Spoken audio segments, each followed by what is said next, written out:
Welcome in everybody on the SMG Network live streams powered by TKDS Sports and presented by Hilscher Clark Electric Company. We are live today inside of New Lexington High School, the home of the Panthers, for state duels. TJ Downing joined by my partner Jim Bostic. And partner, I'll tell you what, we got a chance to see some of our locals here. We have Carrollton, the Warriors are in the mix. The Leopards out of Louisville are in the mix. You got a chance to call that action last week on the campus of Louisville City Schools. Shout out to our girl Terry Horn, putting us up in the driver's seat to be able to see them win a district championship and qualify here to be one of the top 8 in-state duels with a chance to take this thing to the next level. High-end wrestling action coming down the line here today, partner. No, I'll tell you what, brother, it doesn't get more exciting. I mean, obviously everybody keying in this weekend, as it'll probably be St. Ed's and Perry in Division I. But man, I'm gonna tell you what, looking at right now state rankings, of these 8 teams, 7 of them right now ranked in the top 11 as we prepare for what we call the run, getting ready for the weekend at the shot for the individuals. So I'm gonna tell you what, brother, we are in store for some outstanding wrestling, and so glad that each and every one of you are joining us here today. And I'll tell you what, Tej, it's already hot, brother. We're underway, round number 1. Gonna zoom in on the Leopards here. I believe, is that Colton Barker out there on the mat? Could be one of the Barkers there. Yeah, as you're scanning it through, yeah, that's absolutely. As you are scanning the mats, of course, 4 mats here. I was sharing with you, a little confused. We should have 4 dual bouts going. You're zeroed in on mat number 1. That is the number 1 seed, Medina Buckeye, as you said, taking on the number 8 seed, Louisville Leopards. Over here on the right-hand side on mat number 2, right below us, that looks to be that's mat number 4. That'll be the number 5 seed Steubenville versus the number 4 seed Wauseon. Across the way, we have on mat number 2, that'll be Napoleon Wrestling Graham Local. Graham Local ranked, again, coming in here as the 2nd seed. And the confusion I have, brother, is that right below us here on the left-hand side, we have mat number 3. That should be Watterson and Carrollton. I see Watterson is there, but I don't understand. I don't see the Carrollton team. I'm not sure what's up, why they're not competing, as really all 4 mats should be active. Jim, I see some of the Carrollton Warrior coaches kind of just trotted off there to the back left behind us here as we're up on top of the bleachers. As you mentioned, that mat not going, and really we were excited to see what the Warriors would bring to the table for this long journey down here, partner. Oh, we traveled over the river and through the woods. Boy, you're not kidding. I'm not sure I passed Grandma's house about 4 times, man. We missed, what, two turnoffs coming in, but hey, I'll tell you what, shout out to New Lexington for holding this event and, bringing this to all of our fans. Now, looking down here, TJ, I'm not sure, and again, I know you're going to do your doggone to move the camera around, give our folks an eye there. But Steubenville, I'm not sure right there. I think we had a young lady wrestle there on that Steubenville lineup. And we do have lineups for our coaches. We're going to do the very best we can to bring you those and tell you a little bit about these wrestlers that are out there competing. I will make mention that is not Colton Barker out there. The red hair kind of fooled me a little bit. I got a little shade up here and coming off of those orange mats, so I'll try and decipher it properly. But, you know, for you, Jim, getting to see the Leopards last week, Colton Barker's been a guy that stood out to us. You know, he took 2nd over there at the holiday tournament at North Canton. You know, didn't like that feeling, that taste in his mouth, so he went up to Medina, and he gets it done. He wins the whole thing up there, and he's one of those guys. You talk about making the run, preparing yourself, whatever weight it might be at, because he kind of fluctuated 6-8 pounds here or there. What's he most comfortable at? What is best for the run? He performed well last week. Also, how about a shout out to some of our electric performers last week? Wyatt Smith, Micah Barker. I'll tell you what, this is a loaded Louisville Leopard lineup, and I love seeing the big fella, Brendel. You know, this is going to be, when you talk about holding court, right, coming here, state duels, top 8, see where you fit. The Louisville Leopards are drawing probably the top dog right now, right? No, absolutely. They've pulled the number 1 seed. It was interesting talking to Coach Coleman about how they seed. I was curious on how they position your spot and as far as ranking. Basically, he told me that was a coach's vote. The coaches take a look. They rank the teams that are here. Now, I don't know if that's just the 8 that are here or if that's a statewide coaches ranking. I didn't dig that deep into that. Either way, Coach said they came out the number 8 seed, as you said, drew the number 1 Medina Buckeye. And don't feel bad, Tej, because the red hair is not a fool. That is the younger brother, Caden Barker. And Caden, I believe, a freshman, and not in the shadows of his brother, as he's having a great season himself. Down here, right in front of his partner, looks like some scapulas are hitting the mat. I'll tell you what, man, the slaps are all over, baby. And Wauseon doing a number right now on Steubenville. I know at 106 we had a pin and another fall right there on mat number 4. I'll be excited when we get a chance to see, hopefully we will see, Xavier Falks, who actually got his 100th victory, and another young man getting his 100th victory right there. I'll tell you what, Xavier LaFountain gets his 100th win. It's kind of cool, Tej. I mean, obviously back in the day, wrestling back in the late 70s, early 80s, we didn't have as many matches. You didn't see guys, having those 100 wins, and you definitely didn't see a lot of the different celebrations you see, but that is quite a milestone for any wrestler to hit that 100th win. So congratulations to that young man. Well-deserved. Outstanding. I'll tell you what, Tej, I know we're about in the 113, 120. Again, folks, we're going to do the very best we can. Definitely share with you some of the statistics, some of the athletes that are here. And I'm going to go right now to the state rankings. State rankings were brought out February 7th. So these are the hot off the press rankings of guys that are here today. At 106, of course, we are beyond the 106 on all 3 mats. Again, not sure why Carrollton and Watterson are wrestling, but 106, Landon Jenkins, ranked number 3, a senior out of Carrollton. You have the number 4 ranked Jake Landis for Graham, a sophomore. At the number 12 ranked right now in the state, a sophomore out of Wauseon. He did get a fall. I did see that, Carter Stuckey. And rounding out your state rankings here at this tournament out of Napoleon, Cole Kerrigan for Napoleon. And of course, Napoleon wrestling far side, they are matched up with the number 2 seed Graham on mat number 2.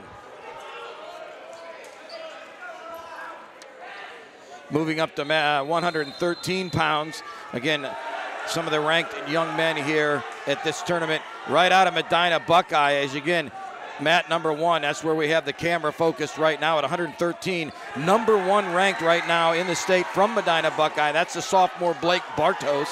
And Carrollton having the number 4 ranked, the senior Cale Snare.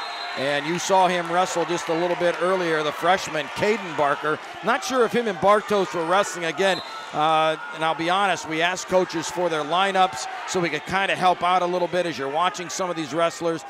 We did not. I know that Caden was wrestling 113. We did not get a chance to get the lineup from Medina Buckeye. So whether he was wrestling Bartos or not, it was a heck of a battle down there. But either way, Tej, those young men going to see each other at least, if they make it down at Ohio State here in a few weeks, possibly, though, even at the district level. Also at 113, the sophomore from Wauseon, ranked number 7, Joseph Lugabil. Apologize there, get that correct. And the number 8 ranked wrestler out of Napoleon, senior Harrison Bowles. And rounding out of Bishop Watterson, the junior Grayson Conyers. So at 113 pounds, those are our state-ranked wrestlers that are wrestling right here. A lot of them highlighted, Tej. A lot of them highlighted. It's going to be tough because, trying to give you some team scores as things are going on. Not sure how the clocks are situated here. So, again, folks, we're going to do the very best we can to let you see all the coverage and bring you some of the best of Division II right here at the state duels. I'll tell you what, we get, shall we say, spoiled when you, alongside our great friends at Wrestle One Tournaments, are set up there with the posts and the scores. And again, nobody does it better. Shout out to Chris Kali, Chris Jr., all the Kalis out there, and Wrestle One tournaments, Jim, yourself. You know, nobody runs a tournament better, but, you know, when you're packed in a tight gym here like this, small school feeling, the atmosphere is really what kind of gets created, even if we can't sit here and maybe give you the accurate score with just one scoreboard up there. But there's really, when you feel the fans, I look over here to our left, right on top of the action. The coaches over here to the right from Wauseon, right onto the Big Red, right on top of the action. That's a different feel. It's old school, man. It is. It's a great term, Teej. It is old school. This is the way it was back in the day. We're right on top of each other. I'm sure you'll scan the audience. The stands are packed both sides for this state duels here, Division II. Now, as the day goes on, now this will be the most hectic round. Again, all 4 mats should be running. Again, we're not sure what's up with Carrollton. We'll try to get a little 4-1-1 and get some information. Of course, the semifinal round will be after this. We'll zero that down and try to scan back and forth between the two. But of course, we will be zeroed in, Teej, on that finals round, whether it be the Medina, the Buckeyes there from Medina Buckeye versus Graham Local. We shall see how it turns out here as the day moves on. Right now, over on mat number 1, I see that's where you have the camera focused. I do know that is Colton Rhodes. Rhodes, again, one of the key pieces to that Leopards lineup for Coach Coleman. Again, apologies, not sure who his opponent is there from Buckeye. You guys that are watching out of Medina, you know who your people are. Got a good one going over there. The score, I'm guessing, is going to be up in the top. Looks to be 2-1 right now. Buckeye in the lead there on mat number 1.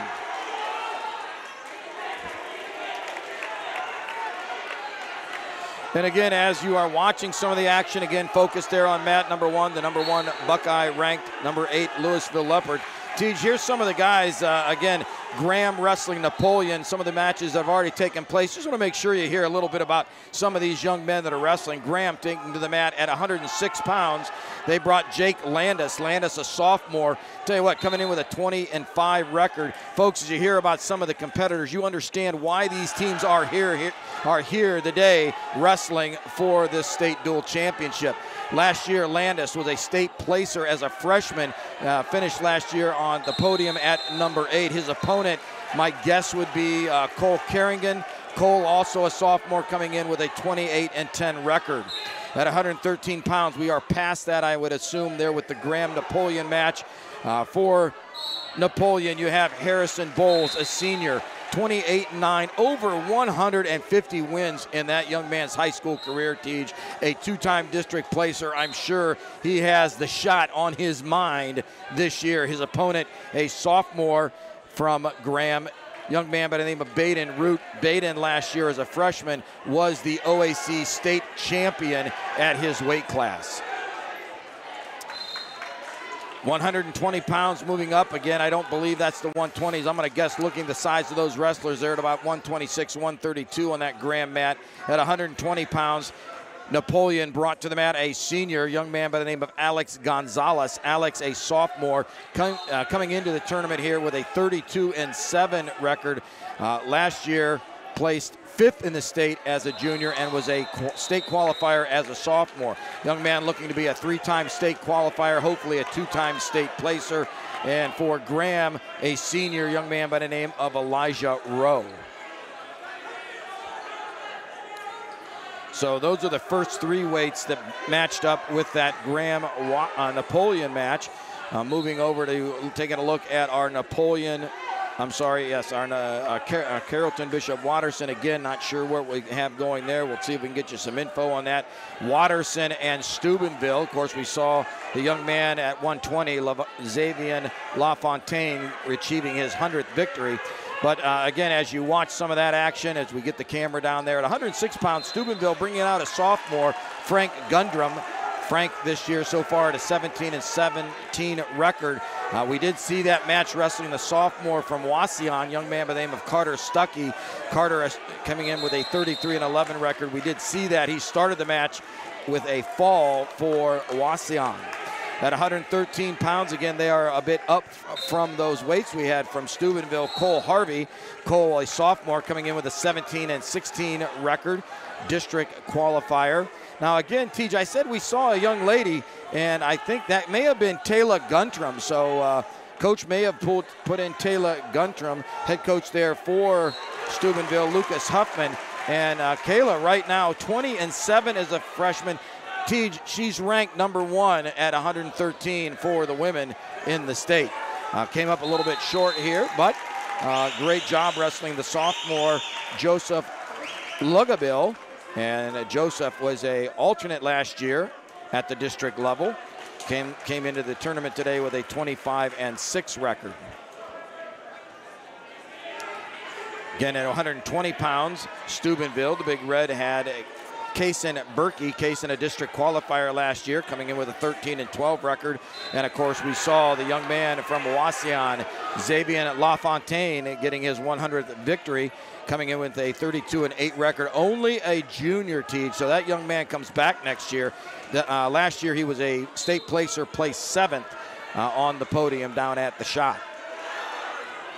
126 pounds. I think that match has concluded over here on that mat. That would be could be the freshman Camden Greiner, or was the sophomore Julius Mullins. Again, not sure who the coaches would bring out. Always nice to have a little choice there. And Wauseon bringing out Mikhail Schneider.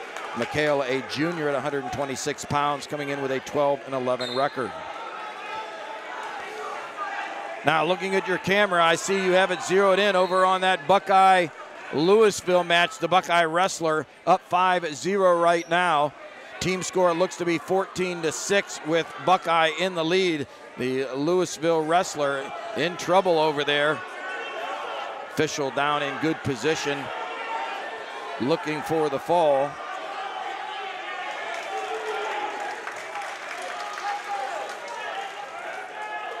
Now again, that could be Colton Rhodes still wrestling.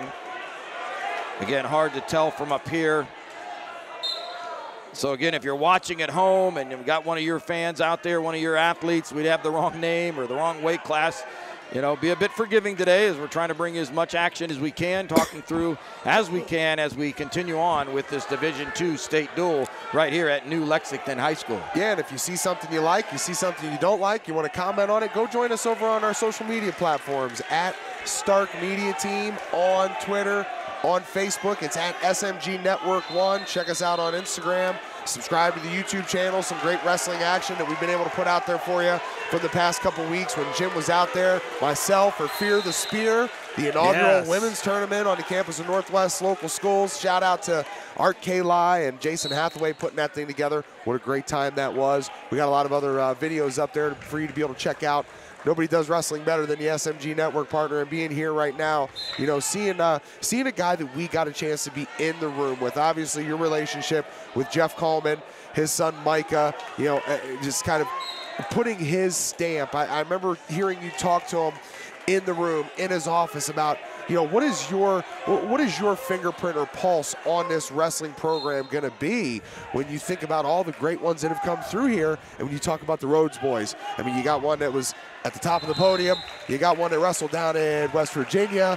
I mean, this is a family that it's all they know, man. Wrestling through and through. No, absolutely. The Barker boys, of course, a lot of great names that have come through. Of course, Micah taking over from Rocky Laughlin. Rocky, of course, down at the middle school level now as his son's getting ready to come, one of his many sons getting ready to come through and come up to the high school level, a couple years away. But, you know, I talked to Micah a little bit after the victory last week there at Louisville, and a little bit off air was telling me, he goes, yeah, Jimmy, he goes, you know, we've had a good run, he said, but our future is very bright. What we have coming, we're very excited about. So, you know, Coach has done a great job, obviously, you know, with his dad at his side. Of course, also one of the other, the former head coach that was there, boy, name escapes me right now, that Rocky took over for, also as part of his staff. So I'll tell you what, to be surrounded by that kind of experience as you're a young coach and being as intense as Micah is, the stamp that he puts, I'm going to tell you what, we're going to see the Leopards definitely in the wrestling on the Reslite doing great things these next few years.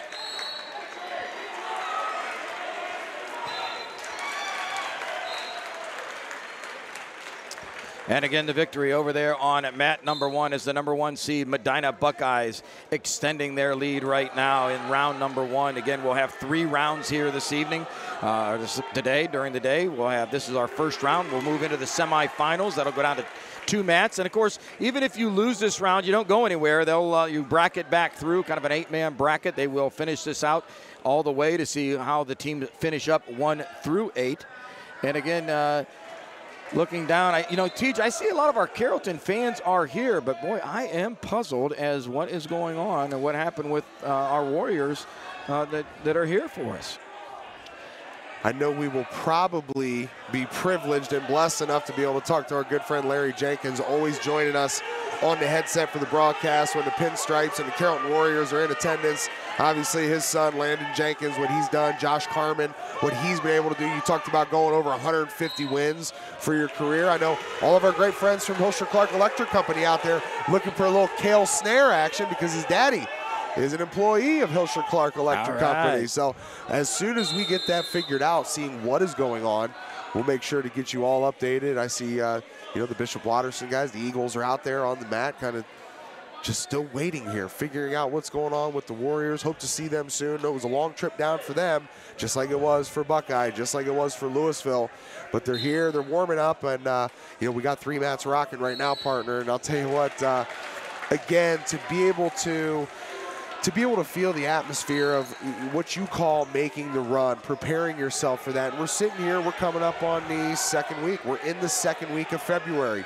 A month from now, we will be at the shot. So time is limited, reps, bouts, periods, all limited to where you kind of figure out, hey, if I'm going to be one of those guys competing to be at the top of the podium, right now is where you want to kind of leave your stamp. No, this is where the run begins, Tej, early. I mean, we are about 2 weeks away from the sectional tournaments. This is when you want to start gearing up. You take practice to another level. The mindset changes. I mean, now it's time to focus, bring your best, train with your best in the room every day. What is your bread and butter? Get it prepared. Let's get ready to make the run for the shot. And I'll tell you what, talking about that, Tej, let's go back to some of our state rankings. Again, we found these. We're using the Borough Fan ranking. Back in our day, we used to call it the Brakeman Report. Again, shout out to those guys that do all this studying and bring this to us. Taking a look at 120 pounds, guys that are here today, Tej, that are ranked. Again, Medina Buckeye at 120. Senior Colin Limpert right now ranked number 1 in the state at Division II. But right behind him, Bishop Watterson, a junior, Neil Christie. Now, of course, Neil, that first round, not running yet. But again, I see the officials taking their jackets off. So, maybe we had a bus issue. I don't know. The Watterson wrestlers now starting to take off some of their gear. So maybe something happened. Carrollton a bit late getting here. We'll find out. Also at 120, ranked number 11 from Napoleon, the senior, Alex Gonzalez. And the young man that we just saw get his 100th win, ranked number 13. Of course, there are 16 lines at the shot that have to be filled. So ranked number 13 right now out of Wauseon is Xavier LaFontaine. At 126 pounds, state rankings right now. Again, you're going to see him wrestle. We do see the Carrollton Warriors coming out. Captains are meeting. So whatever happened, maybe a little travel issue. And again, that ride down, right, TJ? They may have missed a couple turnoffs like we did. I don't know, right? But right now at 126 pounds, the number 1 ranked wrestler in the state, the sophomore from Bishop Watterson, Joe Curry. But I'll tell you what, you're going to see them hopefully wrestle right here unless there's been some movement at the weight class. At number 3 ranked, the senior from Carrollton, Levi Pigeon. Number 5 ranked, you talked about him a little bit earlier, from Louisville, the senior, Colton Barker. Napoleon, senior, Roman Cordoba, ranked number 7 right now in the state at 126 pounds. And a 11th ranked, the freshman, a freshman out of Graham, Blaine DeMarco. And rounding out at 126 pounds, your rankings. Now, they ranked up to 30 wrestlers there out of Medina Buckeye. Another freshman, Brody Zoll, getting the 26th ranking right now in the state. Again, those rankings obviously mean nothing. You got to bring your game to the mat. It's mano a mano, man on man. But I'll tell you what, as a wrestler, it was always fun to look at those rankings, see where people think. Even though I can tell you this, Tej, as a head coach, I would tell my kids, get your face out of the rankings, get your face off the bracket sheet. It makes no difference. It's you and whoever steps across from you on that mat. That is the only thing that concerns you. All right, Tej, exciting. Looking down here, mat number 4. Don't want to be able to swing the camera around down there here in a moment. I know you got triple, quadruple duties going on here, but we do have the match underway with Carrollton and Watterson. So, again, whatever the concern there was, it's been taken care of. Carrollton here, they are fired up, ready to go. Again, that is the number 3 seed Bishop Watterson. Carrollton coming into today's tournament at the number 6 seed. Again, on your video screen or on your screen there, you are looking at the number 1 seed Medina Buckeyes right now with a 26-team match lead over the number 8 seed Louisville Leopards. Not sure, it looks like we might have the 138-pound weight class. We're going to get a little help from the scoreboard. So for Louisville, that is Bo Nesbitt. So they're at 138 pounds over on that mat. And if things hold correctly, this would be the junior out of Medina Buckeye. This will be Austin McKee. Austin right now, Tej, ranked number 9 in the state. So Nesbitt down 4-0, looking at the scoreboard into the second period. So if we're at 138 pounds, scanning the mats, looks like that's about where we're at on all the mats, but the mat where Carrollton and Bishop Watterson underway, they're at 106 pounds. Again, giving you some of the ranked wrestlers here in the state of Ohio that are wrestling at 132 pounds. I'll tell you what, watch this man last week, Tej, a freshman from Louisville. He's the highest ranked of our guys here right now. It's the freshman, Eric Chris. So Eric already wrestled for the Leopards. You probably had a chance to watch that. The freshman out of Graham, Micah Krieger. Micah ranked number 12. Medina Buckeye ranked number 16. Maven Reed, a junior, ranked number 23 out of Wauseon. Braylon Miller, a junior. And rounding out the rankings again, taking that into 30. They ranking the 30 top wrestlers in the state. Junior out of Napoleon, that would be Romeo Cordoba. And looking down to my left, the win at 106 pounds going to the young man from Carrollton. Again, that would be, we do have that, that would be Cale Loudermill. Cale, a freshman, Tej, coming in today with a 23-3 record. His opponent from Bishop Watterson, my guess would be that was Robbie Height. Robbie, a junior at 19-17, and at 113 pounds over here on the Carrollton Bishop Watterson mat. Looks like for the Warriors, we're going to have Landon Jenkins. Landon, a senior, 38-6 coming into the tournament. Last year he finished 6th in the state at 106 pounds. Definitely has his eyes set on the shot. His opponent from Bishop Watterson, a junior, coming in at 20-7, Grayson Conyers. And as we talked about earlier, Grayson is ranked number 14 right now, Division II, and he's a returning district qualifier for the Watterson wrestling team.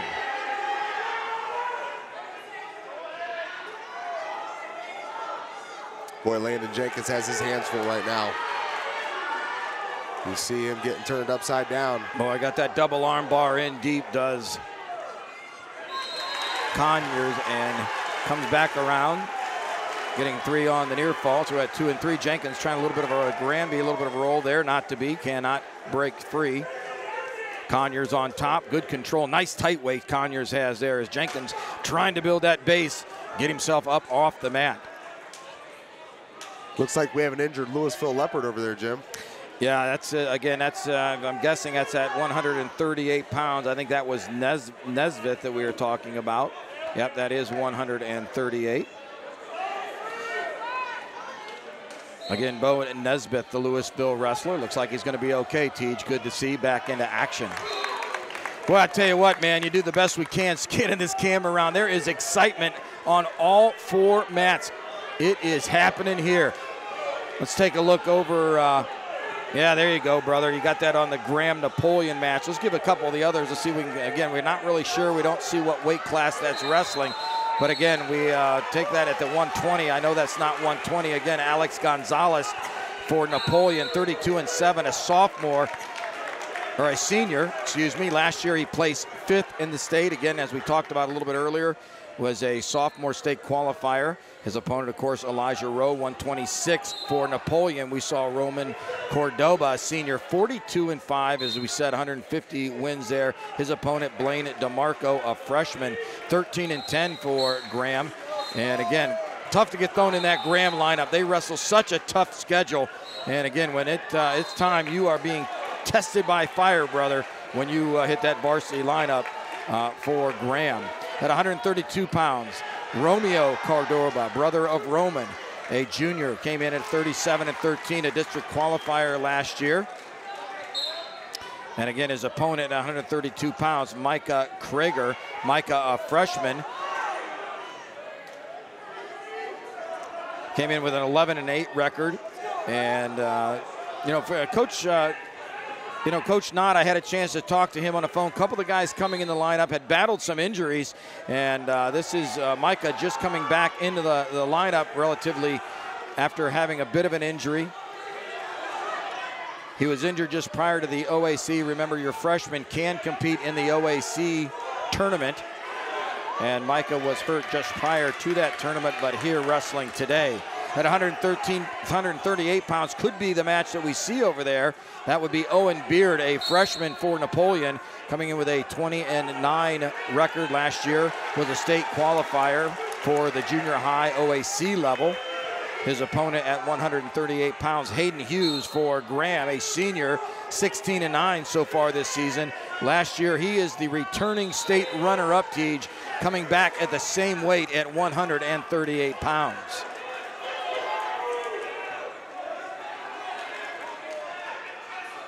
And I'll tell you what, if that is 138 pounds, we're looking at over on that mat, that bout score at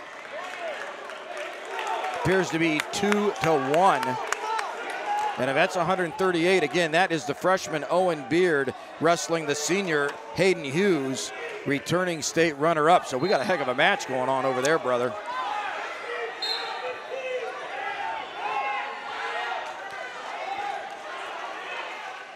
Again, ladies and gentlemen, you're joining TJ Downing and Jim Bostic here at the Division II State Duels at New Lexington High School.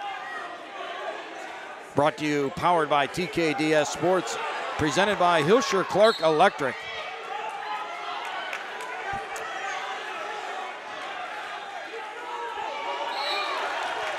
Right now, camera focused on our mat with Bishop Watterson and Carrollton. Could be looking at the 120-pound weight class. Again, if so, we'll be looking at Cale Snare, the senior, 33-6, last year's state qualifier for the Warriors, and his opponent, Neil Christie. Neil, a junior, coming in at 26-5. Again, ranked number 2 right now, Division II. Last year placed 3rd in the state at 113 pounds, and that match is over. And again, not sure where, I'm guessing might be the scoreboard up above us. But again, not really sure where those,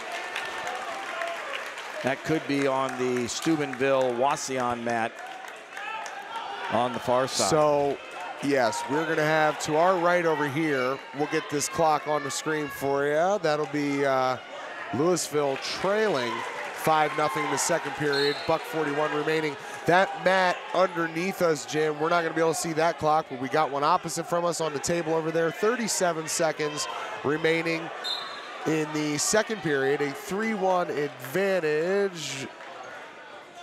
We will call it, looks like both the yeah, I'm not sure who's red and green off. over there. Yep. And underneath us over here, again, doesn't look like they have their... Well, we have 2-point red, so on top, that is the Watterson wrestler. So that'll be Watterson in red, Carrollton in green. But right now, looking at this is 126 pounds on that mat. So it looks like the team score, it's kind of nice. We'll be able to help you out a little bit, fans, there. Team score looks to be 12-5. The Warriors in the lead so far over there. If that is at 126 pounds, your wrestlers down there, that is Levi Pigeon for Carrollton, a senior coming in with a 37-6 record, 3-time state qualifier.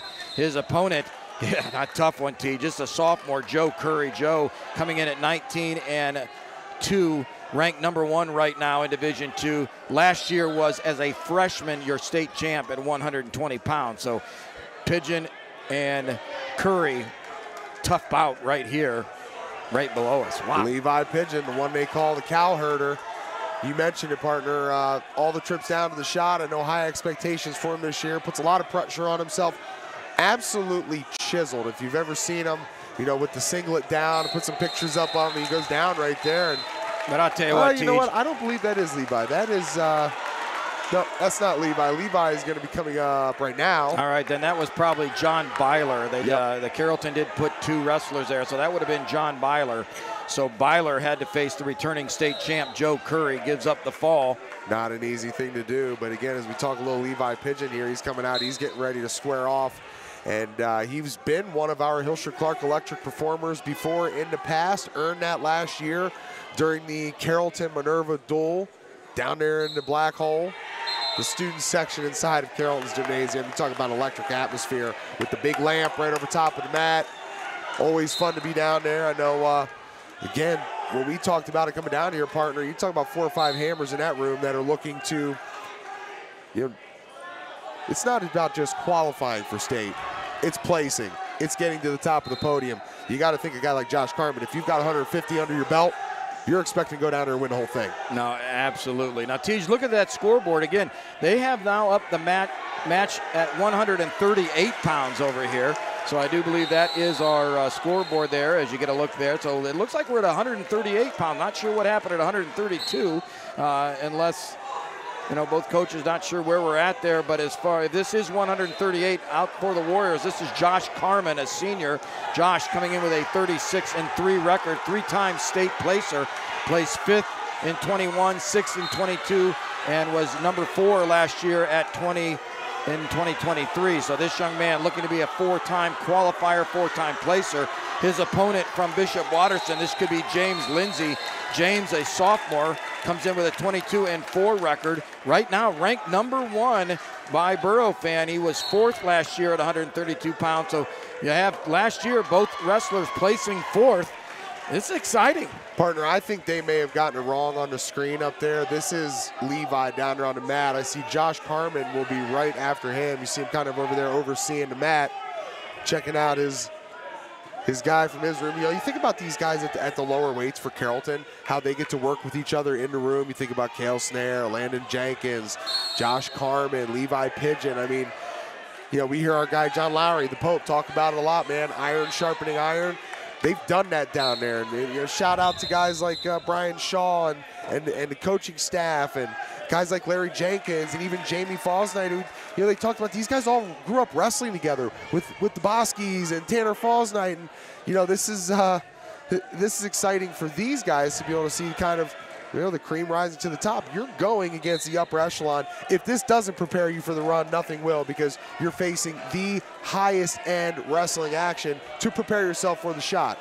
No, absolutely. And I'll tell you what, Tees, there is nothing more important than a strong practice room. There is no one more important on the team, you know, than your drilling partner that you work with every day.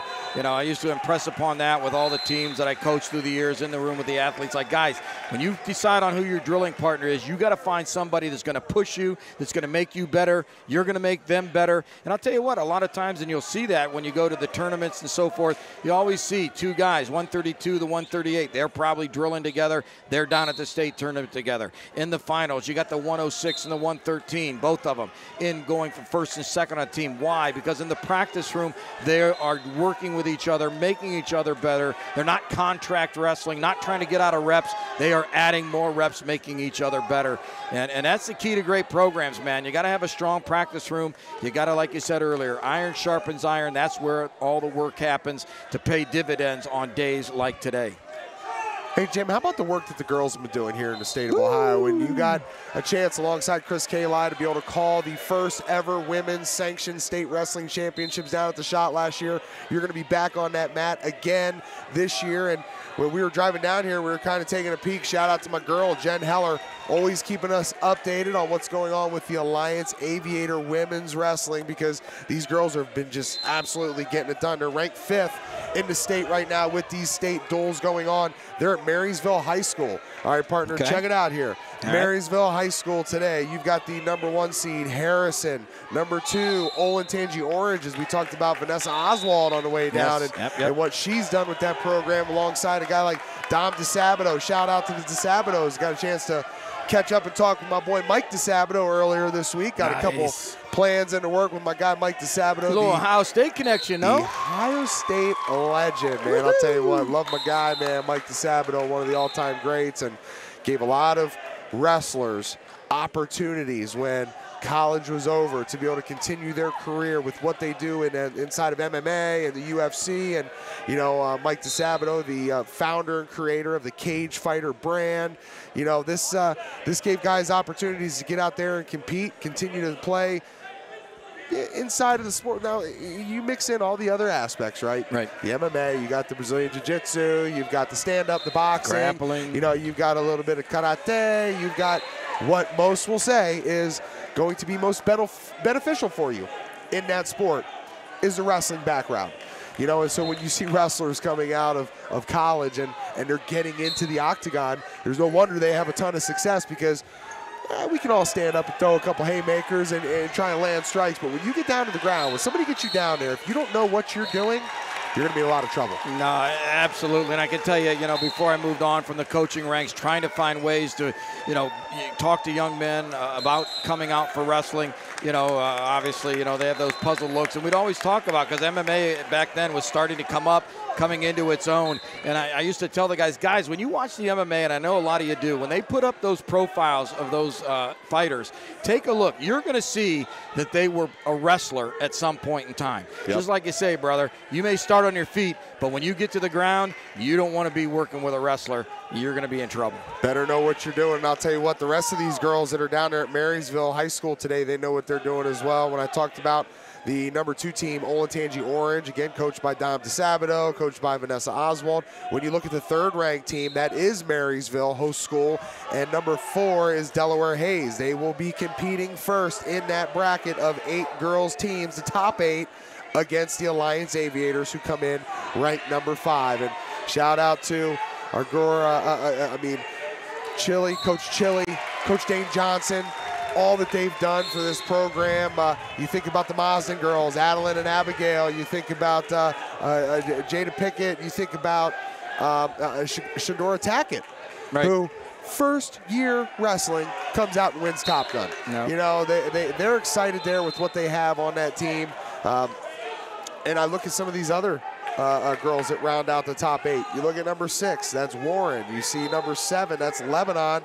And at #8 is Columbia. So they're doing battle down there in Marysville. They partner. We're actually probably probably closer to Marysville than we are getting back home. Might have to make a pit stop. I gotta say, may have to run over and check those ladies out. No, I'll tell you what, you talk about Marysville, right? Down there living now, of course, working with the Rudis company there, are Ray McDonald, man. You know, you asked me on the way down, you know, you think Ray's over there? I said, oh, Ray's there with the magic water, and he's got all the rolly pins, and I'm sure he's helping those ladies out, and definitely looking forward to seeing Ray down at the state tournament. That rolling pin's a staple. Absolutely, it's trademark, brother. Never leave home without it.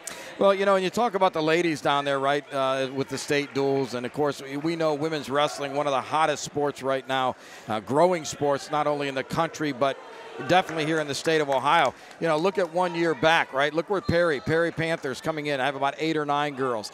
Art Kayla, of course, over there at Northwest. You know, 6, 7 girls. Then you go down to schools like, you know, my alma mater, the Norton Panthers, with their very first young lady this year. Massillon getting their first. It has to start somewhere, right? And those ladies, you know, leading the way for their schools. The coach is going to use that as their recruiting technique, trying to bring more of the young ladies out, letting them know that, hey, listen, you know, we understand it's not for everybody, but, you know, if it's something you want to give a try to, it's new, it's fresh, give it a go. Come on out. Women's wrestling, obviously very exciting. And interesting this year, Tej, a little bit different as they prepare for the run to the shot. This year, the women will be having, they don't call it sectional district, of course, the state tournament as our men. It'll be regional for the women, super regional, right, kind of like the district, and then those top 4 ladies going to the state tournament right alongside the men down there in the shot. So that's coming up. I believe the section for the men is the last Saturday in February, and that Sunday right behind them will be the women's regional. And I do believe we're going to have a lot of coverage for that we will be out at Northwest High School, as the Northwest will be holding not only a men's sectional on Saturday, but followed right behind with the women's first regional right there at Northwest High School.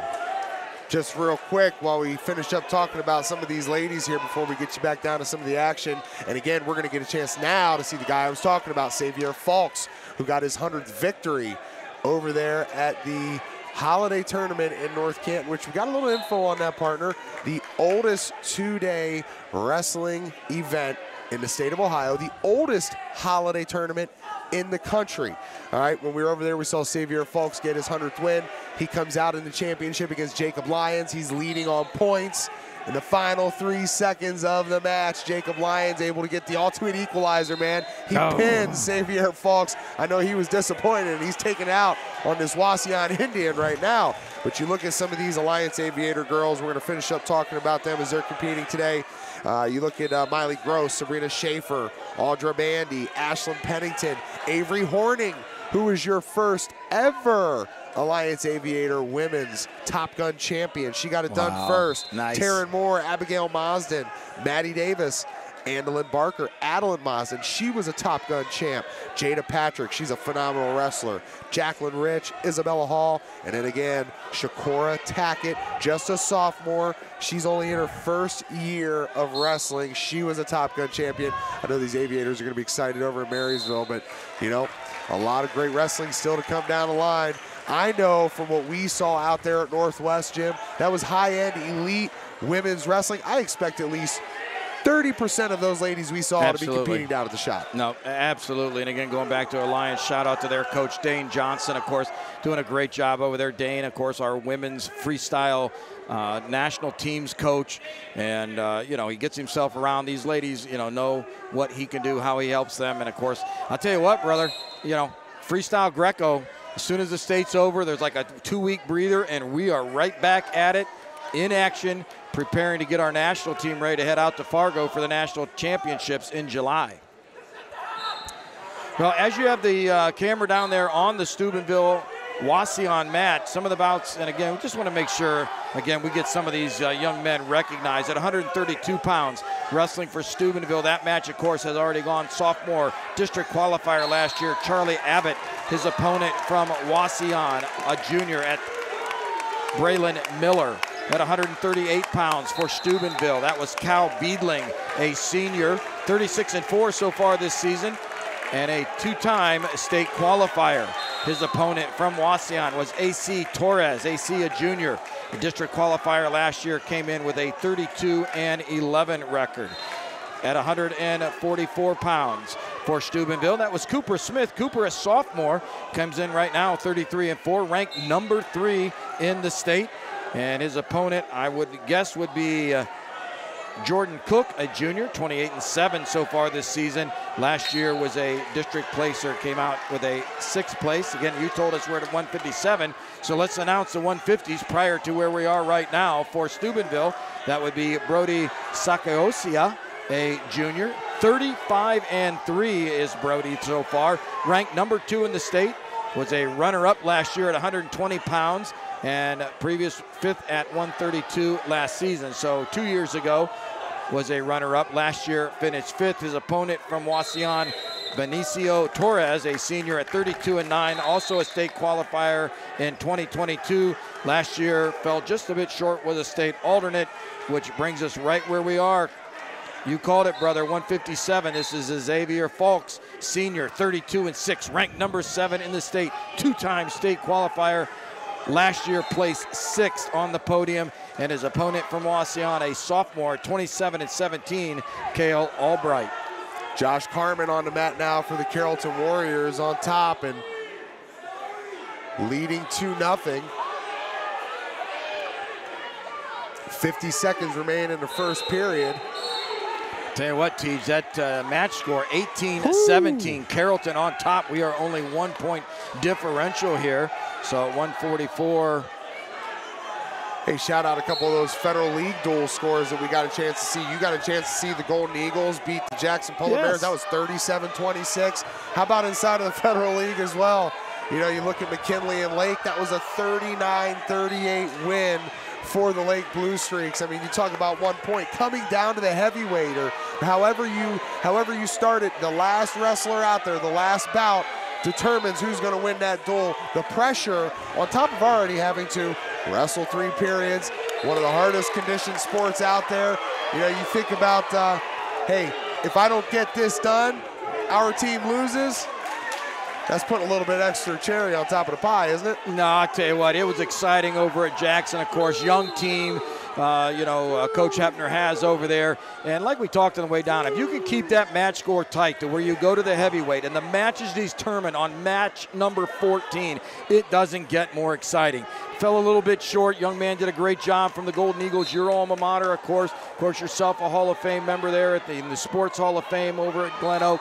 Great job by Coach Hines over there. And again, hats off to Coach Blackiston, right, in the Bulldogs of McKinley. What he's doing over there. Of course, Coach Villers taking on from, for the Lake Blue Streaks. And again, you go down to that heavyweight, Matt, 1 point differential. How exciting is that, of course? And we know, right? I mean, you're wrestling for second place in the league. When you got somebody like the Perry Panthers, what Perry has done. I guess you told me that only early on, how many total points have been given up so far? Only 12 inside of the Federal League. They have all but a pretty little bow wrapped up on top of that 26 straight Federal League championship. I mean, we've talked a lot about it. How do you change that? Who gets into the deal? I don't know if it ever will. It's a machine over there. When you think about what Coach McBurney has on his staff, we talk about that a lot. My old running mate working with Aiden Faulkner, Tim Anderson, a state champion from Clyde. You think about, let's start the list. Bavery. Let's talk about Jenninen. Let's talk about Define, who was the first ever state champ Rodriguez. For Coach Riggs. I mean, the list goes on, man. Johnny Foster. But for me, when I think about Christmas morning, opening up the gift under the tree, wrestling-wise, to be able to see Perry and potentially St. Edward today wrestling in the Division I state duel. Wow. How would you see that thing shaking out? We know from top to bottom in those lineups, not a whole lot of holes, so to say, but no forfeits. You, Jim, understanding the sport of wrestling as well as you do, and as long as you've been around it, would you lean the advantage towards St. Edward in that head-to-head duel? Well, I think you have to, Teej, only because if you remember, right, we called this last year when we were down at the state tournament. They brought all 14 wrestlers down to the shot. Here was the key to that statistic, though, Teej. Every one of those wrestlers were underclassmen. There was not a senior on that team. So, if that lineup holds true, and I haven't seen their lineup, I do know just about every one of those. They're nationally ranked. We know what we've seen Perry, of course, numerous times right there down in our backyard. You got to give the edge to to St. Edwards, but I'll tell you what, don't count out. Do not count out the Perry Panthers. Coach McBurney will have that team ready. Again, I'm so excited to be here, privileged to be here. I ain't going to lie to you. I'd like to have a little birdie up there watching that match. See if we can't holler at some of our Perry folk up there and get a few updates. I know we have, I believe that's Colton Barker, who's out there wrestling now for the Louisville Leopards. He's one of those guys, man, just battle-tested. When you think about seeing him up at Medina. Hey, who else is battle-tested in that room? Jeff Coleman. Because we learned the same time up there at MIT that he had just dealt with a broken orbital bone in his eye socket, because he's still out there banging away with those guys in the room. And Colton Barker had taken a shot, man. It really kind of, it hindered him in a way that you stopped it 2 or 3 times, couldn't get the blood on the top of his forehead, 2 stops, so you finally just get the wrap out, you start to tape it down, and you know what, he just battled his way through, got it done, and he's a fun and exciting wrestler to watch. No, absolutely. Yeah, it's funny. I saw Coach there at Medina, and first time I saw him, his face is left. I think it's the left side of his face. I mean, it is yellow. I mean, it looks like he has John. Like, dude, what did you do to your face? And his little kind of chuckle that he has, and kind of explaining like, what are you doing on the mat, dude? You're almost 60 years old. Come on, But that's just the blood and the fire that a lot of these guys have. I think I learned early on, man, it hurts when you get older. Hurts even more. So it looks like Josh Carmen is taking care of business, up 10-1 with a $1:40 on the clock in the second period. I want to give a shout out to Emma Hayden. Oh, looks like we're going to zoom in here real quick. It looks like Xavier Falks, he just got upset. It looks like in overtime. You see everybody that going was nuts overtime. Here in the gym. I'll tell you what, you see the vibration on the camera. If People it is holding true, that is the sophomore, Kale Albright. Kale with the victory. Again, we don't have a team score here to share with you. We'll have to see if things wrap up and move into the semifinals. But we do. Look at the smile on that young man's face. He knew that was a big win for all of his teammates. Look at the coaches down there high-fiving, doing it up. Now the camera over at the Graham-Napoleon match over there. Looking at the team score, I'm guessing the number 2 seed, Graham, in the lead, 40-17, looking underneath the scoreboard as the match is moving on there. You know, TJ, let's shout out again. None of this happens, right? We'll get to our sponsors here for a minute, but I just want to say, you know, great job by all of our coaches.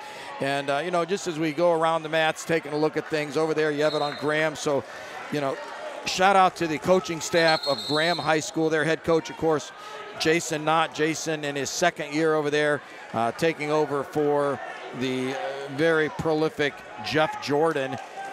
You know, Jason doing a great job keeping Graham right where they have been for many years in Division II. His assistants, Justin Stickley and Logan White. Across the way for Napoleon, their head coach, Mr. Jason Seiler. Coach Seiler assisted by Seth Beard, Josh Lynch, Austin Ripke, Devin Meyer, Charlie Bowles, and Caleb Hernandez. So shout out to their coaches and their coaching staff. Hey, I want to say hello to everybody tuning in to us, watching, streaming live all over the world on the SMG Network live streams, smgnetwork.tkdssports.com. And our girl Emma Hayden, who's tuned in to us right now, gave us a little message on Facebook Messenger, said, hey, we get a little bit of that Graham action over there. So I had to tune it in here for Emma. Shout out. Appreciate you tuning in to us, everybody, all of our schools out here that don't get a chance to typically tune into some of our stuff as we're local inside of Northeast Ohio. But shout out to the Wauseon folk, Napoleon, and our good friends at Graham Local. Want to catch these matches. Appreciate you guys streaming them live here on the SMG Network.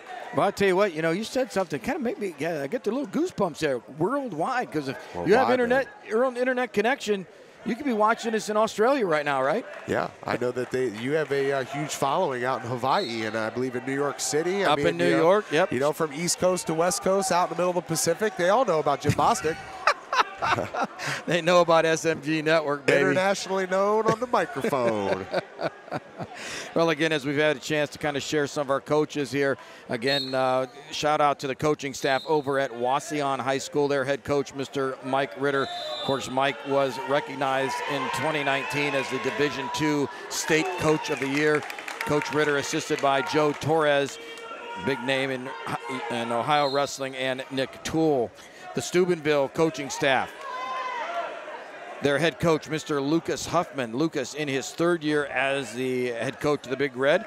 Lucas is assisted by Ian Whittington. Mike Blackburn, of course, Mike, the former head coach, so just kind of changed roles there. And I can tell you as a former head coach, you know, TJ, when you're a head coach, they tell you what's the best job, you know, being a coach? That's the assistant coach. I mean, it's great to have your name as a head coach, but being that assistant, you come in, you can do your thing, don't have to worry about the paperwork, all those phone calls. But, hey, shout out to Coach Blackburn and, of course, Coach Huffman, also assisted by Mr. Nick Scott. Head to the third period, Josh Carmen on top 14-2. And Carrollton holding on to an 18-17 team advantage over Bishop Watterson. So we got a battle going on over here. Looks like 36-10, Buckeye on top of Louisville. And Carmen's gonna look to finish this thing off. But the Watterson wrestler sprawled out. Now he gets onto his back. See if Carmen's able to get the hand down on the mat, and he's gonna have a battle and wrestle for it. He's going for it again. Hey, you think about that career partner. 150 victories plus now as he gets his hand raised again, and just a phenomenal career for Josh Carmen. You just know there would be nothing sweeter with all of those victories, right? Yep. To be able to stand at the top of the podium. There's one victory you want, right, brother? Sunday night at the Shop. Again, on our video footage right now, you are watching zeroed in on the Graham-Napoleon bout over there. Again, looks like Graham with a commanding 40-17 lead as they're going to move on into round number 2 to the semifinals. And again, Teach, just want to make sure, shout out to our coaches right here below us, of course, for Bishop Watterson, their head coach, Mr. Felix Kathleen. Coach Kathleen assisted by Ross Thatcher, Fred Parrish, Michael Rodriguez, Michael Marshall, John Mickelson, and Lincoln Lemon. They're, of course, with the Warriors over there, their head coach, Mr. Joe McGee, Coach McGee, his assistants, Ken Pasiek, Jeff Mick, Dustin Kempf, and Nathan Blake. And again, do not have all of our statistics here for our, of course, we talked a little bit about head coach Micah Coleman, of course, for Louisville Leopards. Wauseon really seems to be handling their business down there. Yeah, I wish I could have a team. I wish I had a team score here, brother. It's, we're right behind the mat and the scoring table, so I'm sure they've got the little flip chart like they're using over with the Graham-Napoleon match, but unfortunately we're not able to see it. Again, looking at some of the other team scores, TJ pointed this out a little bit earlier, the Leopards. How about the position that this Carrollton wrestler's in here right now? Think his shoulders aren't feeling a little bit of pressure? Oh, boy, the old double arm bar. Let's see. I'd like to see that young man from Watterson kind of maybe step through, sit through. There he goes. He sits through, butt on the mat. Got to get that head up a little bit, have a little bit of pressure. Yeah, that's a tough one, especially when you're there for a while. You know, you're glad you let it up, but to get that blood back up into the shoulders to make them working for you takes a little bit of time.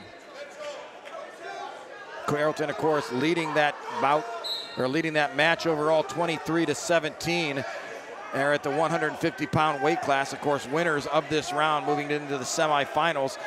Again, with the camera footage, again, we'll do our best to kind of scan around. Again, even if the teams lose in this round, they do not go home. The things just continue. They're going to take it down. And a pin over on the far side for Graham. Wow.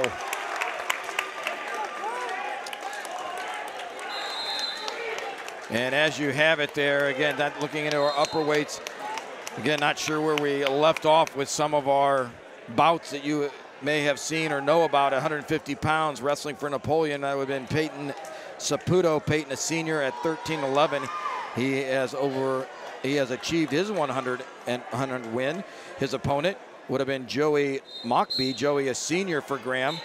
And Joey getting back in the lineup has had a little bit of struggle this year, been battling the injuries. He's a senior. Hate to hear that, but great to see that he's back in the lineup just at the right time as we prepare for the run at 157 pounds for Napoleon. That would have been Felix Rodriguez, a freshman. His opponent, Elijah Jacks, again, a returning state runner-up, but Jacks has been battling the injury bug this senior. A senior, hopes and prayers that he has that in order as, again, they prepare for the individual run at 165 pounds. As you look down and again looking at the Wauseon Steubenville, 165 pounds for Napoleon. That would have been Will Apple. Will, a senior at 19-11. His opponent, third in the state last year at 144 pounds. That would have been Bryce Kohler. Thus far, Bryce has a 14-8 record. At 175 pounds for Napoleon, that would have been George Eggers. George, a sophomore, very impressive 35-10 record for a sophomore. And his opponent, a tough one at 175 pounds. That would have been Gunnar Cramblett. Gunnar, a senior, 23-4, three-time state placer in 2022. Teej, runner-up at 157. And, of course, last year, your state champion at 165. So, of course, Gunnar looking to repeat that, being a two-time state champ. At 190 pounds for Napoleon, that would have been Tristan Mers. Tristan, a sophomore, comes in with a 9-6 record. And his opponent at 190 pounds. Could have been that match we had seen earlier that with the fall. That would have been Chet Manier. Chet, a junior, 17-6, and a returning state qualifier. Camera is over looking at that Graham match. Looking at the size of those young men, Teej, I'm thinking that could be our 215-pounders. Let's see if we have anybody else warming up.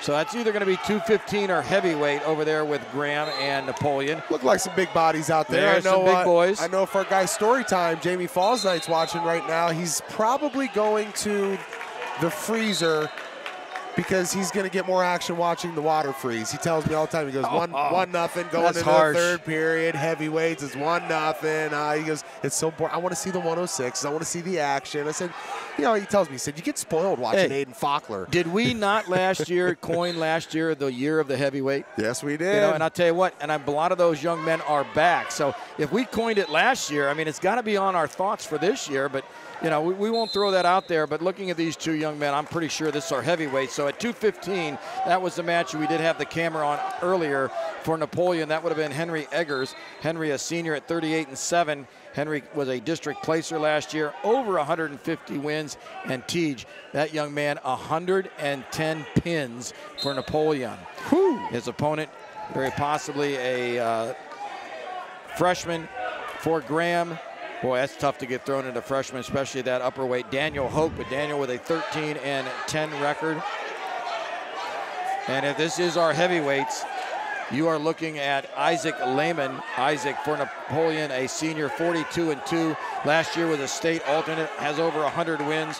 His opponent, Wyatt Camamere, and Wyatt also a freshman. So whether that's 215 or heavy, that is either one of those young men for Graham local would be freshmen. That's outstanding for Coach Knott. Coach said he was young. And just like Micah Coleman over at Louisville, very excited for what the future brings for Graham local.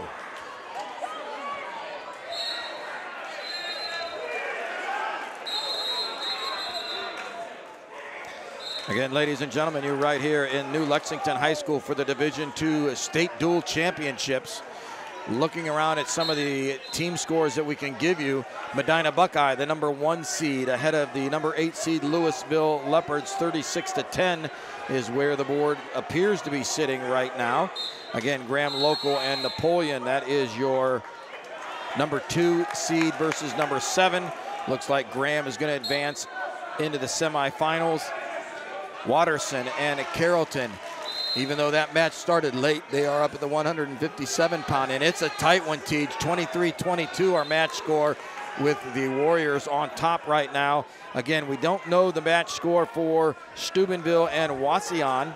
That is your number 5 and number 4, but we've had some great matches over there we've had a chance to zero in on. Yeah, it'll be interesting to see what kind of break they may do in between these to allow Carrollton and Watterson, whoever would obviously win this, to kind of catch up, with that. What do we want to say? It was about 15, 20 minutes they started late behind? Yeah, that's a good call. 15 or 20 before that started. Now, by rule, each athlete needs a minimum of 30 minutes before their next match. So, again, if we start at 106 pounds, we should have no problem once that Carrollton and Watterson duel finishes up to move right into the semifinals. Well, I think you have the list over there, Tej. Why don't you give a shout out to our great sponsors? I'll tell you what, without our sponsors, none of this happens for us. I'll tell you what, this is a dream for me, obviously being a head coach for many years, but to be able to put on the headset and bring this live to our fans out there, a whole nother perspective. Hope you're all enjoying it. How about our sponsors? Yeah, here's Saturday live for the Division II State Wrestling Duels on the campus of New Lexington Schools. On the SMG Network live streams, it's always powered by TKDS Sports and presented by Hilscher Clark Electric Company. Remember, at the conclusion of today, we will have our Hilscher Clark Electric performer of the state duels here. And again, hello and shout out to everybody streaming us live at smgnetwork.tkdsports.com.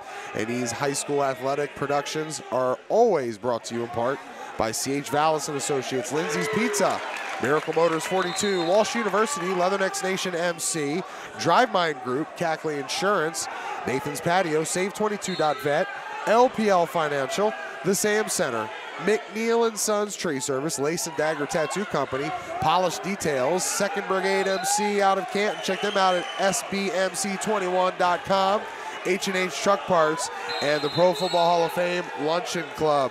Hey, we also want to give a special shout out to everybody streaming us through When They Do, the Ohio High School Athletic Association's digital radio network. We will be with them as we go down there to the shot to call those state finals. We'll be set up on Media Row starting Friday night. We'll rock it all the way through to Sunday. Absolutely, brother. And, you know, it also gets done with our friends at NFHS Network. You know, proud to be alongside those guys and allowing us to kind of stretch our reach and kind of gain a new audience and let them all know about the great sport of wrestling. Not only that, but just athletics in the state of Ohio, in Northeast Ohio, in Stark County.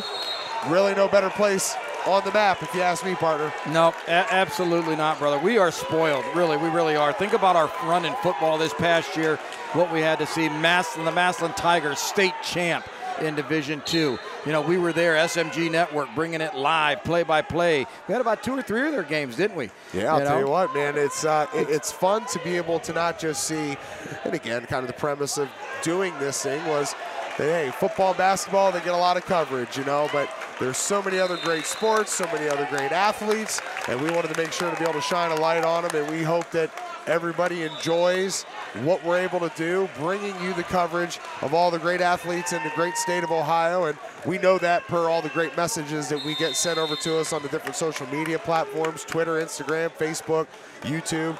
Always, always love the love that you guys give out to us and saying, hey, keep it coming. We'd like to see this. Always give us suggestions on where you would like us to go, where you would like us to be, what sports you want to see covered, and shout out your favorite athlete. We'll make sure to get them out there and promote them as best as we can. And Jim, I see we have a first final over here. Looks like Grant Local getting it done, and they're going to hit the handshake line. Yep, handshake line. I tell you what, you love to see that, don't you, Tej? I mean, the young men going across, hard fought, hard battle. Man, you put on the battle face, if you will. But when it's over, man, all kinds of respect, handshaking. Of course, Graham going to move on to the semifinals, the number 2 seed. See who their opponent's going to be. Down here to my right, lower right, Tej. Looks like we're at the heavyweight division here with Wauseon and Steubenville. Again, that's the one team score we really have not been able to give you. So it's going to be a surprise to both of us how that ends up. I got to feel just off of the vibe from this bottom right corner of the gym that Wauseon is on top. Again, we don't know the exact score, but could be close. Feels like the Wauseon Indians have been in control, but we never know. Could come down to this one. I know Xavier Fulks probably was not expecting to get beat. You mentioned that was just a young sophomore who was able to take him down. That's a big old feather to put in your cap there. No, absolutely. And as we're looking at the heavyweights here, let's just give you a rundown of some of the matches that took place at 165 pounds. A junior, Cale Waxler, last year an alternate to the state tournament, this year with a 27-7 record. His opponent with a freshman, 25-9. That's Landon Crozier. Right now, Landon ranked number 25 in the state of Ohio. At 175 pounds, you had a senior, Ian Martin, came into today with a 19-5 record. His opponent, a sophomore, Landon Babel. Landon, it's a very similar record at 19-6. 190 pounds, Austin Kovar for Wauseon, a senior, 29-6, a state qualifier in 2021, and 23, placed 4th last year at the state tournament. His opponent, a junior, 17-4, Mr. Noah West, 215 pounds for Steubenville. That would have been a sophomore, Matthew Russell. His opponent, a junior, Ben Toole. Ben coming in with an 18-16 record, and right now, the heavyweights, last bout on the corner here, Matt. A junior from Wauseon, John Flores, comes in just shy of 500. His opponent from Steubenville is sophomore, Bo Hudson. So this match down here on the right, about to wind up. Again, this was your number 4 and 5 seeds. Steubenville coming in today ranked number 5. Wauseon was ranked number 4. And as we hit the 2:15 over there between Buckeye and Louisville, you're getting close to the 30-second mark in the second period. Again, Buckeye handling this thing on the team score, 46-10. But we got a tight match here, 1-0 lead for the wrestler from Buckeye. And I know after this, guy that I mentioned when we kind of ran through the lineup for Coach Micah Coleman, Mr. Brendel, big heavyweight. He's had some successes throughout this year, and I know that he's got expectations. He's got family that has competed at the Division I college level, and it'll be cool to see what Mr. Brendel rolls out here onto the table. And I see my girl Terry Horn over there in the back corner as she is in the same location where Brendel is warming up. Terry Horn, one of the best athletic directors in the business, always goes above and beyond the call of duty to shine and shed a light on her student athletes. So I appreciate her, and Michelle Schaefer, superintendent, and all the great coaches Everything they do over there in Louisville. First class, brother. First class, isn't it? No doubt about it. Well, you're looking at Jacob Beard for the Leopards. Again, we do not have the lineup for the Medina Buckeye. Again, as TJ pointed out, 1-0 your match score. And Beard with the escape, he ties it up 1-1. Nice job. 1 minute, 46 seconds remaining in the third period. So third period here, again, Medina is going to advance to the semifinals. No way, of course, the Leopards can come back with just the heavyweight yet to go. But I know Mr. Beard, he wants to come away with a victory for Coach Coleman and his teammates.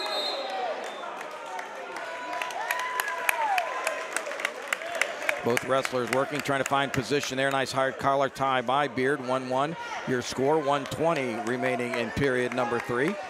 Partner, I think Bishop Watterson, just after that last bout, they have now taken the lead over Carrollton, up 26-23. Oh, boy, I'll tell you what, that is a tight one over there. Again, you are looking at the number 3 and number 6. Watterson coming in today ranked number 3, and Carrollton ranked number 6. So a lot to go. Oh, and the Watterson wrestler. I know you're on the other mat there. Just letting you know, Tej, he's got the Carrollton wrestler on his back, tight cradle, and the slap of the mat. It is a fall.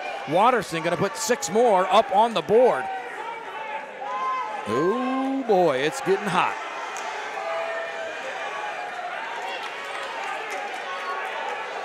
Well, again, as pointed out, the Napoleon Graham match is over. Graham advancing to the semifinals. Over to my right, the Steubenville-Wauseon match about to be concluding there. We're speculating that Wauseon will be moving to the semifinals. We know that Medina Buckeye will be advancing. 3-2 your score there as we had a takedown and escape. 23 seconds remaining. Beard trying to get in, get that takedown. If he can get a takedown, he'll take it 4-3. Let's see, 20 seconds remaining. We're zeroed in there with the camera.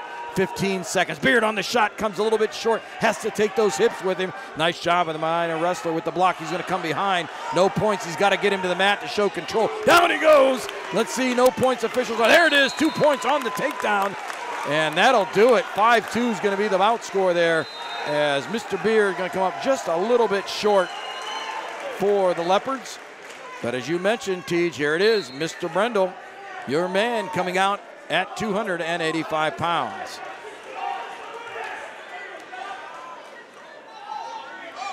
Now 32-23 lead for Bishop Watterson over Carrollton. Well, if the match weight is correct, they are at 175 pounds. So even though being a little bit behind, they have moved along very well. For Carrollton, this should be Gavin Slutz. He's a junior. His opponent from Bishop Watterson is a freshman, James Krasuski. I'll take it. Krasuski for 100. Now we're going to keep it right there for you. Again, Brendel will kind of give you a little verbal, and and the big head and arm by the man from Buckeye, Brendel, coming underneath with the double arm bar, and the heavyweight from Medina Buckeye says, we're going head and arm over the top. Let's see if Brendel can fight out of this. Our Buckeye wrestler, good position. He's up a little bit high, might want to settle back just a little bit. Has that arm locked tight. 1 minute, 17 seconds, period number 1. The official down in gray. Oh, there it is, the fall! And they'll finish it with a pin, a cherry on the cake, as the number 1 seed Medina Buckeye will advance to the semifinals. Tej, I know our eyes were a little bit glued there on the Carrollton match. Happened to look over the heavyweight with the head and arm over the top, Brendel's feet in the air, as down he goes with the fall. Wow. And Jim, how about right underneath there? I feel like we were talking about these heavyweights from Steubenville-Wauseon about 30 minutes ago. And cue Jamie Fallsnight with the chuckle, because I'll tell you what, the ice is starting to thaw here, man. I'll tell you what, these guys have been banging it out here, really just battling inside of the circle. And you would have thought that this thing would be up right now. We may be in extra innings. Yeah, I'm not really sure. Bopper is out. Again, this is John Flores for Wauseon and Bo Hudson for Steubenville. Time goes. Let's see what we have. And the hands are clapping. It looks like maybe our Wauseon wrestler. And Wauseon is our winner over there. And again, do not have our team score, but looking at the facials, the wrestlers from the Big Red looking a little down there. So I think you want to make the call. Wauseon advances. I think they're advancing. Now, do we know, I get with bracket and seating, I saw that you had a chance to take a picture, and what we're going to do now is we're just going to go exclusively in here for our last couple matches between Carrollton and Watterson. As we told you earlier, they got started a little bit late. Not sure what the issue was, but the other 3 mats have wrapped up. Jim, as far as bracket goes, or sides of the mat go, will Wauseon be taking on Buckeye? You're the man. You got it, brother. Good call. So, winner of this right here between Carrollton and Watterson is going to get Graham local. Absolutely. That is how the semifinals are going to shape up. Now, again, as we said, even though the team was defeated, they stay. They will also get to wrestle. All teams will get 3 matches here this evening. But again, we'll do our best to bring you coverage. Right now, we'll probably focus most of our look at the semifinals. The first semifinal is in the books. It will be Medina Buckeye and Wauseon.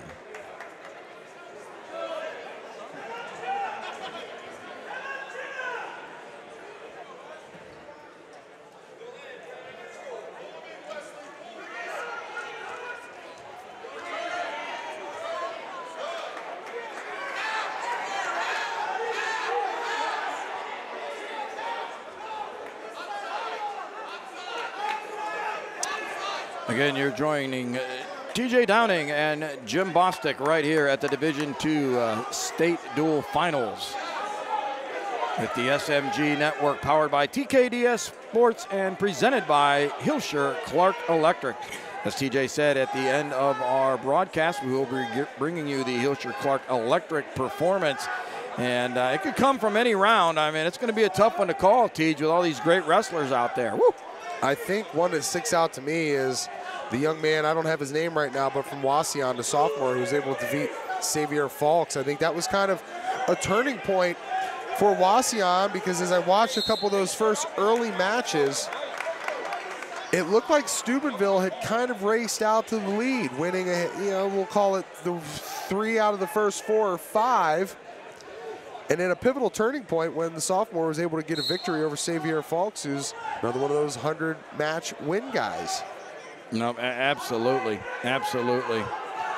No, I think you called that right, and that was a big turning point for Wauseon. Of course, like you said, you had that 100 win with Mr. LaFontaine early on, and it just kept rolling. I think that gave a little spark. Cale Albright, who takes down Xavier Falks, who's a senior, 32-6 on the year, now 32-7, ranked 7th in the state, 2-time state qualifier, 6th at state last year, and at 157 pounds, the sophomore, 20-17 on the year. Cale Albright, he comes in, gets the victory, and that was kind of the turning point. When you're a sophomore taking down that, you feel pretty good about yourself. No, absolutely.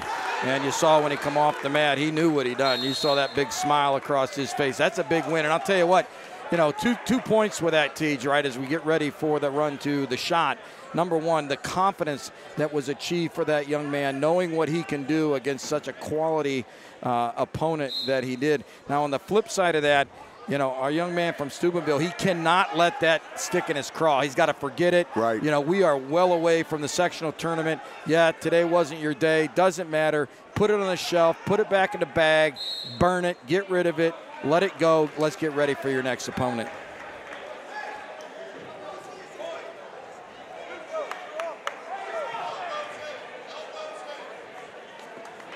Well, partner, Super Bowl tomorrow. Who do you got? I tell you what, it's going to be an exciting game. I mean, you got to hats off to the, Kansas City Chiefs for the run that they've made. But I'm going to tell you what, buddy, I'm going to stick with. I think I'm going to go with the 49ers. We're going to go out west, and like to keep it in the AFC, of course, where our Browns sit. Keep it in our division. But I think I'm going to lean a little bit to the Gents out west. How about you?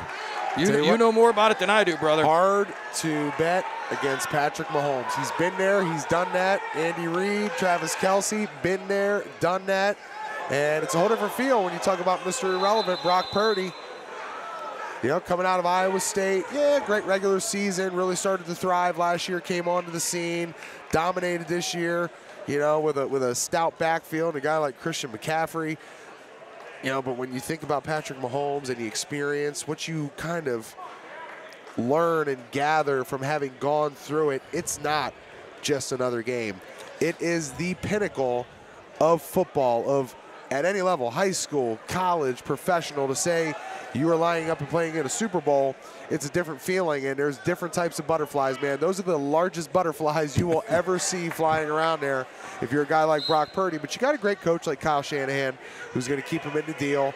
You know, you rely on a future first ballot Hall of Famer and Trent Williams, big offensive tackle. And I like Patrick Mahomes and the Kansas City Chiefs, and we'll call it the Swifty factor. I was just, you know, you just took my next line. I was going to ask you, are you a Swifty? Are you a Swifty? I am not. You are not a Swifty. All right. I just want to make sure. That was going to be my next question, if you are really going with the Chiefs based on the Swifty factor. So I'm glad you cleared that up for all of us. My biggest prop bet is over-under on the national anthem. Well, I thought it was going to be on how many times they're going to show Taylor Swift in the press box. I'm sure that's out there, too. That's but I'll tell you what, a minute and 32 seconds is set for the national anthem. If it goes over, you win $100. If it goes under, I lose $100. What is this with the Gronk kicking a field goal? What's that all about, man? I was hearing something about that on the radio the other day. You hear about that? You know, I mean, something about him kicking some kind of field goal. He missed it last year. This is second year. Will he make it? Will he won't make it? Somebody could potentially win $1 million. Is that what it is? I like that. Dang gum, I didn't put in for that one. Oh, shout out to our boy, the Pope, streaming us live. Guess he's supposed to be working, man. He's kind of double dipping right now. You know, that's the future of technology. That's the gift of technology. You can have the headset on. You can be working, making calls. You can also be streaming live high school wrestling, Division II state duels here in New Lexington. Shout out to the Pope, man. No, Big John Lowry. Yeah, absolutely. John Lowry. That's right, Mr. Lowry. The guy works at Spectrum. I'm sure he's got all kinds of internet connections going on there. That's why I tell him what that guy's got up on the screen. Could stream that guy in the middle of the jungle. I'm sure he'd come out of there with a chinchilla coat on, too. Absolutely. That are snakeskin boots, man. I don't know which. All right, we're down here to 190 pounds. We only have 3 bouts to go yet to finish up round number 1 at 190 for Carrollton, the Warriors. This is Dalton Naylor. Dalton, a junior, coming into today's match with a 13-10 record. His opponent at 23-13, a senior, Will Short. Tej, I'll tell you what, this match in reach for both teams. It's exciting. This could go down to heavy. 32-26 right now with the Eagles of Bishop Watterson in the lead. Yeah, you think about 6 points is the proximity. That's the gap that the Carrollton Warriors have to close here. This would be huge for them, but trailing 2-0 here as we're a minute into the first period. And I'll tell you what, if it comes down to the heavies, I don't know if that lends itself towards the Warriors or not. As I talked about earlier, their hammers are on the front side, on the lower weights. We don't hear a whole lot about what they do at the 215 and heavyweight level. So it'll be exciting to see if the Warriors are able to put together a run here over these next 3 to be able to get themselves back in this thing, win, and advance to the semifinals. Well, Tej, I'm going to throw one at you, brother. If you look at our lineups here, the Eagles of Bishop Watterson do not have a heavyweight. Ooh. So right now, your score is tied at 32-32. How about that? So we put those 6 on the board. So that means depending what happens here, and then at the 215 level, you're going to have Owen Spilker. Owen going to come in as a senior, 14-12, was a district alternate last year. His opponent, Landon Purcell. Landon, a senior, also 28-10, right now ranked number 13 in the state. He's a returning district qualifier. And I'll tell you what, you'll like this one. Guess where he committed to play football at? Oh, give it to me. All right, the Navy. I like it. He'll be playing alongside Cody Fair from Massillon. Yeah, absolutely. Absolutely. Cody and him I wonder if they'll be roommates. Get the Ohio boys together? I'll tell you what. Hey, put a pair of Ohio boys on the ship together, man. I'll tell you what, that thing will be rocking. Boy, and again, while we have a chance talking about the Navy, all of our servicemen and women that are out there, the Leathernecks Nation, Save22.net, of course, all the work that those guys, do, for our veterans. that may need some assistance. You know, I tell you what, I had a young man I coached back in the day, Michael Ritzman. Michael wrestled over at the Air Force Academy.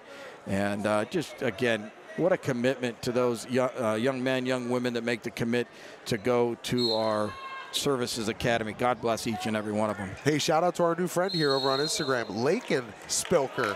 Not sure if that's younger bro or not, but I know. Oh, he's getting ready for his brother, man. Getting ready, man. Yeah, you mentioned Leatherneck Nation MC, Save22.vet, the Sam Center, 2nd Brigade MC, Canton, SBMC21.com, the 2nd Brigade MC. Appreciate all that those guys do, not only for us, but you know, the Sam Center giving back over 16,000 pounds of food to veteran families in need just 2 Fridays ago. Got a chance to talk to my guy Brian Bowman. He does a phenomenal job alongside Lucia. The facility they just opened up in Canal Fulton.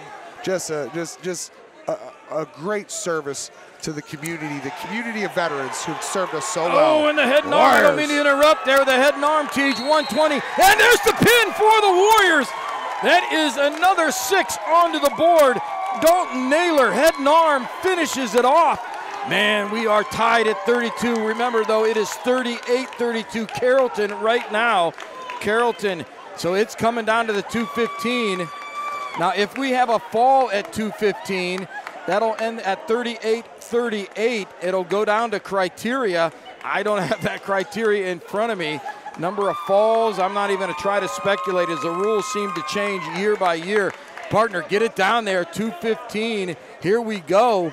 This is it. 32-32 is our match score. Watterson without a heavyweight, giving up 6 there. Here is the match. Let's see what's going to happen.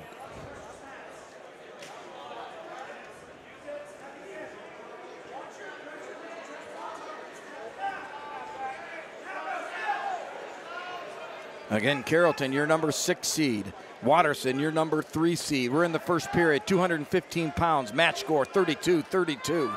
And our Carrollton wrestler coming around, and he's going to roll through, and he's going to get the 2 if he can pop his head, come behind. Nice scramble by the young man from Watterson. Again, that's senior Landon Purcell, no points yet. Landon trying to get that head and arm. He's not going to get it, 2 points. Spilker with the takedown. A win by Spilker. I'll tell you what, Tej, we talked about our Herscher Clark Electric performer. 14-12 for the senior, a district alternate last year. Purcell ranked number 13 in Division II. Legs going in on top as Spilker trying to work. He's trying to come around with that top leg. I don't know. Let's settle back a little bit. Oh, and he's got it half in deep. Let's see if he can get those hips out just a little bit. He's going to try to work through. Purcell in trouble here. The official down. The swipes have started. And if he can tighten this up, Purcell breaks free. Spilker on top, still has the leg, comes out, the short boots, he has it in. Boy, I'll tell you what, to see a big man throwing the boots like this with control, nice to see. Spilker again doing a nice job with the hips, staying up on top. Underneath, has the far arm, coming back on top. A little bit of a reinforced half situation here for Spilker. Purcell has to clear those hips. And again, Spilker dropping in the short boots, good pressure on top.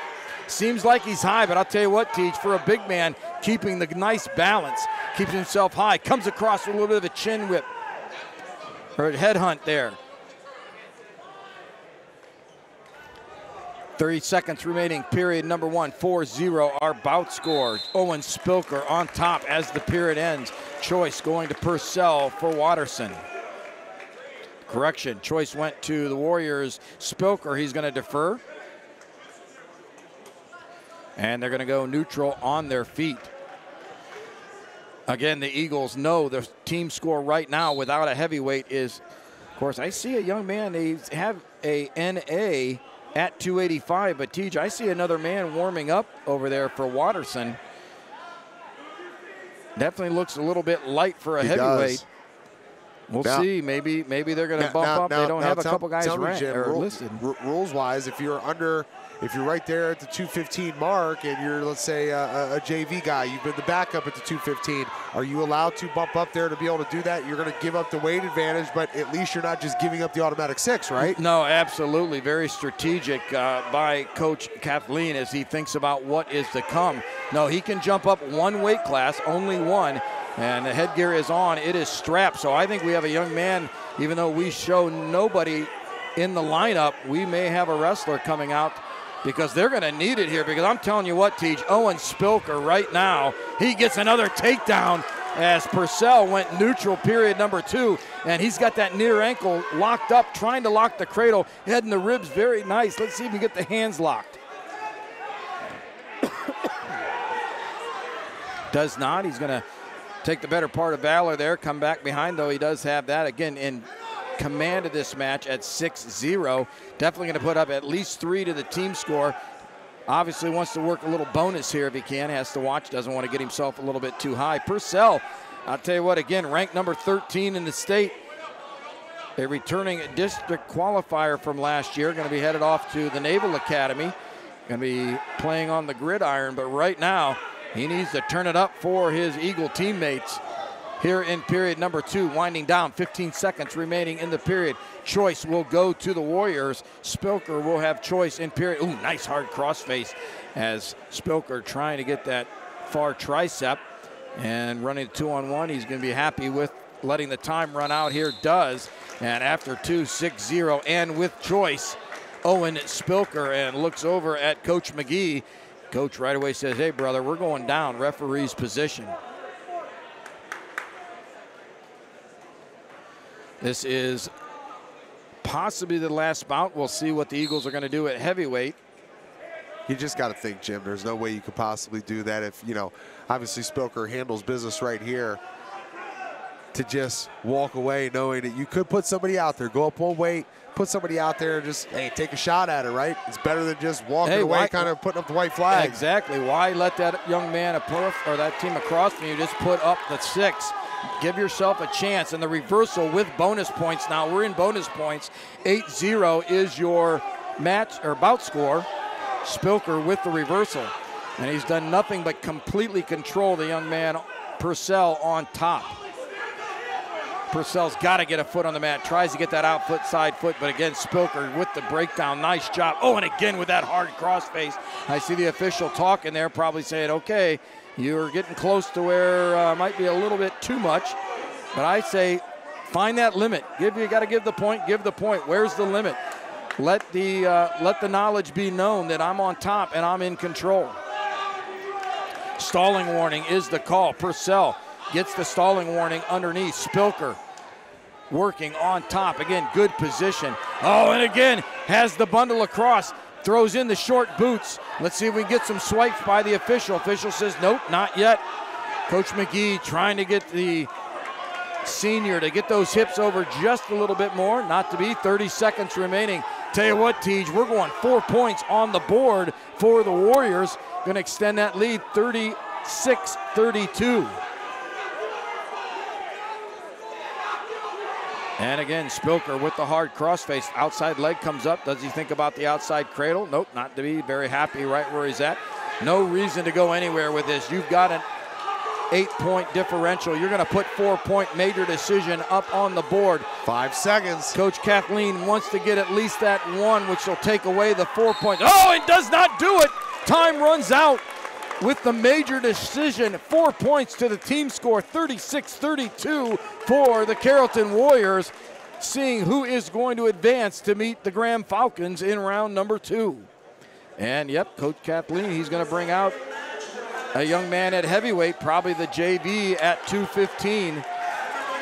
His opponent, a senior from Carrollton, Aiden Shaw, comes in 20-12 with a record this season, 2023 district alternate.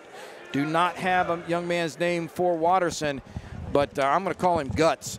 This is a gutsy move and a great commitment by this young man to step up. So instead of sealing the deal with a forfeit at heavyweight,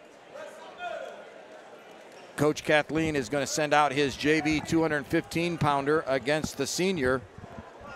Let's see what happens.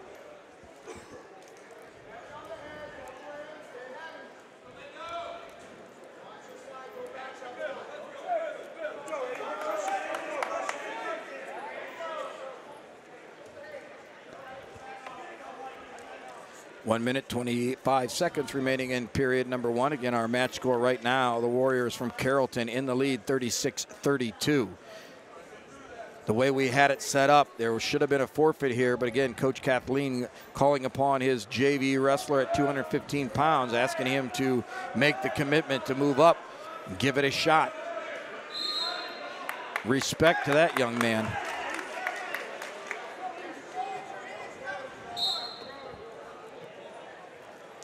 Again, this will be the last bout of round at number 1. Our semifinals up next. The semifinal 1 has already been set. The Bucks from Buckeye will take on the Indians from Wauseon. Falcons from Graham High School. They're all watching, see who their opponent's going to be right now. The Warriors from Carrollton in command. Coach McGee shouting out instructions to his senior, Aiden Shaw. Anytime you got a Shaw boy from Carrollton out there on the mat, you know he's going to be well prepared. And, you know, the one thing I've noticed here so far, Jim, through this first period, is that by putting the young man in there that is more of a 215 guy, he brings a little bit more of a speed advantage with those quick head strikes and the slaps to the side of the head, you know, something you're not used to seeing. Somebody that's typically faster than you will be able to shoot on you easier, will be able to score points on you easier, right? No, absolutely. You know, being a little bit lighter as he is, you know, it'd be nice to see him. He's kind of staying up top, doing a lot of battle up top with the head, with the arm, shoulder area. Personally, I'd like to see him lower that levels with some outside shots. You don't want to get stuck underneath on a big guy. You know, that's tough to carry that weight if you get stuck underneath. But, you know, no reason to kind of lower that level. Try to get a little outside, little sweep single action going. Not to be, you know, it's a lot to change maybe your style right now in this situation you're in. Coach Kathleen looking over, I'll tell you what, even though a little bit of a smile, giving some instructions, I know that has a lot of respect for this young man jumping up. And choice going to the Bishop Watterson wrestler. He's going to defer, give choice to Mr. Shaw. And Aiden is going to go into the referee's position. He's going to go down.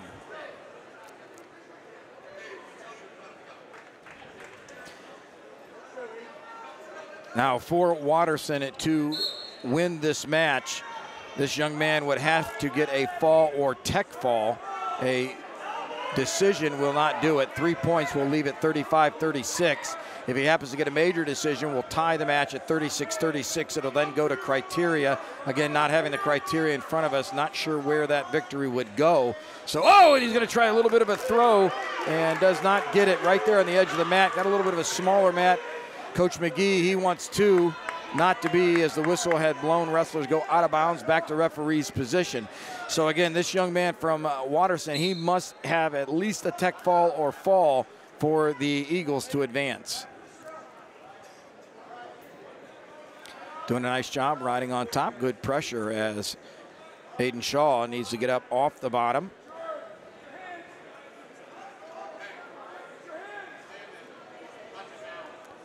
And that's a lot of weight to move underneath. He's going to come out in front. He's got a front headlock locked up. Tries a little bit of a gator roll situation. Just not tight enough as Shaw will get the reversal. 2 points. And now with the first points on the board for the bout, 2-0. And now the young man underneath has to carry the weight and experience of the senior.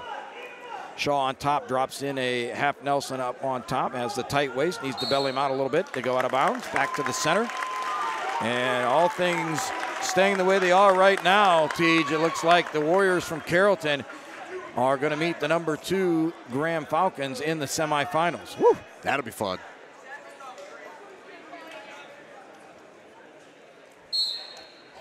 Whistle blows, 50 seconds, under a minute here in period at number 2 at the heavyweight bout. Again, why this match still going as the others had finished, we're not really sure. Carrollton, the team here, just a little bit late, may have had some travel concerns there.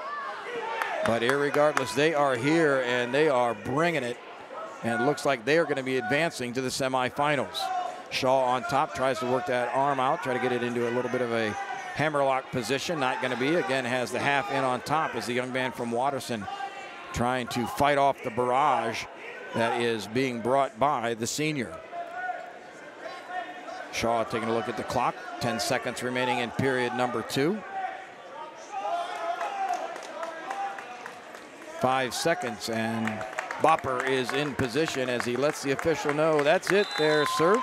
End of period 2. Here we go. Choice going over to our Watterson wrestler. He would think he's going to go on his feet. He does. And fortunately or unfortunately, he's got to go what we say, got to go big. Everybody has their different nomenclature for different situations, different moves, but right now he's got to go big. He's got to find a way to put the big man on his back. Hard collar tie. Shaw staying out in front. Nice long body for a heavyweight. And again, nice job by the Watterson wrestler trying to get inside, drops down to his knees. Again, does not want to be into that situation there, carrying the weight on top, go out of bounds, back to the center, neutral position. 1 minute, 34 seconds remaining here at round number 1. And again, our Watterson wrestler over top on the one, trying to work underneath, wants to get into a throw position. He has it. Let's see if he can get his hips in there. Tries to jack him up a little bit. Shaw keeping the hips away, does not want to get the hips in tight right now. Might be a little bit of an advice to go a little 2-on-1. Keep this young man away from getting underneath. Tries to step inside, not to be. Shaw now going to bundle it up, go out of bounds. 1 minute, 7 seconds remaining. Coach McGee giving his instructions there, telling him keep those hips away. We don't want those hips underneath. Young man from Watterson fighting underneath, has the overhook. He's underneath on the right side. He's got to try to step inside. Shaw's got to keep those hips away. Again, Shaw just has to hold off here. Nothing big, nothing to his back. That is the only way. Again, the Watterson wrestler trying to work in. He goes, oh, and he does hit the throw. He has him on his back. Transfers over, cannot give up the fall. Hips are down. Can he work himself back? Had just what he wants. 3 points on the near fall. Again, a decision doesn't do it. Has to be a tech fall or more. If I'm Coach Kathleen, I'm putting him on his feet right now, giving him what he can. And the reversal tried to come out in front, back to the Gator situation. What an effort, Teej. What an effort. He knew he had to put him on his back. He did it, just could not hold him there. Wow. Unbelievable. And the gamble for Coach Kathleen and the Eagles almost pays off. 23 seconds. Leading 5-4. Shaw on top. 19 seconds. What an effort by this young man. Shaw applying the pressure, does not want to get him back on his feet to have that situation. If you don't think this thing's exciting, this place is about to explode. I'm going to tell you what a job by the young man from Watterson. Almost Shaw holding it off. And the Carrollton Warriors are going to advance the semifinals. But what an effort. Again, do not have this young man named. Yeah, shake his hand. You have nothing to be ashamed of, young man. What an effort. You had him almost there. Could not keep the hips back a little bit. Almost got the pin. If so, of course, the Eagles would advance 38-36. But the way it's going to end up here in the first round, 35-36. I know that young man's disappointed, but man, he has got to keep his head up, Teej. What a match. Went out there, gave it his all, put himself out there. And what do they say? Partner, shoot your shot. I'll tell you what, he had his opportunity right there, and you could just feel this place. It was about to explode. It almost did, but luckily for Aiden Shaw, as you mentioned, one thing you can't do, give up the fall. He was able to flip himself over onto his belly, and that saved it. And you see Larry Jenkins and his guy over here. Coach, they're going nuts. They're excited. That is exciting. Wow, what a match. Well, the semifinals are set. I'm not sure that they'll may take a little bit of a break just to give Carrollton a chance to catch their breath. But our semifinals shape up this way. We haven't been given mat assignments yet. We'll listen for that and make sure we let you know. It will be the Medina Buckeye Bucks, the #1 seed, taking on the Wauseon Indians. So they're going to be on mat #1. They're calling them off right now. Mat #2, it will be the Graham Local Falcons, the #2 seed, taking on the Carrollton Warriors on mat #2. Wow, wow, wow. Now, again, as we had shared, unfortunately, we do not have the lineup for the Bucks for Medina Buckeyes, so we'll do the best we can to help you out there. Of course,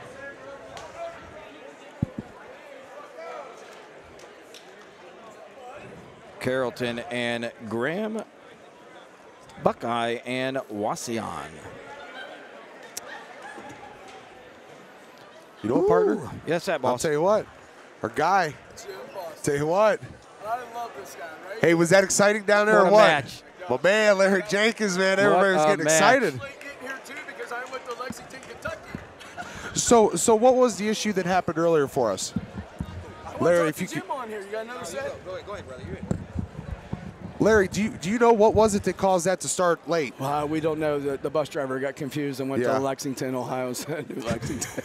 So I come walking in. Going out 30 to 71, backtracking on 70. Oh no! One of the kids finally said, "Hey, why are we in Mansfield?" Oh no! And one of the parent called Steve Snares calling me, and he goes, "Hey, you're in Cambridge. You're going the wrong way. It's in Mansfield." And I'm like, "Oh shit, I screwed up." So, but yeah, it happened. Hey, I'll tell you what. I mean, think about the resiliency right there. How that thing was about to shake out there. You know, and Aiden Shaw, you just can't give up the fall, and he's able to flip himself over on his belly and save it. I mean, that would have closed this thing out for Bishop Watterson. Oh yeah, nobody gave us any chance of winning this at all. You know, so it's great to see that. And the parents are like, "Oh, the kids aren't going to be able to concentrate now." Blah blah blah. I said, "You know what? They're so resilient. Yeah. They're probably freaking out there." And they're not going to have time to get in their own heads, you know. So I had two jokes about the whole thing. I come rolling in here, and I'm like, "Sorry, guys, I was late, too, because I was in Lexington, Kentucky." And then I go, "Too soon?" And everybody's like, "Yeah, a little too soon." And so then my other joke was, "Hey, kids, when you guys were driving through Columbus, because it came down 71, I said, when you guys were going through Columbus, did Coach Carmen say, 'Hey, if you guys do really good, we're going to be here in 3 weeks.'" Exactly. That's the goal right there. So I'll tell you what, ladies and gentlemen, our guest, Mr. Larry Jenkins from Carrollton, longtime coach over there, just #1 great guy. Love you, Larry. Thank you for jumping on with us. Partner, as TJ said, man, I'll tell you what, does it not get more exciting than what we just saw right there? I'll tell you what, I was looking at the lineups, right, and it said NA for the Eagles there at Watterson. They had nobody in line, so, I'm kind of announcing that, and then I happened to look over, and what a gutsy move by Coach Kathleen, to bump up, I'm assuming could be that JV, maybe 215-pounder, not really sure. And, take us through that match right there at the end. What we were looking at was our really good kids. They matched up real good. Neil Christie at 120 is just a beast. And Snares wrestling up at 120 from 113. So we sort of figured we were going to lose that match. But they matched up really good with us. We really wanted to see the 138 match because the #1 kid versus Carmen, who's ranked number 3 or 4, really wanted to see that match. But it made sense as a team to bump Carmen up, so, man, this is what it's all about, Jim. Right. I mean, yes, sir. And it's just, you've been a part of these. Like right now, I can't even hardly walk. Dude, I'm tingling, and a young man from Watterson, I saw his facials and that, and kind of didn't want to do the handshake. Like, listen, let's not play that game, dude. You have nothing to be ashamed of. I mean, hats off to Mr. Shaw. Right. I mean, we were talking, we're calling about the only thing he could not do is give up the fall. That young man, fought inside, over under, tried to get the hips in. Aiden just had to keep the hips away, got caught a little bit underneath. And, but I'll tell you what, right now, of course, moving on into the semifinals. So what do you think, brother? I'm going to tell you what. Well, let's back up one more time. All right, back up. Let's go. All right, I'm with you. My credit here. Get it in. At 190, Dalton Naylor. 2 years experience. He's had a rough season. He just had the shit beat out of him all year. He steps up and hits a head and arm out of nowhere and pins his kid. I hate the head and arm, but in that case, it was a great move, So it's like we always said, don't make it bread and butter, but know it's there when you need it. And I'll tell you what, Mr. Naylor knew it and needed it and took it. Yes, outstanding. So, and then going into the semifinals here, we got St. Paris Graham. What do you say about them guys? We love it. Let's wrestle. No, absolutely. And, Landon's got a tough match at 106. He beat that kid at the state tournament last year. He's ranked top 5. Landon's ranked 3rd, I think. So, it's going to be a good match. We probably don't have enough guns. We're for after 138, we're pretty weak until 215. So, but it is what it is. No, absolutely. And that's the beauty, right, of a state duel versus that individual, as you know, right? I mean, Absolutely. Landon, the team getting ready to make the run. Now is the time where peaking begins, if you will. And what a better event, than to have this right here. And again, like you talked about earlier, right, the strategy, right, is when you're in a dual match, so much, you want to bump a guy here. You talked about that a little bit earlier. And, of course, things change. And, again, all these young men, they're going to see each other again, whether it be at sectional, district, or down at the shot, man. I mean, there's a lot of things that – and, again, we talked about the young man over here for Steubenville, Mr. Fawkes, with the loss there, lost to a sophomore. Man, you cannot let this stuff get in your head today, correct? Cannot. You absolutely cannot, and so – it is what it is, and St. Paris Graham is who they are, and we're not going to shy away from. We're going to hit them. Dude, so, the Warriors shy away from no one, brother. Nobody. You brought grit to that team for so many years, and bringing those kids up through the youth and all that as you've done, and just watching the fruits of your labor through time. You got to be awful excited, but there's got to be a little bittersweet, right, with Land being a senior this year. Well, what are you going to do, brother? Wait a minute, I got it. You're going to put the headset on and join SMG Network, huh? I would love to do that. Have you thought about that? I absolutely have. I would love to do that. So I want to say one more thing, then I'm going to get going. So we're sitting at the restaurant this morning. There's like, well, what if that Watterson coach says, no, we're not going to wait on him? Then we have to forfeit the match. I said, he's a wrestler. Wrestlers don't want to win that way. I said, they'll wait for us. That's how it is. And it's all about that, and it's all about relationships that you build. And, I've told a lot of people that you made a huge impact in my life. I was at the OAC tournament and the youth, and I was so wrapped up into it, and I was kind of living my life through my son at that time. And Landon went 0-2 at the OAC state tournament. Do you remember that conversation? Yes, sir. You changed my life. I don't know about that. Listen, you at that moment said the right thing to me and made me realize what was important in life. My relationship with my son is way more important, and it saved me and him. It saved everything, because I was so wrapped up into it. And you do that. It's who we are, man. We're wrestlers. We're alpha male wrestlers, and we want to win, And so I told you things that day. I think I reached out to you once. But I want everybody to know the impact you had on my life. And that's, to me, is what I'm going to miss about wrestling, is those relationships that I've built with people through the years. No, you're spot on, brother. It's a family. You're my brother. That's right. Brother in Christ. You're my brother but we're a brother in the wrestlehood, if you will. Absolutely. And, I'll tell you what, man. We had some great times, though, back in the day, didn't we, brother? Did. I don't think you ever beat me, though, did you? No, we never. See, and then I got to do that. Nah, man. We had some great battles, some great runs, but thank you, Coach. I love you, brother. I love you too, buddy. Thank you. You know it, my friend. Sir. And I tell you what, straight up, but think about it. When Landon's done, if it's something you want to do, I would love to. We're going to continue to grow this platform. Okay. We're going to continue to broadcast and get out there and bring the sport we love, that we grew up with, to all of our fans out there. And no one better to have part of our team than you, my friend. I love it. Thank you, sir. Appreciate you. All right, brother. All right, hey, go get him, man. All right, thanks, man. All right, brother. There you have it, ladies and gentlemen. Our guest, Mr. Jenkins, Coach Jenkins over there from Carrollton. Again, longtime youth coach. Yeah, we went against each other many times, and he's right. I don't think I could get the Polar Bears just to get by there, though. I forget a lot of things, so maybe we had one or two. I don't know. But great guy, and, again, I know how it feels. Had all 5 of my sons wrestle. 3 of them took it all the way through high school.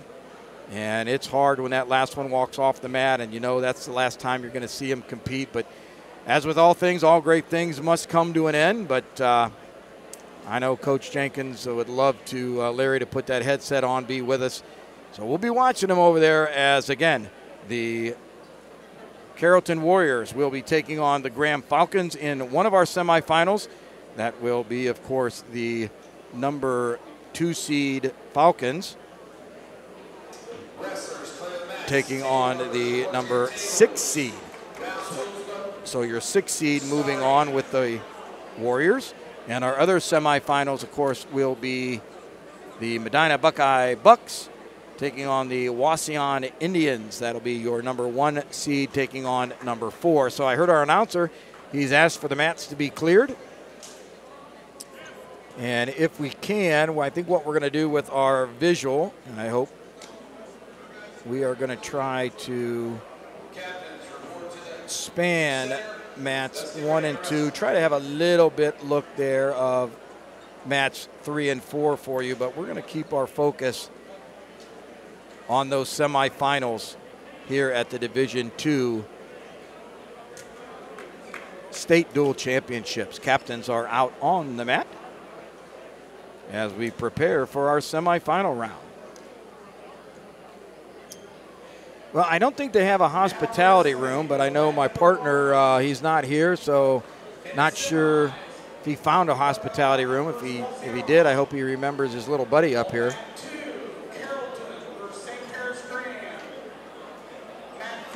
Well, again, ladies and gentlemen, you are joining the SMG Network. Here today, your host, TJ Downing, and Jimmy B bringing you the State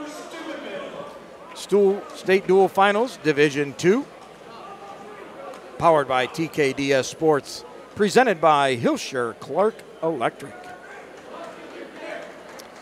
All right, wrestlers are getting ready to go out onto the mat. Again, we will keep it wide for you right now. Try to keep it at a position that you can see both mats 1 and 2. Again, as we had shared with you a little bit earlier, did not have a chance to have a lineup from Medina Buckeye. But again, the number 1 seed, many of their wrestlers ranked in the state as we prepare for the run. And the first whistle has blown. We're underway over on mat number 1. And for Wauseon, I would say this is going to be the sophomore Carter Stuckey. Carter coming in with a 13-11 record. I do believe the young man from Medina.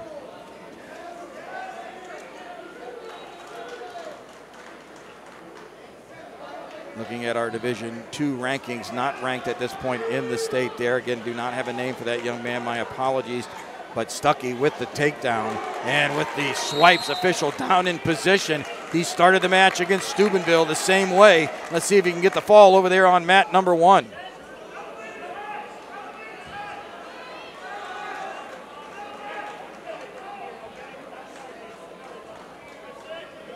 Now over on mat number 2 at 106 pounds. Now the way that the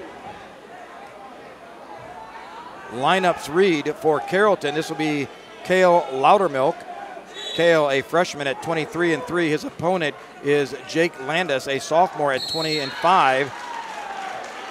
As we had talked about earlier, Landis, the sophomore, placed last year at the state tournament, was on the podium in the 8th place. And the fall, as you saw over on mat number 1, that was Stuckey starting things off for the Indians against the Bucks.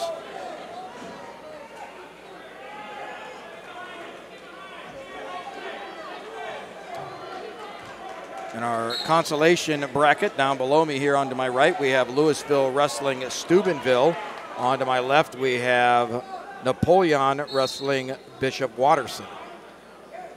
You might see those wrestlers coming into your screen as we go through. Over onto mat number 1, 113 pounds. Again, this is the number 1 ranked Blake Bartos, a sophomore from Medina. His opponent from Wauseon is Joseph Lugabil. Joseph, a sophomore, coming in with a 25-6 record. Last year, he was an alternate to the state tournament. Lugabil right now is ranked number 7 in the state. So as you look at mat number 1, you have the number 1 ranked versus number 7. Again, on the mat number 2, semifinals, Carrollton, Graham. This is Kale Loudermilk, Jake Landis.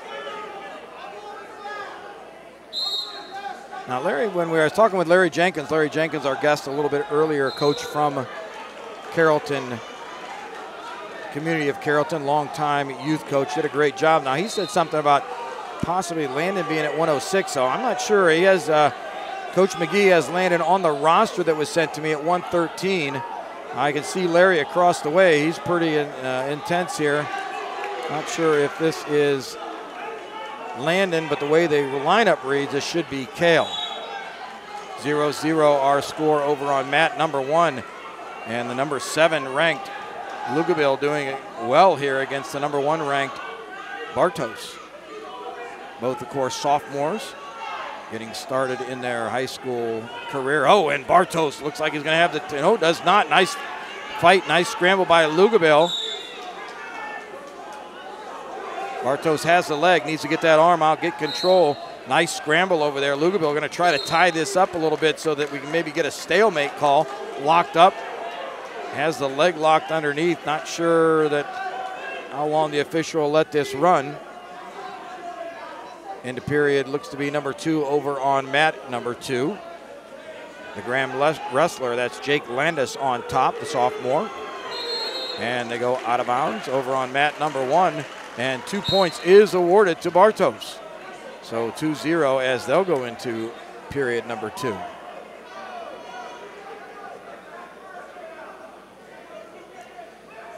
And we're going to stick with the way that the coaches have shared their lineup. So Loudermilk is down 2-0. Landis has the armbar on top. Let's see if he goes far wrist or goes around there with a tight waist. Looks like he might be looking, has the armbar on the far side, might be looking for that near wrist. Loudermilk taking the leg underneath, needs to get himself off the mat there. He's got to get himself back up to his base. Looking over at mat number 1, not sure who had choice there. Wrestlers on their feet, so assuming they both went neutral. Lugaville trying to work underneath those arms. Bartos with a little bit of snap down. Wrestlers go out of bounds back to the center.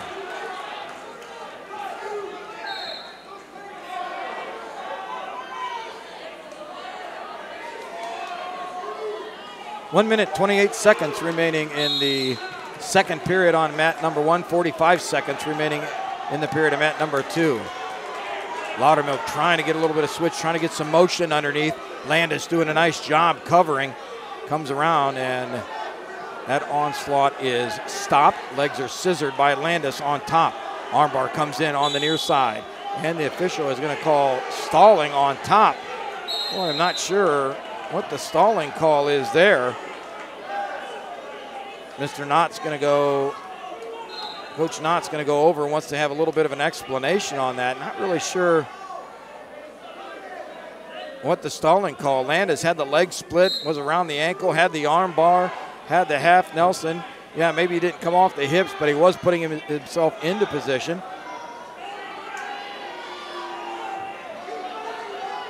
2-0 our bout score. Landis on top. 28 seconds remaining. We're looking at mat number 2.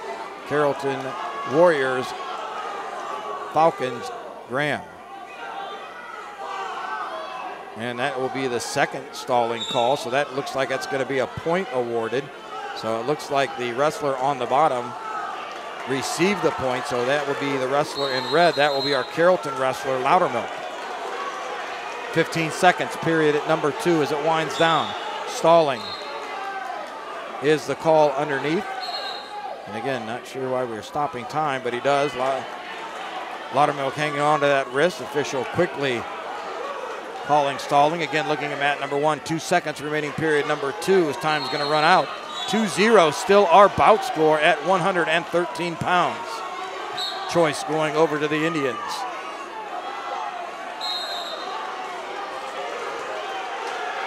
Again, Joseph Lugaville, the number 7 ranked wrestler for Wauseon. Blake Bartos, the number 1 ranked wrestler in the state right now at 113 for the Medina Buckeye Bucks. 2-0.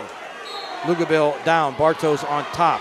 Looking back over, eyes to your left, looking at mat number 2. It'll be Landis going down. Appears Landis is down in this match, 3-0.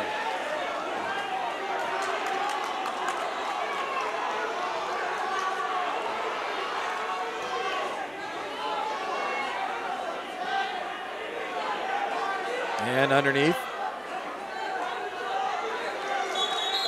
And the official stopping position there. Stalemate is the call. Again, in the lineup, this is Kale Loudermilk. again, our talk with Larry Jenkins a little bit earlier had made mention that Landon, he said something about 106, the state wrestler, but again, Graham at 113 has an OAC state champion. So this is either Loudermilk or Jenkins.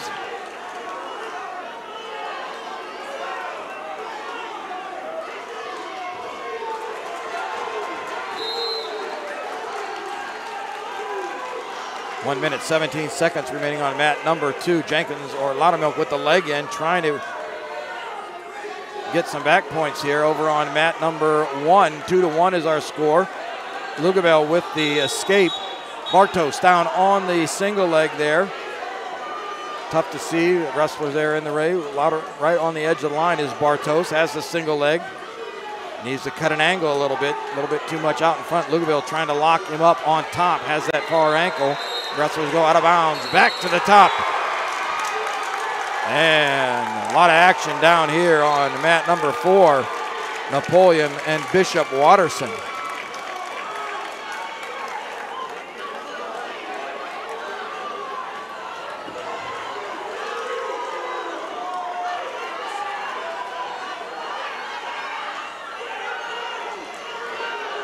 Bartos on the single. It's going to end right there, 2-1.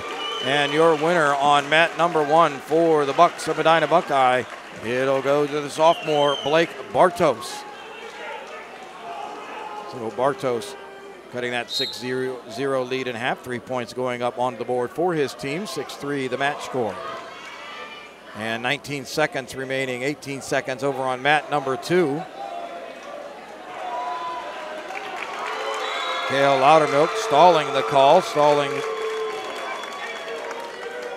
1 point going to Green. And our official there wanted to see a little bit more action possibly.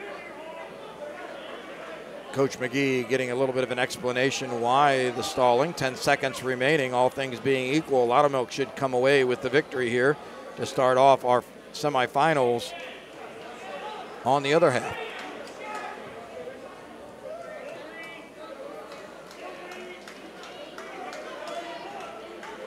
Now wrestling over on mat number 1 at 120 pounds for the Indians of Wauseon. This is Xavier LaFontaine. Of course, Xavier, you saw a little bit earlier, getting his 100th win against Steubenville. The junior comes in with a 33 now and 8 record. Remember, he was a state placer last year. Placed 7th at the state. His opponent will be Colin Limpert at 120 pounds. If all things being equal the way it should be. Limpert right now, state rankings, he's a senior. He's ranked number 1. LaFontaine, the junior, ranked number 13. And it looks like they are going to have a forfeit at 120 pounds. So Wauseon giving the forfeit at 120. So it's possible that they have bumped LaFontaine, given up the fall at 120 to Limpert. And they're going to move LaFontaine up to 126 pounds is what it looks like.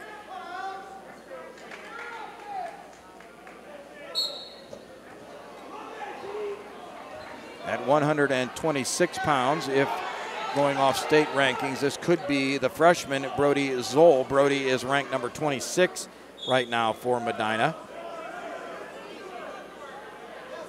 And LaFontaine quickly in with the legs, half Nelson. And there it is, the fall and the move.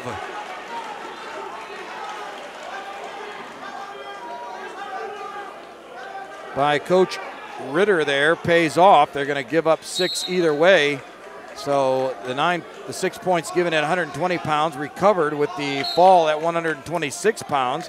Your match score now 12-9 Wauseon. At 113 pounds over on mat number 1. If the lineups hold that we were given, this should be Landon Jenkins for the Warriors. Landon, of course, placed 6th last year at 106 pounds. This year, right now, the senior has a 38-6 record. His opponent, a sophomore, Baden Root, Baden last year was the OAC state champion as a freshman. So though a sophomore has a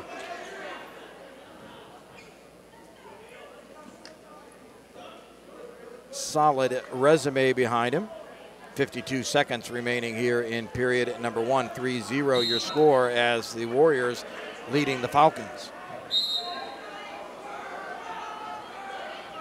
Over on mat number 1 at 132 pounds for Wauseon. This will be Braylon Miller, Braylon a junior. His opponent at 132 pounds. If by state rankings, trying to give this will be the junior Maven Reed. Maven ranked number 16, and if so, Reed with the fall.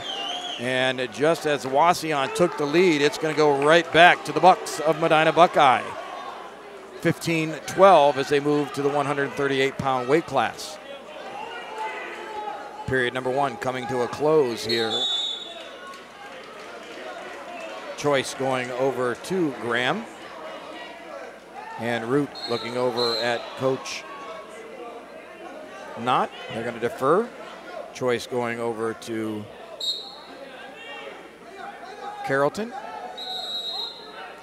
And looking down, it may be what Larry had told us earlier. That really does not look like Landon at 113 pounds.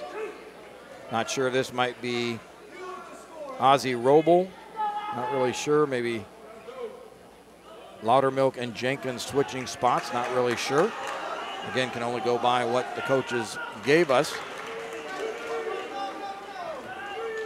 So again, looking at the scoreboard over on mat number 1, it shows that we're at the 144-pound weight class. I'm not really sure that should be the case. I would think we're at 138.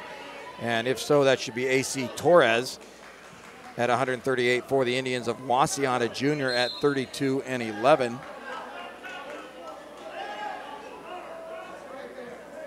At 138, if holding by state rankings, this should be Austin McGee. Austin, a junior from Medina Buckeye. Austin ranked right now number 9 for the Bucks. 1 minute remaining in period at number 1. McGee on top, 2-0 your score. And if this is Baden Root over on mat number 2 for the Falcons, Baden on top, 2-0. Under a minute to go, period at number 1.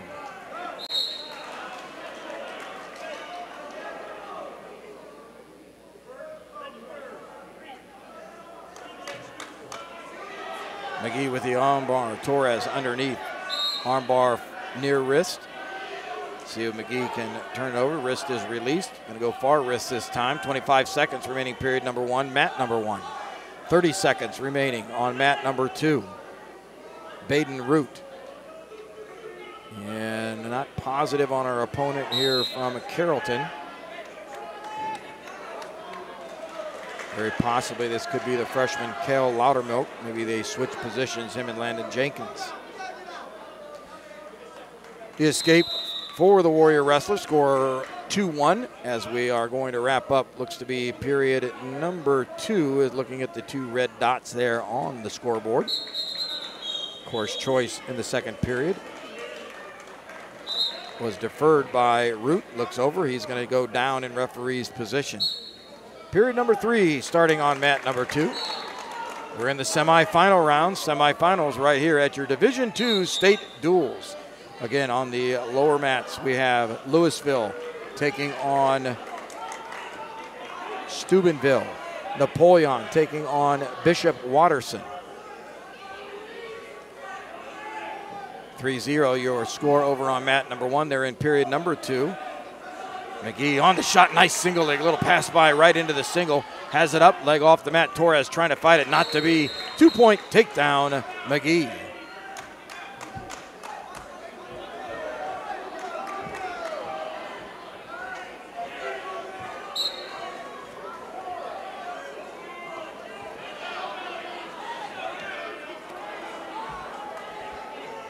And looking over at mat number 2, we're in the third period, 1 minute 14 seconds remaining. 2-1 is our bout score.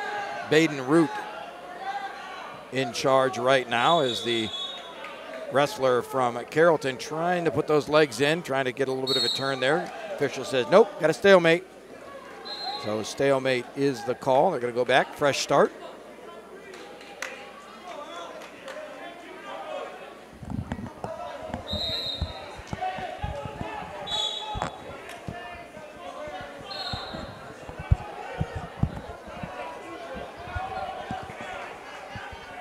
And back online, joining me, the boss, the main man, the matador, TJ Downing. What's up, brother? Tell you what, man. It's getting exciting. Oh, absolutely. Absolutely. You were you doing a little 411 out there, trying to get a little info for us? You know, I had to working the crowd? Had to do a little recon, get some coffee in there for you. I appreciate it, my friend. I appreciate it, absolutely. I'll tell you what, exciting times here, brother, on mat number 1. Had a little, even though it says 144 up on the board, I really believe we're at the 138-pound weight class, 15-12. Nice match over here with the Bucks of Medina Buckeye and the Indians from Wauseon. Very tight. And, of course, now taking a look down on mat number 2, Tej. I mean, it's been a while since, I'll be honest, I've seen Landon Jenkins wrestle. You know, our lineups say this should be Landon Jenkins, but I don't think that's Landon out there. And talking with Larry a little bit earlier, he made mention about Landon at 106. So as you look down there, I know you saw Landon earlier in the season there. I don't think that's Landon. Would you agree with me on that one? Yeah, you're correct. Yeah, that is correct. Trying to figure out who might be a little bit injured and banged up right around now. And well, that could be Kale Loudermilk. Maybe they switched. Maybe Loudermilk went up to 113. Jenkins was slotted at the 113 weight class, but I think he may have made the cut down to 6. And now at 120 pounds, coming out onto the mat for the Warriors from Carrollton, we have the senior, Cale Snare. Cale, of course, a state qualifier last year, comes in with a 34-6 record. His opponent, a senior from Graham, Elijah Rowe. And we're knotted up at 3 after 2. Oh, Snare with a nice little Prescott move there, a little throw by, has it quickly, 2-point takedown for the senior. Over on mat number 1, again, we're calling this the 138-pound weight class. This would be Austin McGee. Austin, again, ranked number 9 in the state right now. Antonio Torres, of course, his opponent, also a junior. Antonio ranked number 23.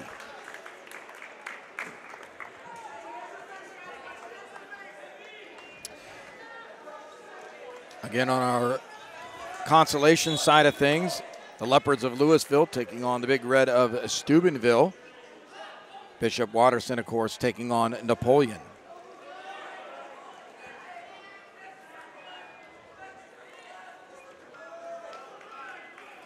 You know, looking up there, Tej, at the scoreboard on that Napoleon score, 12-2. Not sure that we had a tie. Normally we don't, we do not have a tie. They'll take it down into the sudden death rideout. So I have a feeling we might have lost a team point over there.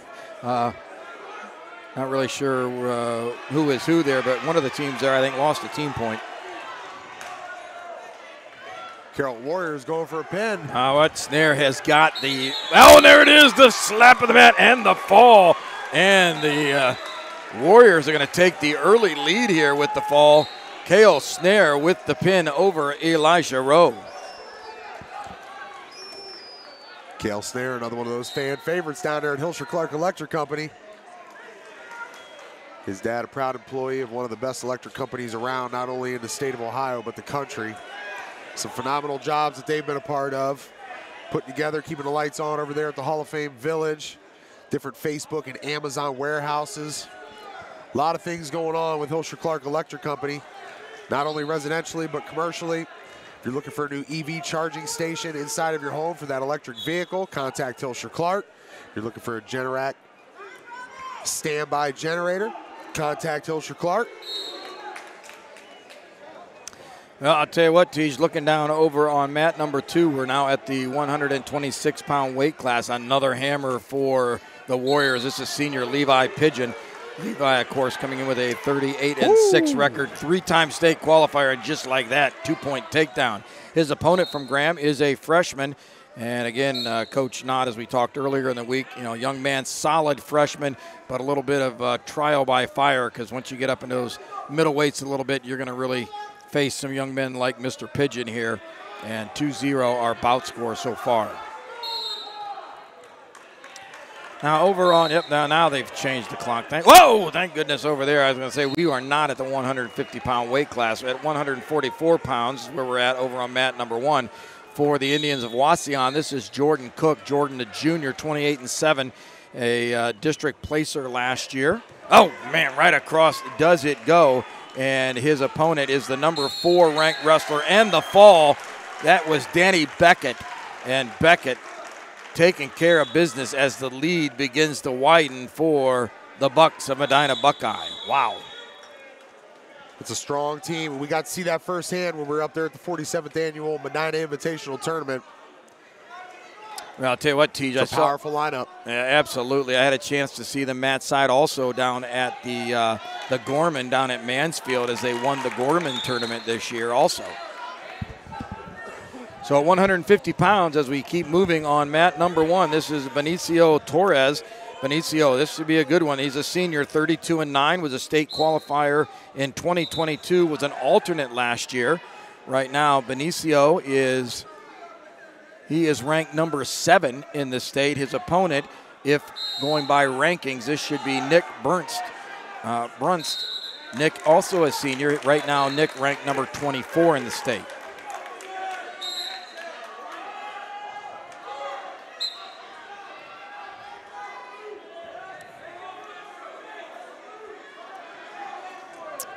Again, we'll keep the camera moving, letting you see some of the other action out and about and around. Again, down on our lower mat, Consolation side of things. We have one of the Barker boys wrestling down there against Steubenville. Comes in nice with a little bit of a dump there, outside dump. Oh, boy, has him on his back. Let's see if he settles back. Not sure if that's, is that Caden or Colton? Which one do you want to go with? I believe that is Caden. Tough to say, though. It could be. I know. Again, looking far side. Yeah, that's Colton. That Colton? Yep. All right, far side, under a minute to go on mat number 1. Medina, 24-12, leading in the match, 0-0 our bout score over there at 150 pounds. Again, 2 state-ranked wrestlers, number 7 and number 24. Over on mat number 2, mat number 2, again, Blaine DeMarco for Graham. Doing a nice job there with Mr. Pigeon. Bout score only 2-0. Levi came out real strong in that first period, but DeMarco doing a nice job riding on top. 1 minute, 25 seconds remaining in the second period. And Pigeon comes up. Looks like he's going to get his 1-point escape here. Wrestlers on the edge go out of bounds. Official says, yep, you're on your feet. Back to neutral position. Pigeon gets the 1, 3-0.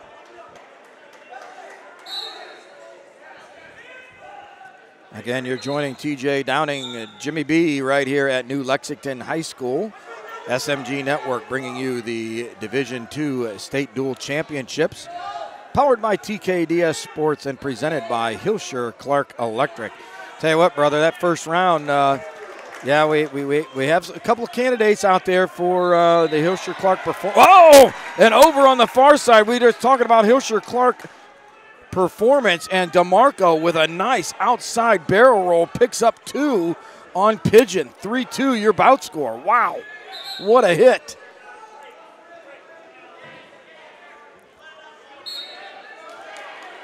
And DeMarco coming with a little bit of a 3-quarter Nelson here. You don't see that a lot at the high school level. It's kind of a real power move. See that a lot at the youth or middle school level. I can't see Pigeon giving in to that technique. Does not as the leg slips, comes out in front. Let's see if Levi can get 1 on the escape. But wow, what a nice hit by the young man from Graham. 2-point on the reversal for Pigeon. 5-2 your bout score. DeMarco needs to come up 10 seconds, 9 seconds. Pigeon we'll see, potentially dangerous. Official's going to stop it there with 6 seconds. And DeMarco will be down as they will ride out the last few seconds of period number 2.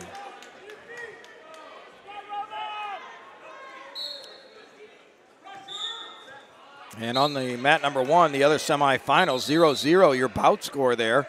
Again,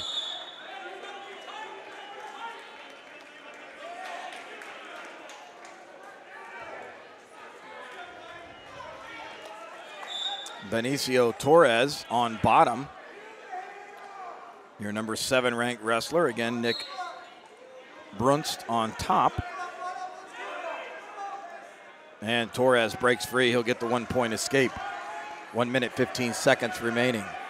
We're in the third period on mat number 2. Did not see where they started. You see they started on their feet, partner. Did you happen to see where they started on mat number 2? I did not see that one. Yeah, the Pigeon, I believe, started from bottom. All right, Pigeon goes down. Let's see if he can get the escape or reversal. DeMarco trying not to give up the points there. Again, the official with his arms out. That lets everyone know in the stands he sees no control given. And on mat number 1, Torres with the takedown. That's where you see the video. Torres gets the 2, 3-0, 42 seconds remaining in the second period.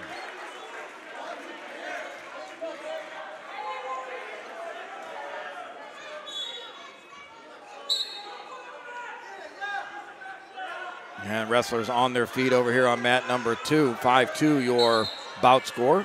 Under a minute to go in period number 3. Levi Pigeon in control here. 9-3 your match score. With the Warriors with the early lead. Now you talked about it earlier, Tej. You know, a lot of the power of that Carrollton team really down in those lower weights. Yep. As you move up, you know, experience takes hold, even though nice to see there are no holes. We're not giving away points. That's so important in any dual match. Well, I guess what you take away from the performance against Bishop Watterson was that Spelker able to go out there and get it done. He's a district qualifier. You look at what Aiden Shaw was able to do. Keep that thing, even though you lost your bout, you only gave up the 3 points, which kept it at 36-35. You got your team to win. You did what you had to not, you couldn't let that happen. You couldn't have the fall. And he made sure that didn't happen. So tip your cap to Aiden Shaw. You know, you grew up a little bit in that process too, because I'll tell you what, that young man put it on him there in the last 30 seconds. He had the opportunity to pin him. Absolutely. Well, I'll tell you what, brother, over here on mat number 2, the final ends up 6-4. But hats off to Mr. DeMarco. What a bout there against the senior Pigeon. Got the takedown, let him go with about 10 seconds to go.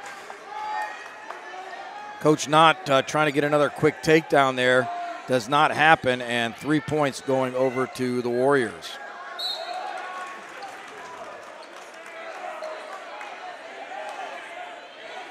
Now looking right here below us and see the video on. I believe that probably Colton Rhodes would be my guest down here against the Steubenville opponent.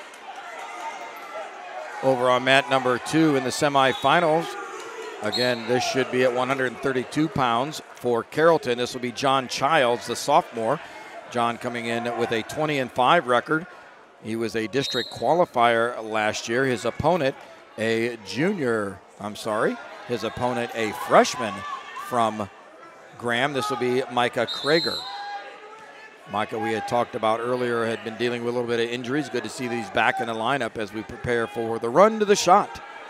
But right now, we got to keep our focus on a state dual champion. No, that's not Mr. Rhodes. That might be the freshman, Chris.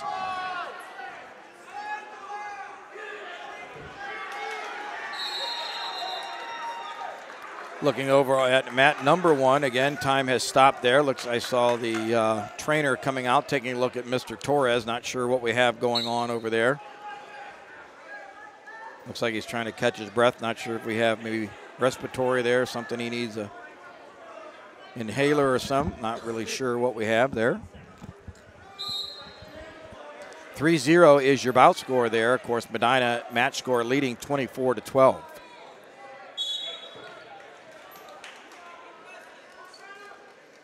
And the takedown going over to Krager for the Falcons. 42 seconds remaining in the first period. Mat number 2. Your bottom bracket semifinals.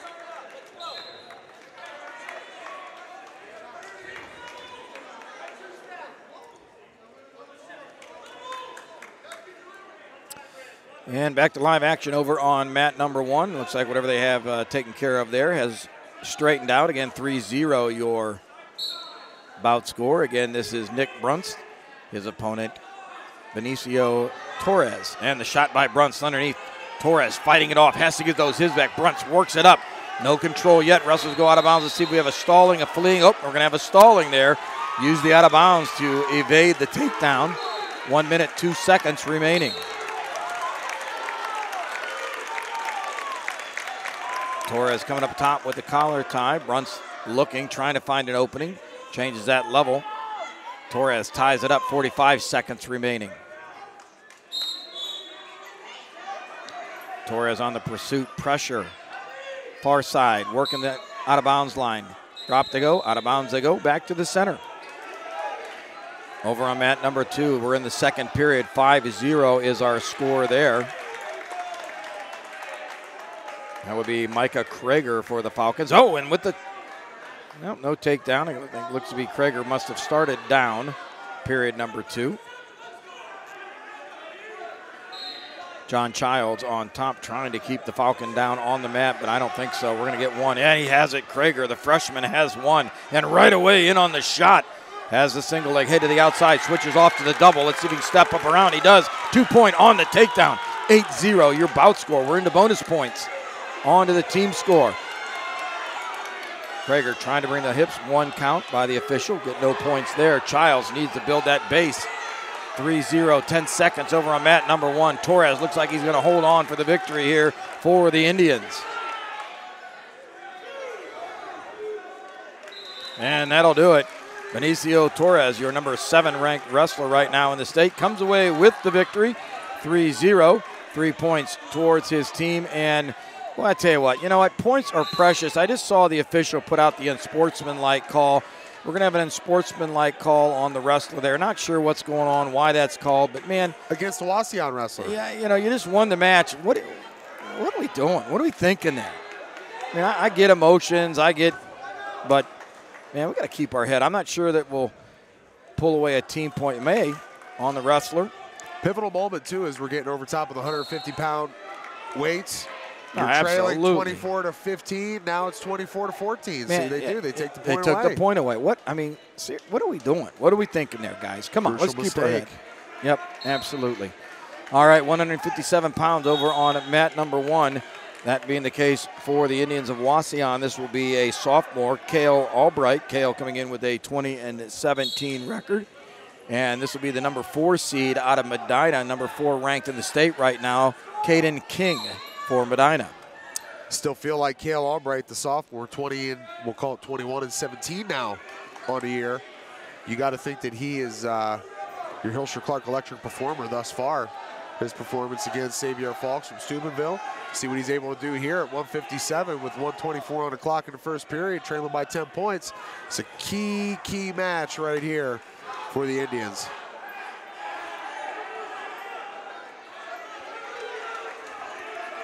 One minute, 11 seconds remaining over on mat number 1. One half of our semifinals. Over here on mat number 2, again, our young man from Graham Local in control. That's Micah Krager.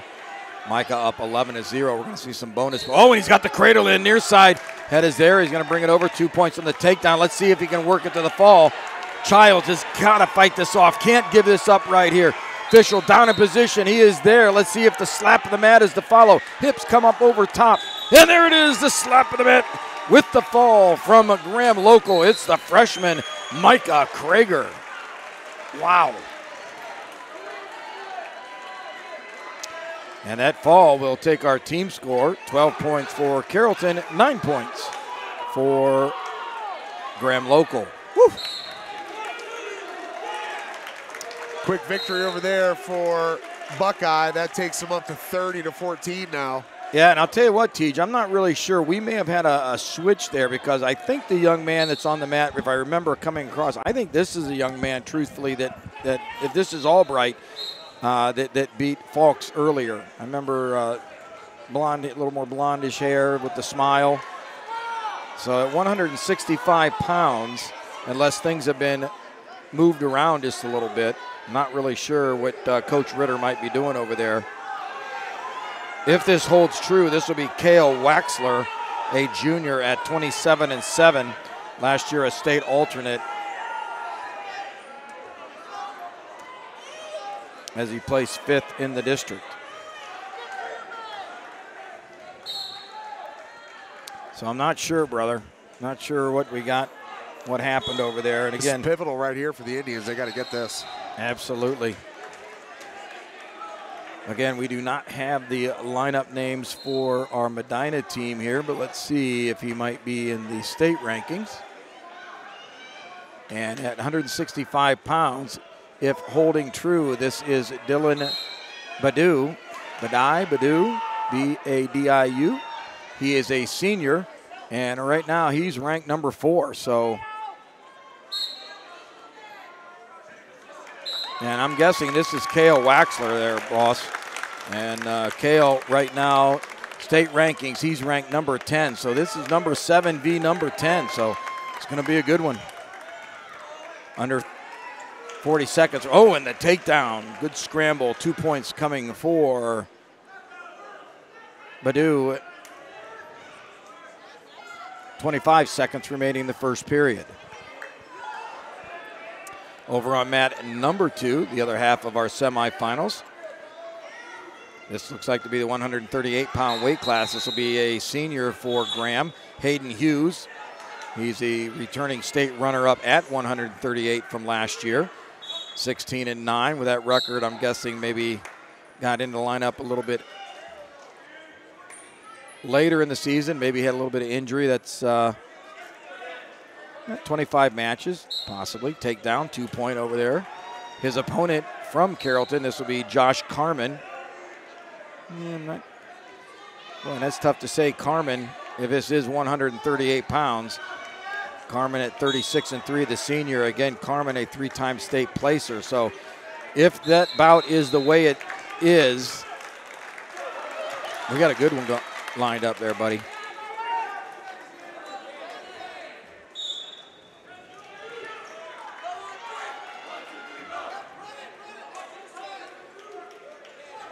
Your bout score, 12-9. Carrollton leading right now in the match score.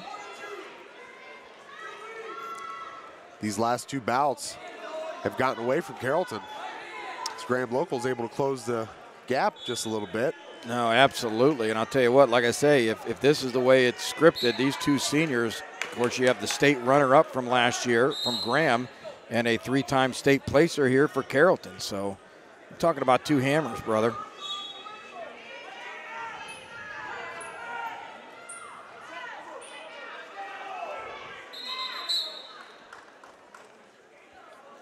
Again, over on mat number 1, our Wauseon Buckeyes semifinal, 2-0 is your bout score.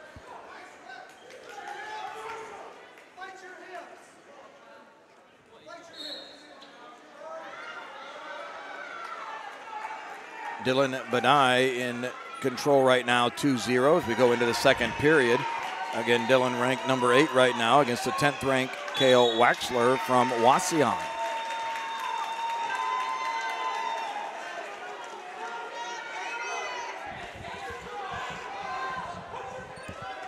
Of course, Kale last year was a state alternate, coming out of his district as a 5th placer. Just like that, Graham takes the lead, 15-12. All right. Josh Carmen comes out onto the mat. So that's Carmen there. Yep. All right, so, man, I don't think that was 132, so I'm guessing they might have jumped Carmen to 144. Of course, at 144, if this is who is touted for Graham, if it's Brogan Tucker. Brogan is a junior, 22-4, 2-time state champ at 113, 132, Super 32, AA, Super 32 All-American, and Ironman placer over there at Perry in the auxiliary gym. He's one of those young men we saw. Absolutely. So, did they jump? If you know this is Carmen, did they jump Carmen up to wrestle Tucker here just to see what it's all about, right? Give the best against the best here at these couple weights.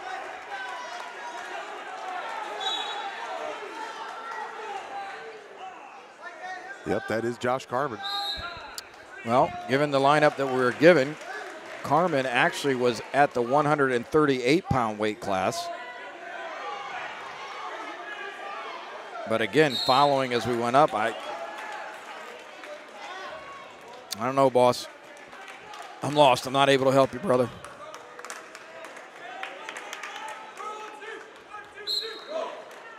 Now, where's Larry when you need him, right? I mean, what do you go on the other side? Exactly, our aficionado. Yeah, I'll tell you what, though. All thing Carrollton sports. And I know that you've talked to him also, but we were talking a little bit. I said, Larry, what are you going to do? You know, I mean, we all go there. Our boys move on and graduate, and breaks our heart. And hopefully we see him wrestle again, but sometimes it doesn't happen as it was for mine. What are you going to do next year?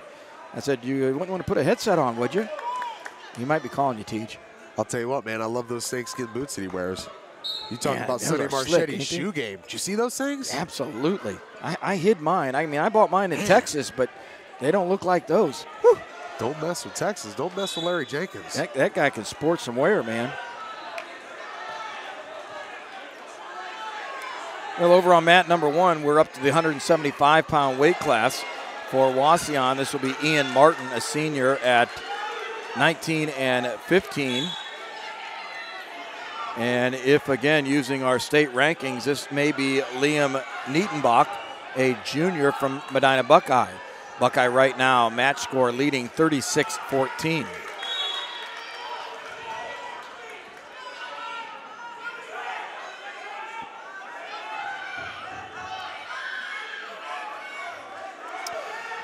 Well, we are one round away from the championships, partner. Who's going to advance? Will it be the Warriors from Carrollton, the Falcons from Graham Local?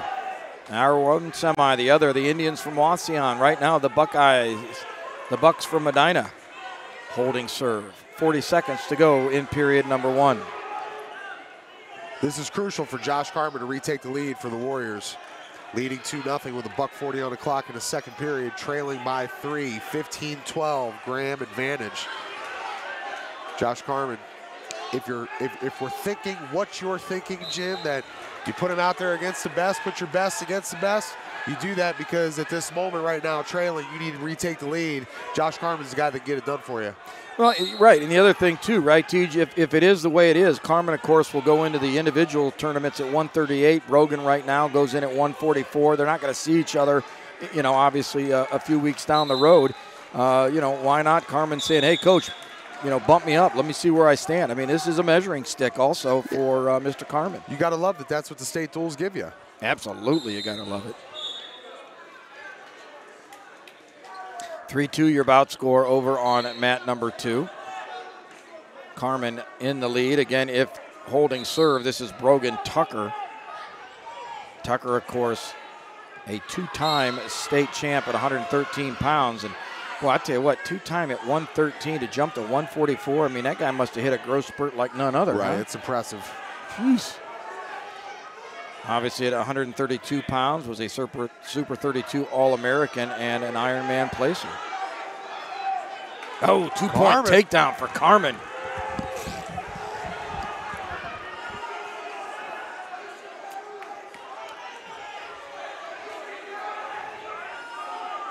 Only 15 seconds left in the second period.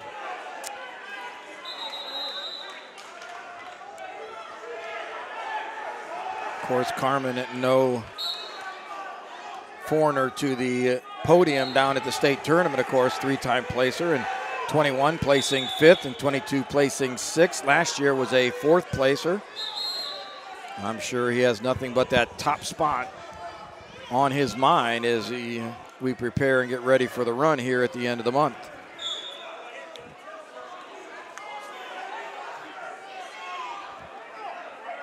How's that coffee treating you down there, partner? I tell you what there, brother, that was an outstanding move, and it's gone. Didn't take the diaper dog long to take care of that bad boy. Figured you need a little boost after that cruise down 77. Dude, I'm going to tell you. I was hearing banjos. The back roads. I tell you what, though, brother. Like I was telling you on the way down, boy, it'd be nice to have some property down there. Just love the open, love the woods. It's pretty cool. All right, over on mat number 1, 175-pound weight class, 36-14, your team score. Medina Buckeye in control. Bout score is 2-2 between the young men over there. Again at 175, that's Ian Martin. And for Medina, Liam Nietenbach. They're resorting back to more nose plugs over there for the Louisville Leopards. Already got that left side taken care of. Going double plug. Going double. Oh, man. Look at Jeff right in there. Jeff and Micah. Yeah, I wonder if he hit that eye socket, if that hit his nose. I wonder if he had to put a plug up there to protect the eye or something. Probably not.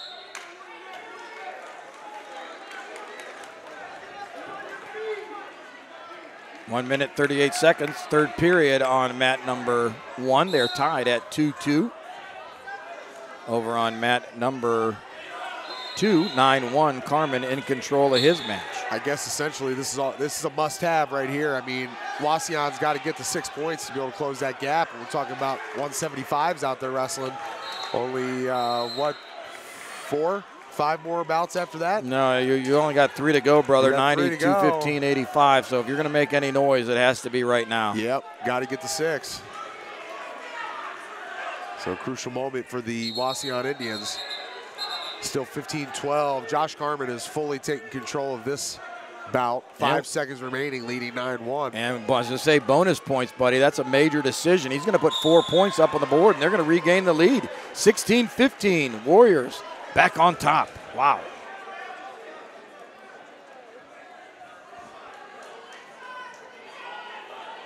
All right, moving on.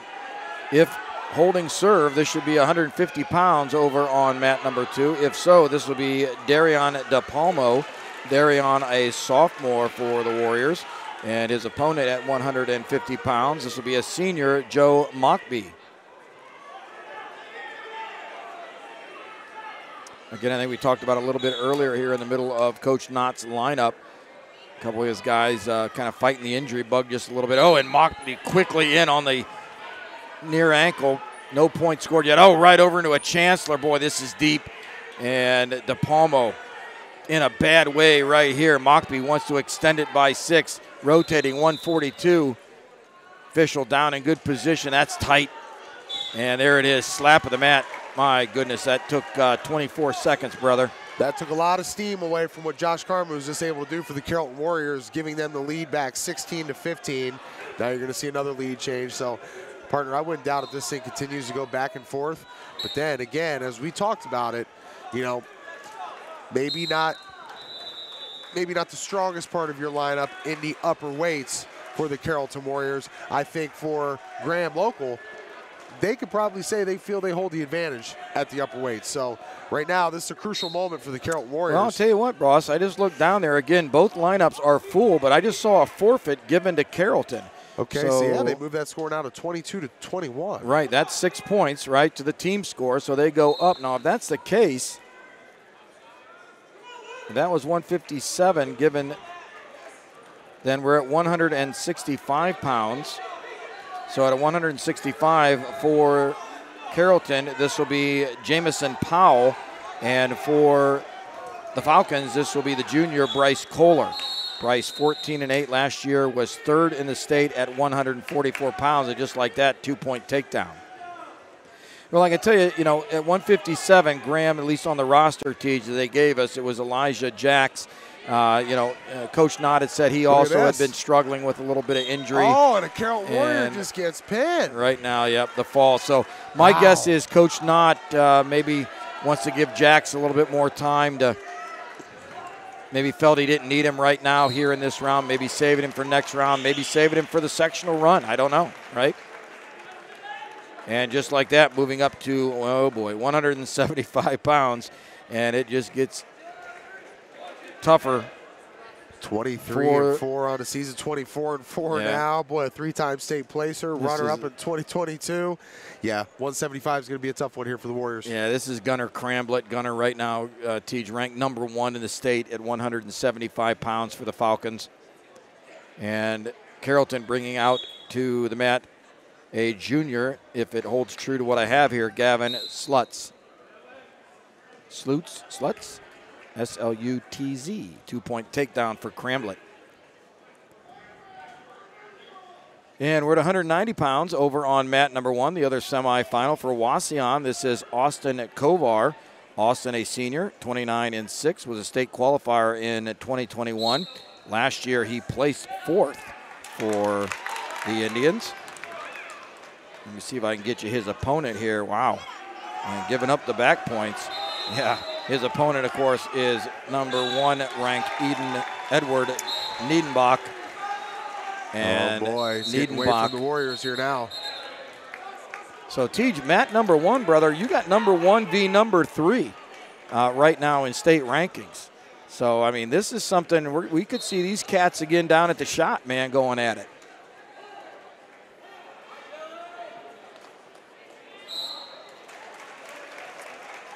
.150 remaining in the second period, 8-2 your bout score. Niedenbach, the number 1 ranked wrestler, and he looks like he's going to get another 2. He does. Working underneath. Nope, decides he doesn't want to lock that cradle up. Buckeye in control, 36-17. I'm guessing we had a fall looking at the score there on our mat number 2. 33-22 is our bout score. Yep, Cramblett able to get it done quickly in the first period. So moving up to 190 pounds for the Warriors from Carrollton. This will be a junior, Dalton Naylor. Naylor with a 13-10 record prior to the tournament starting here today. His opponent from Graham, a junior, Chet Manier. Chet 17-6. He's a returning state qualifier. And this will be the end for Wauseon if they get pinned right here. Niedenbach has it, man. 3 more on the back. That'll be 13-2. Bonus points going up to the board. Your match score 36-17. So it looks like it is going to end up very possibly number 1 v. number 2 in the finals. Woo. Carrollton Warriors have to get it done here right now, trailing by 11. Down 4-0 in this bout with a minute left to go in the first period. Naylor underneath on the leg, trying to do something with it, staying out in front. Head pops to the outside. Like to see a little bit of cross-face in here by Manier as Naylor tries to put that back inside. And there's your boy, Mr. Fulks, recovering, receiving a fall there for the Steubenville Big Red. Tough wrestler. I don't know. We're going to see that young man, I think, down in the shot. Yeah. Don't you think? Oh, yeah. Absolutely. Again, ladies and gentlemen, you're riding alongside TJ Downing and Jimmy B as we are at the Division II State Dual Finals right here at New Lexington High School. Powered by TKDS Sports and presented by Hilscher Clark Electric. Day moving along nicely here as the semifinals round very close to wrapping up. 2-point takedown. Again, Niedenbach extending that lead 17-3. Oh, boy, and he runs it over, and he's going to look more. He wants to fall and not to be as Kovar fights it off. But, boy, I'll tell you what, Niedenbach giving him everything he wants and more. 2 points away, or actually a point away from a tech fall over there, period number 3. Niedenbach's going to let him escape. 17-4. Takedown here will seal the tech fall for the senior.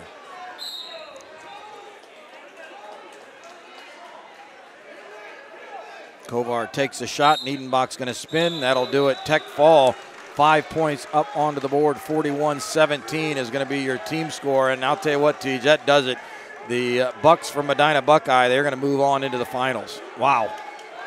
What a hammer. Nice looking build on that young man. You look like that, don't you, one day? Yeah, I used to, man. Not so much anymore. I never did. That's too short. This could be bad right here if the Carrollton Warrior gets pinned. Well, that will all but close it out for them as well. Oh, boy, he's stuck. Yeah, there it was. And so the fall. You called a partner. Looks like he's going to be number 1 versus number 2. I think you're right, buddy. Buckeye. It's going to be fun. That is going to be a good one. Wondering what mat they're going to put that on since they put the championships back here on the far end from us if they'll decide to go to the one that Buckeye is on or the one that Graham is on. Yeah, not really sure. They've kept it over here on 1. My gut would tell me we're going to go to mat 1 for that. We'll see what happens at 215 pounds right now wrestling on mat number 1. This is Bennett Toole for Wauseon. And let's see, I do not have an opponent's name from Medina Buckeye, but Toole is right now leading 5-0. What do you say, partner, since both of these have kind of gotten away from the opposing team, the Carrollton Warriors and the Wauseon Indians, if we power down here for a bit, take a break, and when we come back, we'll talk about some of our great sponsors, and we'll get everybody dialed in for championship wrestling here at the Division II State Championship's right around the corner, brother. I'm ready to go. Bring it on. Man. Here we go. Stay with us. Hang on. We'll be back with more after this. TJ Downing and Jim Bostic here on the campus of New Lexington High School. The Panthers, Amanda McCoy, shout out to her, athletic director, getting it done for us, putting us in the driver's seat. You're listening and watching exclusively on the SMG Network, powered by TKDS Sports and presented by Hilscher Clark Electric Company, the Division II State Wrestling Duels. We'll be back with more after this. Hang on with us. Enjoy some wrestling action while we power down.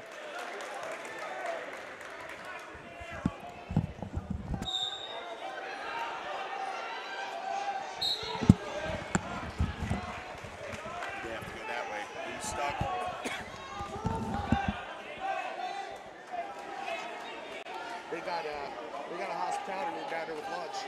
Yeah. Good call, brother.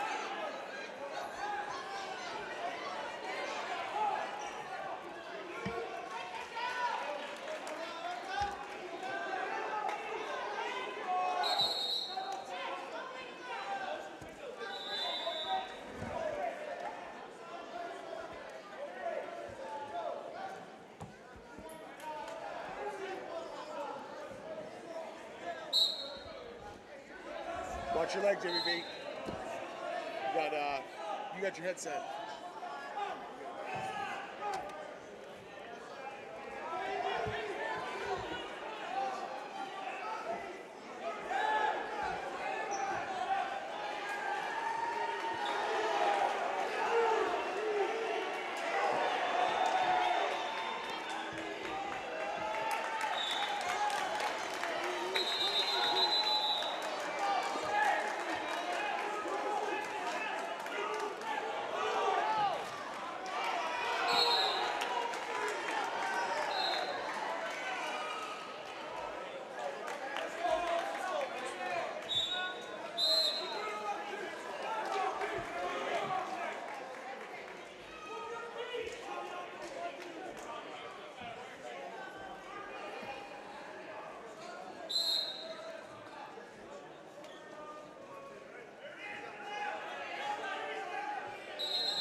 Tight squeeze. Tight squeeze.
Graham's number 2, Buckeye was number 1, right?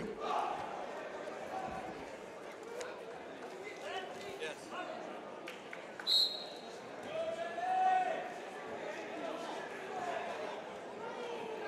Those standing up from mat number 1, please take a knee so fans can see the match, please, on mat 4.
Once again, those standing on mat 1, please take a knee so people in the stands can see over you.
table workers and clock people, be sure to be back before that 10 minutes is up.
Also, we do ask, once you're getting up and going out, be sure to pick up any trash in your area, put it in the recycling bins, please. We appreciate it.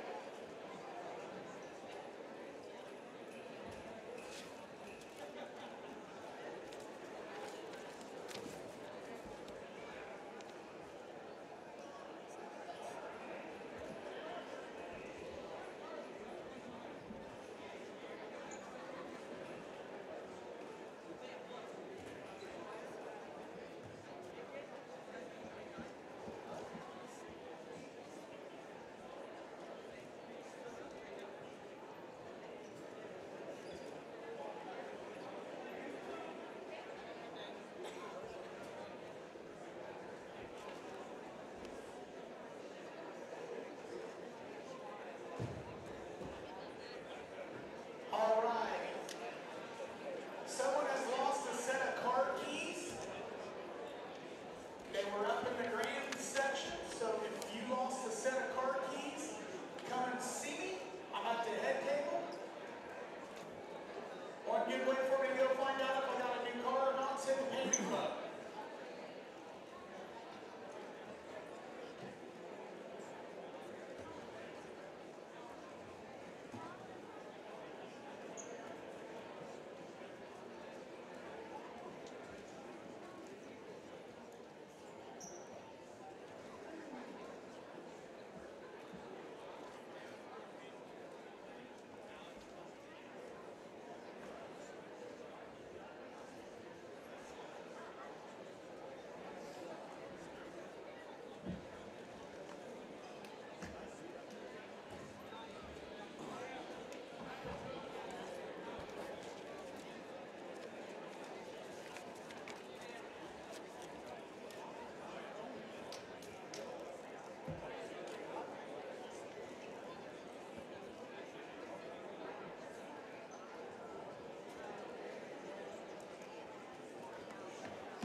Down here and see if I can get any type of sheet on Buckeye? Well, if everything is, it is. I only have like 3 names. I mean, everything else. I mean, this is ranked all the way. This is amazing. The way these rankings and shit are. Look how these things are matching up. That's nuts. Wow.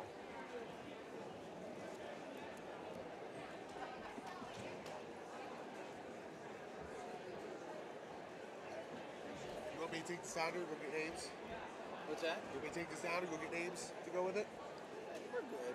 Sure? We'll make it work. Sure? Yeah. I mean, don't go down for that.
championship on mat number 1, Buckeye for St. Mary's Graham.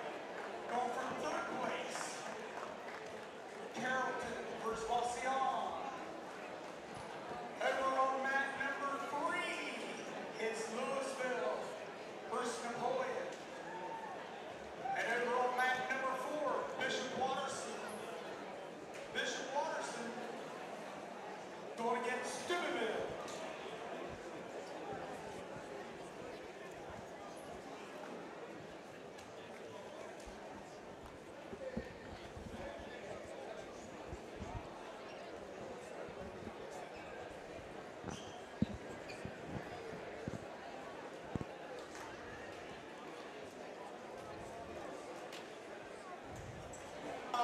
Team captains to the center of the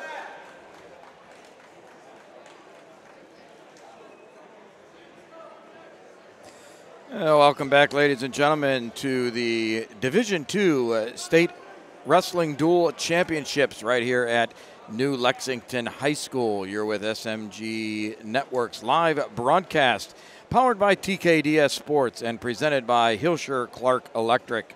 Now, I'll tell you what, it's time for the finals round, and it is going to be amazing. It is the number 1 ranked Medina Buckeye Bucks versus the number 2 ranked St. Paris Graham Local Falcons. As you look onto your screen right now, you can see the captains are out at the center.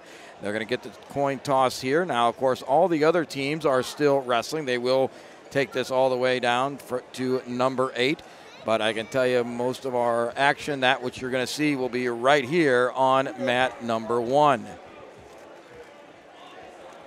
It's been an exciting day of wrestling here at New Lexington. It all started about 10 o'clock this morning, and the way it worked out, the way that we got here today, is round number 1, we saw Buckeye versus Louisville. Again, Buckeye the number 1 seed, Louisville number 8.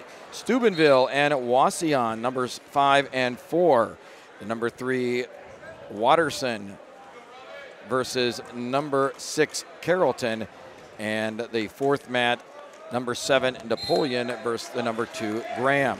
Into the semifinals, it was Buckeye versus Wauseon. It was Carrollton versus Graham. And here we are, time for the finals. We're about ready to go. My partner, TJ Downing, is here. TJ, here we go, brother.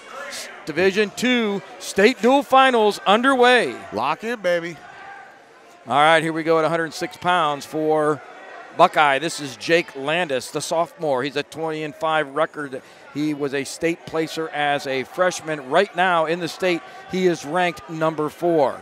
Our opponent, as we had said with the Buckeye Bucks, we have many of the guys here through the state rankings. Unfortunately, this young man here, not sure on his name here, but tall order as we move into the first bout of the afternoon.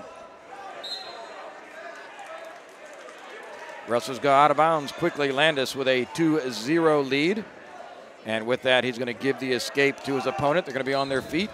Landis very comfortable on his feet, loves to work for the takedown. Of course, the Bucks from Medina Buckeye, their head coach, Mr. Michael Tecco. Coach has done a great job here today. Head coach for the Falcons of Graham Local, Jason Knott. Coach Knott in his 2nd year, assisted by Justin Stickley and Logan White. And the takedown has been successful for Landis. Right away, he's into the swipes, going to get some back points out of this. And Tej, I'll tell you what, you and I, we were looking at the rankings here back and forth. Man, this match is going to go back and forth all the way to the end. Yeah, obviously we know the history of Graham and what they're able to do. I know they just fell tough to obviously what we know as probably the number 1 Division I team, Lakewood St. Edward, which just 2 weeks ago they had a try match with them, and also Akron St. Vincent St. Mary. For Graham, what they've done in Division II for a long time now, and this is a Buckeye team that I don't think is going to be intimidated by what the Falcons bring on out to the mat. I mean, they got the number 1 seed, Graham's number 2. You see what Buckeye has done throughout this season. They put together a quality program over the years. Really, a lot of it culminates to me at what I see at MIT. At the Medina Invitational Tournament, there's nobody stronger, and what do they call it? The greatest show in wrestling, our girl Lynn Hotailing. Absolutely, baby. I haven't seen over the last 2 years a stronger program come through MIT than Buckeye. No, absolutely. Buckeyes made a great run. We talked about it a little bit earlier, obviously down at the Gorman tournament at Mansfield. They won the Gorman tournament. I'll tell you what, Coach Tecco, nice job. Top to bottom, man. Yeah, and I'll tell you what, the only thing I'll say about Graham Teach, talking to Jason Knott, Coach Knott a little bit earlier in the week, you know, he said, yeah, we're a little bit young, Coach. And I'm thinking, okay, you're young, ranked number 1, at least for the individual tournament. We'll see what happens here as the 106 bout into period number 2 at 10-1, Landis leading. Again, as we talked about a little bit earlier, using Burrowfan as our source for state rankings, team-wise, if you look at the individual team trophy that's coming up here, of course, second weekend in March down at the Schott at The Ohio State University. Right now, Graham is projected to take the the individual team title. The Bucks of Medina Buckeye ranked number 3, but you know, I'll tell you what, it's all who shows up that day, and bonus points become so important in tournaments of that nature. 2 more points going up to the board, Teach. 12-1 our bout score. Jake Landis well in control of this first bout. Checking on the Carrollton Warriors over here on mat number 1. Know that Louisville is facing Napoleon down here on mat number 3. No, absolutely. And as we talked about, you know, all this will be worked out. We will finish out 1 through 8. So all teams getting 3 matches here today, which is good. All right, back to live action over on mat number 1, championship mat, the finals. 12-1 your bout score. Jake Landis well in control. 1 minute remaining in period number 2.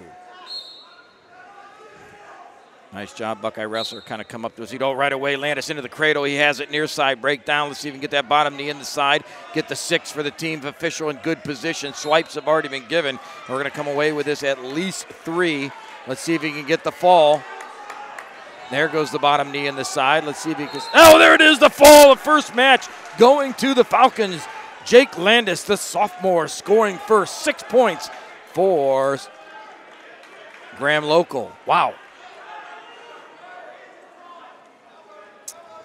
All right, moving into the 113-pound weight class. We talked about the various rankings that you're going to see here. And coming out for Graham Local, it's the sophomore, Baden Root. His opponent, a sophomore also, number 1 ranked right now at 113 pounds, Blake Bartos. No ranking for Root. Root last year, of course, was, as a freshman, was the OAC state champion. So, you know, no foreigner to these big matches. But right away, Bartos, within seconds, has the first takedown. Has the tilt locked up, rolls it through. Can't catch the leg coming around. He still has the wrist locked and the elbow. Here he comes again with a tilt. Now the hips are tight. And the official, unless he's doing the swipe silently. Nope, no swipes there. And stopping action, a little potentially dangerous there on the mat. Going back to referee's position. Root down, Bartos on top.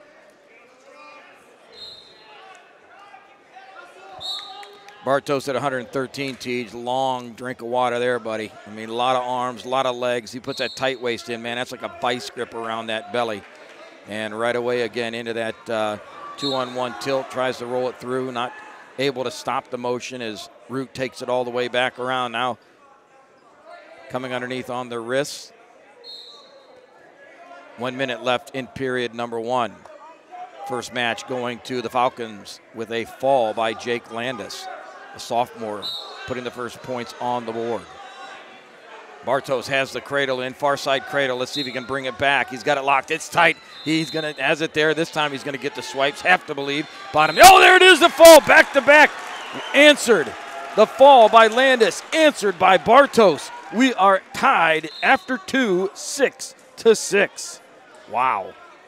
Kind of about how you would expect it when you have the number 1 and number 2 seed battling it out for the Division II State Jewel Championship, man. Gotta love it, brother. Well, you can check out on our social media platforms. We got the picture of the championship trophy, and you and I had a chance to check out that hardware after we enjoyed a great little trip to the hospitality room. Shout out to Amanda McCoy in Lexington, New Lexington High School, putting together a little pulled pork, some macaroni and cheese for the boys, a couple cookies. Gotta love it, man. Great environment, great day here on campus. And when we got a chance to see those trophies, I'll tell you what, That's nice stuff, whoever man. gets to stack that in the trophy case, Jimmy B, that's going to be one that you're going to look at and say, man, that's some good-looking hardware. I wonder if they let me take that, put on my dresser just for a night or two, man, just so I could look at it, you know? Mantle. Put it over the mantle. Oh, baby. All right, here we go, right into the 120-pound weight class for Graham. This will be the senior Elijah Rowe. His opponent, also a senior, #1 ranked for the Buckeyes right now in the state, Colin Limbert. Limbert has that Merkle position. He's got it. I can't believe they haven't given the 2 there. He's locked up. Coach Tecco wants the 2. The official saying not to be. There's the 2. Control down the mat. Limbert going to try to roll that back through, see if he can get some back points with it. And Rowe fighting down. Nice job. Doesn't go on the roll. 1 minute, 21 seconds, period, #1. Colin Limbert was one of those guys that Jamie Fosnight selected as his Hilscher Clark Electric performer from the 47th annual MIT. This kid is a handful to deal with. You see him, he's yanking his opponent back into the circle. Get back over here. You ain't going nowhere. But I'll tell you what, man, you know, again, we talked about it. Think about that practice room, right? At 113, Bartos, #1 ranked, just with the fall. Limbert, #1 ranked, right? I mean, you can't tell me those dudes aren't drilling partners, making each other just better every single day. Bartos, of course, only a sophomore, 2 years ago in Coach Tecco's lineup. Limbert, this will be his swan song, as we'll see if he can make his way to a state title yet to go in the second weekend of March. Under a minute here in the first period, 2-0, Limbert in the lead. Tell you what, man, you mentioned it, Jimmy B. This is the perfect prequel to what's going to happen on March 8th, 9th, and 10th. And now, as you talk about that road, making that push, making that run, we've got about 2 to 3 weeks, man, to see what these guys are all about. Because this right here, right now, this is a big proving ground for a lot of these wrestlers that are going to be taking the shot. I tell you what, brother, this is where the mental game goes into play. I mean, there are guys that can come out of this and be mentally much stronger, guys that you figure, you know, not a problem, but they'll take a loss here, and some of them will let it carry it with them, man, and we talked about it earlier. You come away with a loss here, you know what, you got to shelve that bad boy. This means nothing. I mean, yeah, it does. It's a state title for your team in the dual realm, but in the end, as much as this is a team sport, you're looking for those individual accolades, that individual tournament that's yet to come. 1 point escape by Rowe. Nice job, but right away Limbert down. He has the takedown, and that'll do it right at the end of the period. 4-1 choice going over to Medina. Catch a little Louisville action here right now before we get into that second period. And I'm guessing, Tej, the way that we've seen the mats roll, obviously we're highlighting the championship mat. On mat number 2, wrestling for the 3rd and 4th position would be Wauseon and Carrollton. Wrestling for 5 and 6, that would be Napoleon and Louisville. And wrestling for 7th and 8th is Steubenville and, I'm sorry, Napoleon is wrestling. Why do I have the Napoleon wrestler down over here to my left? Napoleon taking on Louisville down here. It looks like we have a 6-4 Wauseon lead over Carrollton right now. Okay, so I'm sorry, Tej. It's Bishop Watterson and Steubenville wrestling for 7th and 8th. It's always exciting to see how this ends up, you know, the finishing places, how close were the rankings at the very beginning, right? But they got the first mat. Yes, they did. Absolutely correct. #1 and #2, 4-1. Second period underway here, 1:30. Limbert in the lead, 4-1. Rowe, unranked, the senior. Though he's not ranked, I'll tell you what, he's doing a nice job keeping this flurry and keeping himself off the back here with the #1 ranked Limbert. Limbert has the half Nelson, and let's see if he can turn it over. Boy, you got to have Rowe looking away on this. Limbert trying to take it over, trying to get some swipes. 1:13. No swipes as of yet. Limpert's got the hips up awful high. Needs to lower those hips just a little bit. But Rowe, and there's the swipe. Nope, just has one. There they start again. Couple 1 counts. I'm not sure that we have even 2 for the back yet. Not so. Rowe fighting this off, trying to not to give up the back points. What a valiant effort by this young man. Now the swipes. There's 2. We're going to get at least 2 on the back point for Limbert. Now he tightens it up a little bit. Rowe fighting, trying not to give up the fall. Limbert in good position. He needs to get that head up in the air just a little bit, get those hips down. He's going to fight it back around. 38 seconds remaining in the second period. Rowe, what a valiant effort. Fights off his back to his base. Wow.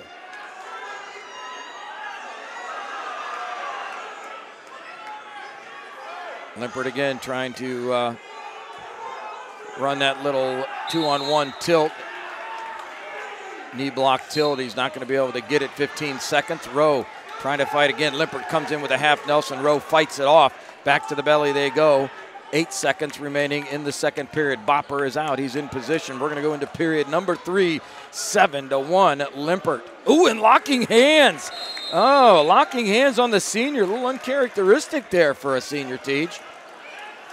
Yeah, especially making that decision right there where you're up 7-1 and you were, what, 2 seconds, maybe 1.5 seconds away from getting into the third, and you give up an easy point right there. So absolutely, and there was no, Rowe wasn't coming off the bottom. I'm not sure what happened there, how Limpert or why Limpert locked them up, but it happens. Listen, I'm no mathematician, I'm no Isaac Newton, but I'll tell you what, I'd rather go into the thirds up 7-1 than 7-2. You're no Pythagoras?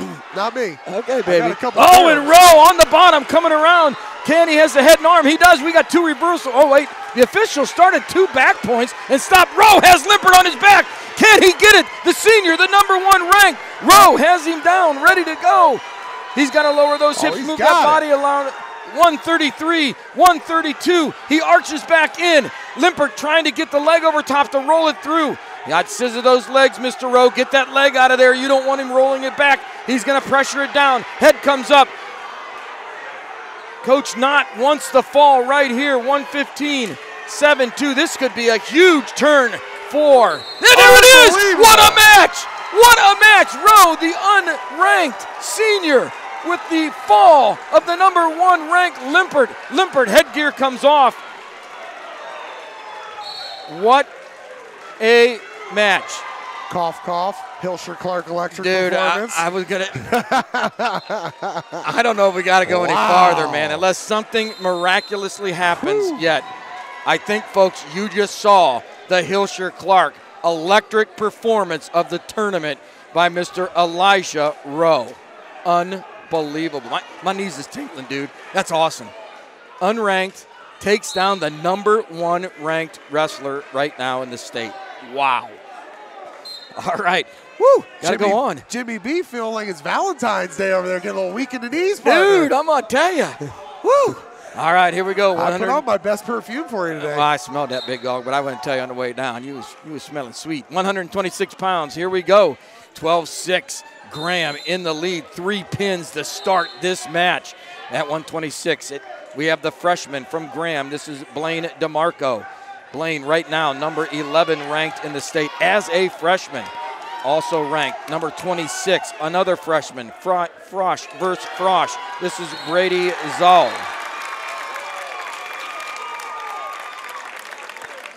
Pin for Napoleon down there over a Louisville wrestler. I believe that was Rhodes. So kind of got that same vibe there as we're talking about kind of some more consolation match stuff in placings there that Napoleon, I don't know if they expected that gentleman to beat Rhodes, and he does. And, that's really the thing about wrestling that you just got to love. I mean, on paper, Colin Limpert, most likely, you're thinking he's going to win that. But, again, this is a Graham kid coming out of strong room, great coaching, great program. But, man, how awesome is that to see? And you're trailing. You're trailing by 5. You're getting deep into the bout. Yep. What's the Pope say, right? What's the great equalizer? Man. The ultimate equalizer. And I'm going to tell you, as this match goes on, that we will look back and say that could have been the match right there. Well, when I hear about this a lot, I look back at, a guy like my buddy Mike Hurley. Guys just, you may be ranked higher, but sometimes, Jim, you just get caught. No, absolutely. You get caught. And Limpert got caught.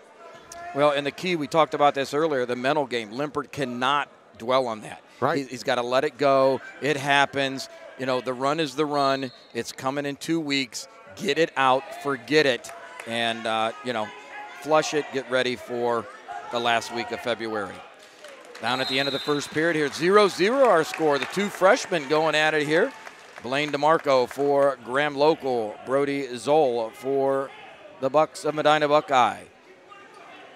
Now, I don't know if you put the same type of energy behind this, Jim, but when we had Larry Jenkins on with us at Top Gun and Alliance, he said, you know what? I don't care if my kid takes first here today. He goes, I want him to take first down at the shot. Do you kind of feel that same way here? It's like, yeah, you want the team title, but again, if you take an L here today, maybe that helps you not take an L March 8th, March 9th, and March 10th. You know, that's a great point, T. There's a lot of times, you think about some of these undefeated wrestlers, sometimes the pressure gets so great when you get down to the shot. You're thinking about that undefeated, mark, and you kind of lose your focus, and you lose at the wrong time, maybe in the quarters, maybe even round one. I'll tell you what, my son Justin made it down to state twice. Should have made it down his junior year, a little controversial issue years ago. But, but he said, Dad, he goes, I got down there. He goes, even as a senior, he goes, it was overwhelming, right? And you wouldn't expect that. But for some guys, man, they get down there, the big lights, the big arena, a lot of people, you just lose kind of where you're at and what it's about. So Larry's right. Yes, this is very important. But really, boss, in our sport, any kid walks out. You've interviewed a lot of guys now through the sport of wrestling. What's the first thing they say? I want to be a state champ. Yep. And it's not a dual team state champ. Sorry, it's an individual state champ. All right, 1 point. So we actually have 1.2. It's 2-0 our score. Not sure where the other point came from. We had another point, and maybe it was stalling. I don't know, or maybe an illegal move. But it's 2-0. Zoll from Medina Buckeye in the lead. DeMarco inside. Again, these are two freshmen you're watching here. Zoll steps inside, has the body lock around, and DeMarco trying to look into a little head and arm situation. The official is going to call an illegal move. That may be what happened earlier. 1 point again. DeMarco gives up the illegal move. I think the hand slipped off the arm, was just locked around the head, which you cannot do. So 3-0, your bout score, period, number 2, under a minute.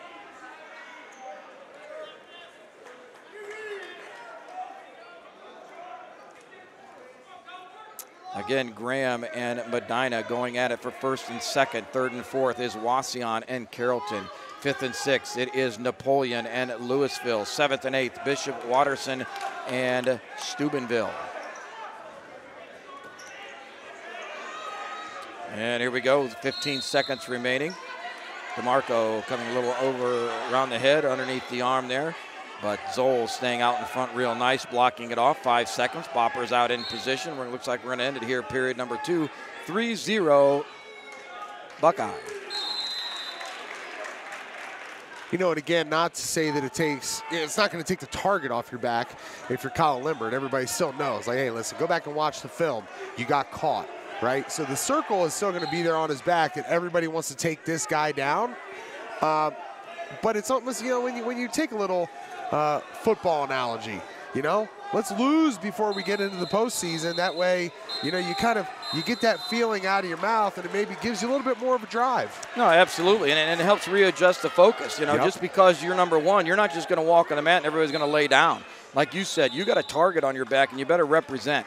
You got to represent that ranking where you're at. But if it doesn't happen, and Zoll with the 2-point takedown extends the lead 5-0. DeMarco does not want to give up any bonus points.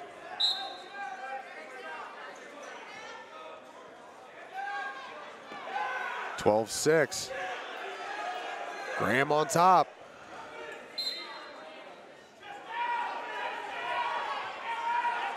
Over here, you've got Carrollton trailing Wauseon 12-10, and trailing this bout 7-1. I believe that's Levi Pigeon out there on the mat. Yep, they're moving right along. That would be about right. All four mats seem to be about at 120, 126, 132-ish, all the way around. I've had great pace here today, even though, as we found out earlier, bus driver may have went to the wrong Lexington destination. He went to old Lexington and not new Lexington, and yeah, that happens. We almost went there. Carrollton got started a little bit later, but I'll tell you what, they've had really good flow here. And again, shout out to Amanda McCoy, athletic director here at New Lexington High School. The Panthers, they run a first-class operation, no doubt about it. Our first time being here, tell you what, I'd come back in a heartbeat. Oh, absolutely, great facility. I'll tell you what, long ride, but a fun ride. Beautiful country down here. If you ever had a chance to drive down, please take an afternoon, Sunday sometime. Take your sweetie one down this way and take a look. It's beautiful. And I'll tell you what, Teej, like we talked about, Carrollton ranked number 6 when they came in there, and they're in wrestling for 3rd and 4th right now. So hats off to the Warriors. Yep. Well done. You upped your pace of play, where you were coming in seated, how you would finish. you know, and it wasn't easy for him. 36-35, Aiden Shaw had to keep himself from getting pinned. He lost his match, he lost his bout, but it was only 3-pointer, and man, there was some fireworks there. And you get into the next one where they would take on Graham, and we obviously know Graham leading the championship here right now. As it stands right now, it could very easily change, but for Carrollton, it's going to change, I think, boss, before the time's over. It's going to go back and forth. Oh, and trying to come through a little bit of a gator roll situation there, and Zoll stops the roll, actually gets 2 points out of that, 7-1, and there you go. End of the bout at 126 pounds, 7-1, a decision. 3 points onto the 9-1. So had some back points added to that. They did not show the back to the end, so that's a little bit of bonus there. That's a major decision. They're going to put 4 points up to the team score. It is 12-10 Graham. Wow. What a great day of high school wrestling. Well, like we say, right? I mean, we wanted to see, would like to have seen that Perry St. Ed's match. It's happening up in D1, but I'll tell you what, D2 right here, this is awful doggone exciting. The number 1 individually teamed ranked Graham Local versus number 3 Buckeye. Of course, coming into this tournament, it was Buckeye ranked number 1 and Graham ranked number 2, and they are both out there at now 132 pounds for the Falcons. This is the freshman, Micah Krager. Micah right now ranked number 12 in the state. His opponent, Maven Reed. Maven ranked number 16.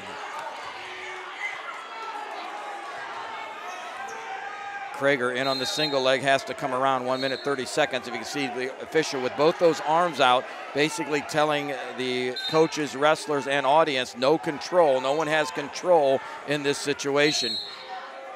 Krager again on that single leg, trying to work his way around. Reed over top. Got to be careful here. Don't want to set up a little bit of a spladle situation. No points yet. Nothing awarded by the official. Krager, if he'd pop his head, if he can try to get that head out of there, he does not want that head trap. Reed trying to, and here comes the head around. There it is. Pops the head. We're going to get 2 points. Krager, 4-2. Under a minute to go here in period at number 1.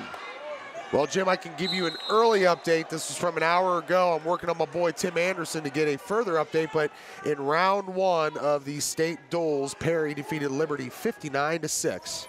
All right, well, off to the semis go the Panthers. My guess is if everything started the same times as here, they very possibly could be in the finals match there, so I hope we get some more updates.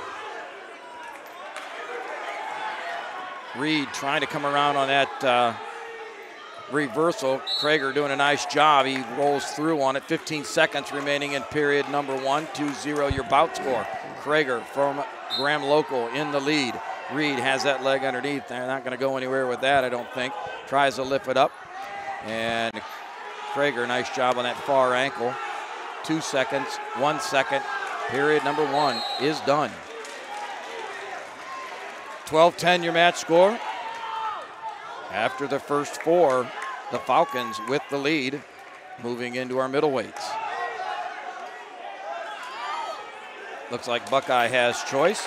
Mr. Reed says we're going to go down. This is a freshman from Graham Local versus a junior from Buckeye. Carrollton looking for the pin over there to be able to take the lead. Oh, and they got it.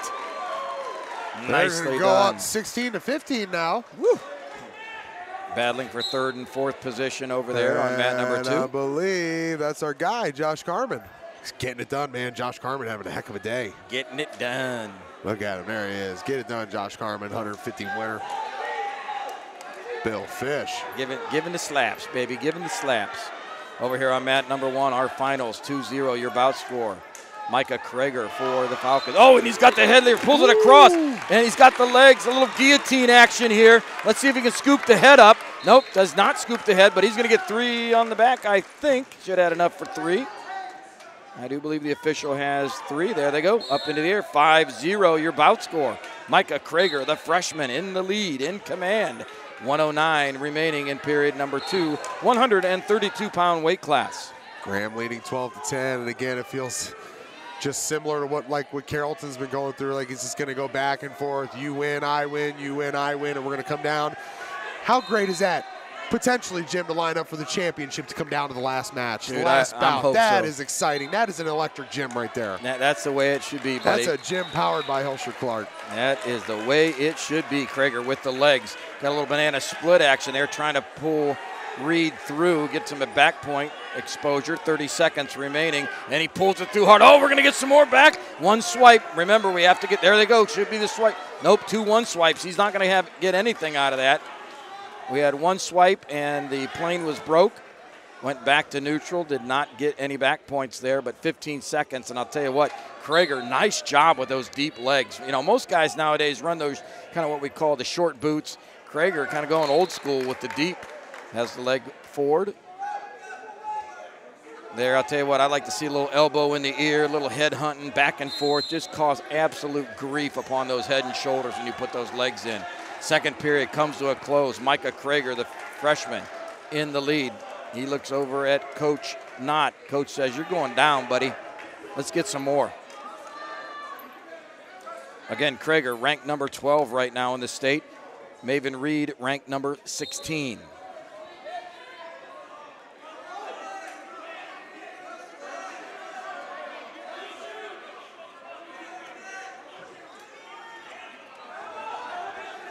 Reed on top, trying to break down Krager. A little bit of head lever action there. Can't get Krager flattened out. Micah doing a nice job. Oh, trying to sit in there a little bit. That leg's covered. We'll see if he can scoot through. Reed has the legs covered pretty well. Krager's trying to scoot. Nope, he steps over. Oh, if there's a swipe. 2 points on the reversal. The freshman. And right away goes hard across face. Has the arms bundled up. Let's see what he's going to do with it. Little bundle butcher. We'll see what he does. Legs are not in. He's very good with those legs. And I'll tell you, Tej, with that body that he has, cradles, legs, I mean, that's where a lot of leverage with long guys like that. A lot of leverage. Man, you can just see him down there on his stomach. Those legs coming out look like tree trunks. And he's got the arms bundled up. He's going to walk it around. The freshman looking for more. 7-0. We're not into any bonus points just yet. Only 3. Oh, here we go. Now we're going to go into bonus. Krager has those arms bundled. Can he rotate it around? Needs to rotate it to the right towards the head. Can we get the fall? Reed trying to fight off his back. 40 seconds. And nice job he does. Nice fight by Maven Reed. That looked close to scapula time, partner. It was awful close, brother. We got 10-0 right now. 4 points going to the board for the Falcons. 20 seconds remaining in the match right here at 132 pounds. The young freshman holding serve for the Falcons. Jim, 3rd and 4th place between Wauseon and Carrollton. Carrollton has retaken the lead, 22-21. Nice. They're going back and forth. Let's go Warriors. And the bopper is in position. There it is, and your winner at 132 pounds for Graham Local. That'll be the freshman, Micah Krager, has a major decision. He's going to put 4 points on the board for his team. Team score now, Graham 16, Buckeye 10. Woo. Now, Jim, we did say, was that was 113, Baden Root, who was, right now, he's going to be our Hilscher. No, that was at 120. That'll be Elijah Rowe. Elijah Rowe. Elijah Rowe, the senior, pinning the number 1 ranked Colin Limbert. I love some of the information that Coach gave us. For his 126, Blaine DeMarco, freshman, 13-10, solid, trial by fire. Yeah, and ranked number 11. As a fresh. Yeah, absolutely. All right, here we go. Moving on up, 138 pounds for the Falcons. This will be the senior, Hayden Hughes. Hayden comes in with a 16-9 record. He's the returning state runner-up in Division II at this weight class. His opponent, Austin McGee, a junior, ranked number 9, and Hughes ranked number 2. So this is number 2 versus number 9 under current state rankings.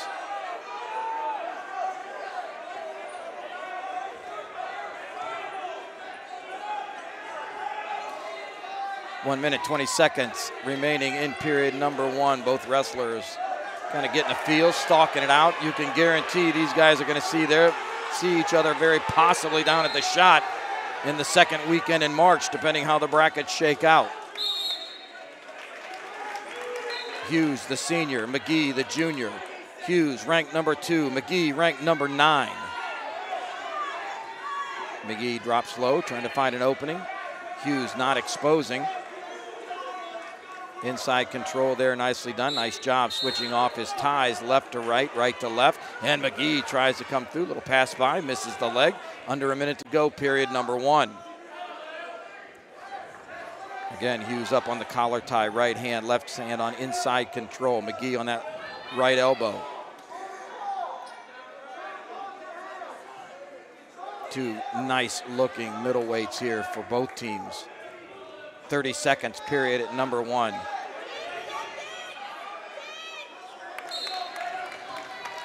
Heavy hands, both trying to find an opening. Right hand, oh, and coming off the collar tie, and McGee with the takedown quickly on the 2, has it. 15 seconds, 10 seconds remaining, period number 1. Hughes giving up the takedown right there towards the end of the period. And that'll do it, period number 1 in the books. 2-0, Austin McGee. Tight match over here between Carrollton and Wauseon. This bout right here, Jim, as we see the Carrollton Warriors leading 22-21, 4-4 with 7 seconds remaining in the first. Well, I'll tell you what, the wrestling has not been disappointing here today. Oh, when no. you think about, you know, at times, you know, we look at a Perry and Liberty score 59-6. We haven't seen any blowouts. Everybody's been competitive. They brought their competitive spirit, the competitive nature, the drive to want to take on the best, see the best, prepare yourself, and I'll tell you what, you got to admire the fight and the heart and the desire of every one of these competitors that have taken the mat today, regardless of the colors that they're wearing across their chest. Absolutely, brother. And I'll tell you what's also exciting, looking at the stands, a lot of times people say, wrestling's a dying sport. Man, these stands are full on both sides. You know, absolutely exciting. Well represented are each of these schools by their fan base as we go into period number 2 on the championship mat. Hayden Hughes, the senior, he is down. Again, state runner-up last year at this weight class, ranked right now number 2, but trailing 2-0 to the junior, number 9 ranked Austin McGee. Looks like the wrestler is going to go out of bounds. They do. Back to the center. Referee's position. McGee doing a nice job on top, keeping those hips locked. Hughes looking over at Coach Knott, getting a little bit of instruction as he makes his way back to get set. Great job, great thing to do as a wrestler.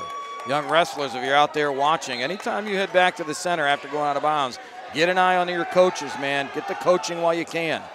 1 minute, under a minute to go, period number 2. Again, your match score, 16-10. Graham Falcons in the lead. Points so precious here. Obviously, the great equalizer with the fall, but the tech fall major decisions could come into play at the end of that team score.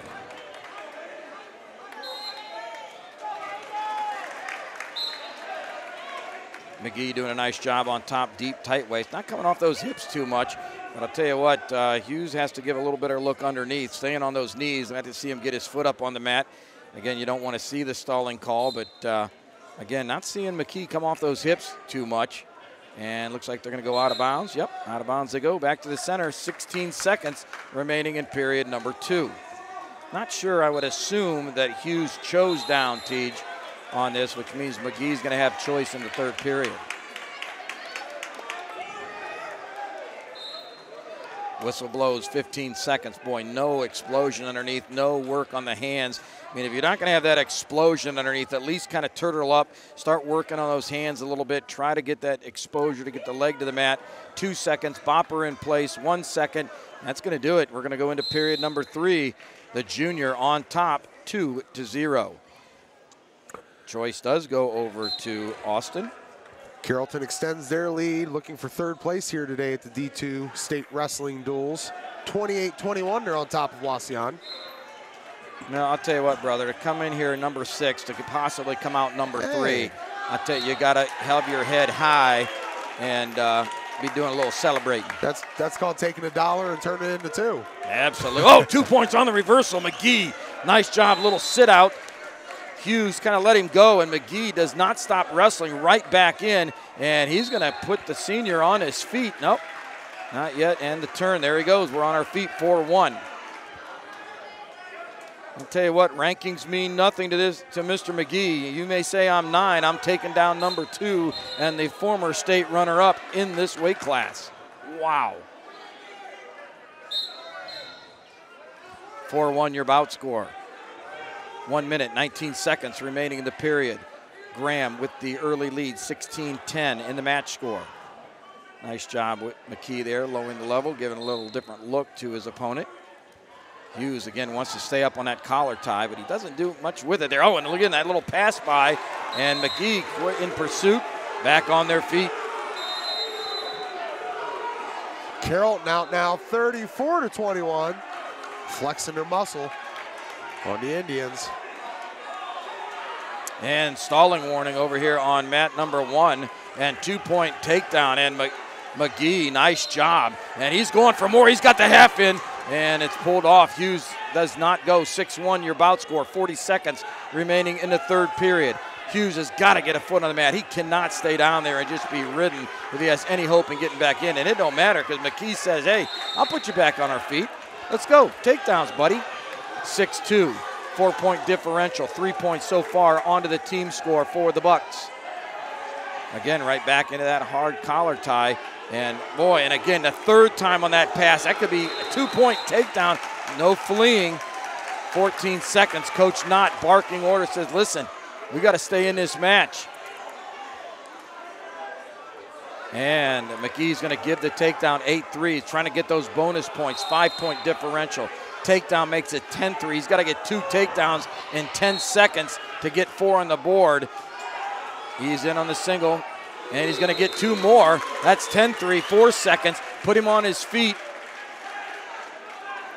Puts him on his feet. He does. 10-4, 6 points. Takedown puts 4 points on the board. Let's see if he can get it. McGee back with the, oh my gosh, and with 4 seconds. He gives it up, Teej. He gives up the takedown with 4 seconds to add a team point on for the Buckeyes. Oh my goodness. That is not what you want to do as the state runner-up last year as a senior. 4 seconds. You can't give up that takedown, brother.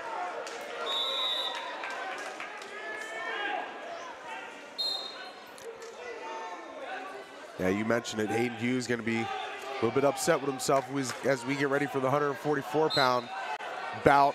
16-14 now. Well, and I'll tell you what. Graham on top. Here we go. We have the #1 ranked wrestler in the state right now out of Graham, Brogan Tucker, a junior. Tucker taking on the #4 ranked Danny Burkett. So again, 1v4 if the wrestlers are who they say, we believe they be. Tucker, a junior, again, a 2-time state champ, once at 100, both at 113 pounds. Huge jump into his junior year. Again, at 113 and then at 132. Okay, that makes more sense. I can't read my own writing. So again, a 2-time state champ, 113 pounds as a freshman, 132-pound state champ as a sophomore, coming in #1 ranked as a junior at 144. Oh, I'm getting a little message here from my lady Emma Hayden. She's saying that Hughes is actually up now. He bumped up a weight class to 144, so that would have been Colton Taylor that we just saw. All right, thank you for that out there. We appreciate that. Yeah, you know, we don't get a chance to see a lot of these schools throughout the year covering, you know, mainly in the Stark County, Summit, Northeast Ohio area. So we always appreciate the fans and everybody tuning in on the SMG Network live streams to kind of keep us up to speed. If this is your local team, which we appreciate you, Emma, reaching out to us and saying, hey, give me more Graham, give me more Falcons, and, you know, plugging us in on the information that we need to know so that we can keep it correct and accurate here in the Division II State Wrestling Dual Championships. All right, well, if that's the case, Teej, that means Hughes now up at 144 pounds. My guess will be they're going to bump Brogan Tucker possibly to 150. If that's the case, then here at 144, according to our fan out there giving us the 411, this is Hayden Hughes. His opponent, the #4 ranked junior, Danny Burkett.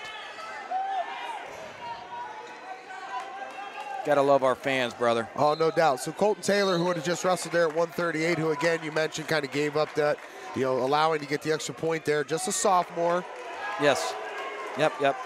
As you look at that record there, that would be, that's 4-2. He really hasn't wrestled much, you know? No, absolutely not. But again, you know, hey, hats off to that young man. Again, my apologies out there to our Graham folks there with thinking that was Hughes. Again, we can only go by what we have. We're not really sure of the facials here, but again, Hughes at 144 pounds. Again, his opponent, Danny Burkett. Burkett, another one of those guys who's had a lot of success alongside Limbert. And the other gentleman who was a weight class or two underneath Limbert, started with a B, last name B. All right, where are you at? I was checking something. It's Beckett. My bad. We want to make sure we give credit Beckett, with Danny Limbert, Beckett. And when you look up top Bartos. there, Bartos, man, those are three guys right there that are strong on the front half of this lineup. Well, again, right here at 144 pounds, this is Hayden Hughes. Again, Hughes, the senior, 16-9 record, returning state champ at 138 pounds. Ranked number 2. We're into the second period, 2-0 our bout score. Choice going over to Beckett. Wow, Carrollton out 56-21. So they have secured up, locked up third place. Not sure, but I think they rose the hand of the Wauseon wrestler. I think you might have that backwards, brother. Okay. Not to contradict, but I was kind of watching down there. Wasn't sure if that was, I figured they maybe had the score on the side that each team was on there. Nope, I think Wauseon is going to end up taking third here, boss. Wow. Well, every once in a while, the old boy Rick James gets fooled. Hey, dude, I'm calling Hayden Hughes in the last match. I'm sure the Graham people are about ready to, come take me out when we're done here. Well, listen, for those out there that have been in broadcasting before, they can understand one thing if they've ever done a wrestling duel where you've got 8 different teams. This isn't like going out and calling, Jim, you're a phenomenal PA guy, going out and doing a lacrosse or going out and doing basketball. It's 1 and 2 teams. That's all you got to worry about. Wherever you're worried about 8 different squads, man. It's a lot of bodies, a lot of names, and a lot of people that we just, frankly, we don't get to see. No, unless it's at the state tournament, unless right. it's at a district, something of that nature, a big tournament like MIT. Well, Danny Beckett down there for the Bucks, boy, right away into the takedown. Again, Beckett, the number 4 ranked wrestler. He's up 4-0 here in period at number 2. Well, and that's why we really appreciate our fans watching, and they can see the action. They know who's out there. We appreciate you, jumping online with us, correcting us. Hey, no doubt. We're a family. We all work together. And we appreciate that. Beckett with the arm bar near side. Let's see what he's going to do with that left hand. If he's going to go wrist or underneath on the tight waist. Looks like he's going to come out of the arm bar. Going underneath, a little bit of a claw ride there. Trying to, again, work that arm bar underneath. Not sure that he has it. Official kind of blocking our advantage here. Under a minute to go, period at number 2. 16-14, our match score.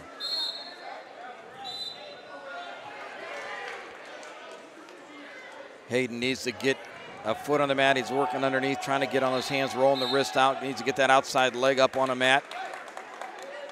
Beckett riding tough on top, coming underneath, has that little bit of a spiral ride with the arm underneath. And Hughes comes away with the escape, 4-1.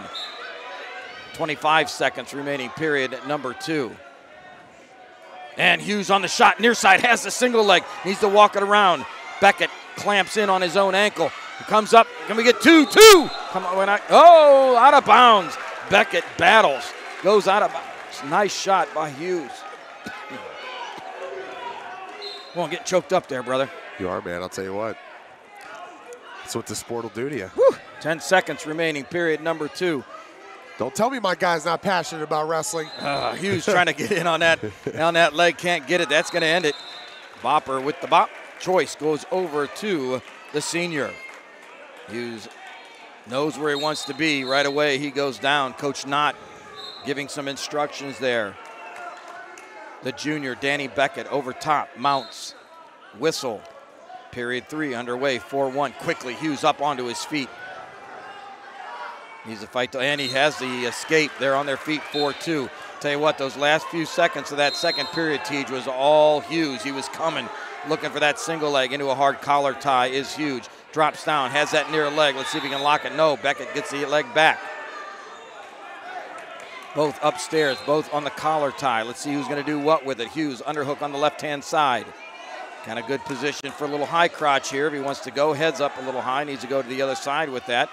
And the collar tie by Beckett trying to slow down Hughes. Again, only down by 2. Hughes underneath. Oh, and he tries to slip past, and it's going to be 2. As Hughes took the shot, Beckett tried to anticipate, but Hughes just too quick, gets the takedown. We're tied up 4-4, 1 minute remaining. Now Hughes has to make a decision with time. Do we let him go and try for another takedown, or do we go for the turn? Worst case, we go tie, go back to our feet. Near side, has in the arm bar, far wrist. Now goes single wrist, underneath, tight waist, underneath. Goes up on top, on the head, still got a 2-on-1 underneath, 42 seconds. Beckett needs one to escape. Beckett on his feet and turns one. There he has it, 5-4, 35 seconds. Hughes needs the takedown for the victory. Beckett, takedown or just needs to hang on. Oh, he made the mistake to look at the clock, and as he looked at the clock, Hughes in on the single leg. Bring him back to the middle, needs to bring him back in. He does. There he goes. And there should be 2 on the takedown and fleeing. We got to have a fleeing call there or something. Oh, I'm sorry about that. My Buckeye fans aren't happy with that call. Beckett turns. He made a beeline for the out of bounds. I'm not sure on that. 18 seconds. 5-4, 16 seconds. Underneath goes Beckett, or Hughes. Goes in quickly on the takedown. 10 seconds coming across. He gets the takedown. 8 seconds right at the end. He's going to hang on with a victory. 6-5, 4 seconds. Underneath, and that'll do it. The runner-up from last year battles back. What a match. What a match. Winning it with 4 seconds. Hand is raised. Whew. Hayden Hughes, 3 points onto the board for the Falcons. Sorry about that, Teach. I mean, I thought that was fleeing. I thought that was fleeing. Justice prevailed. Hughes had it, got the takedown at the end. Wow, wow. All right, moving on, 150-pound weight class. Now, if that was Hughes, I don't know if our Graham helper out there, if this is Brogan Tucker, if they bumped up Tucker for Mockbee, and very possibly, oh, Tucker, if it is, let's say this is either Brogan Tucker or Joey Mockbee. My guess is this is Tucker. Oh! Tucker off his feet, down he goes. This is Nick Brunst. Out of bounds they go. Brunst ranked number 24. If this is Brogan Tucker, which I'm going to guess it is, Tucker ranked number 1. Coach Knott doing a little fandango there in the middle as he's moving guys around. Any word from our fans out there? We'll keep getting an update here.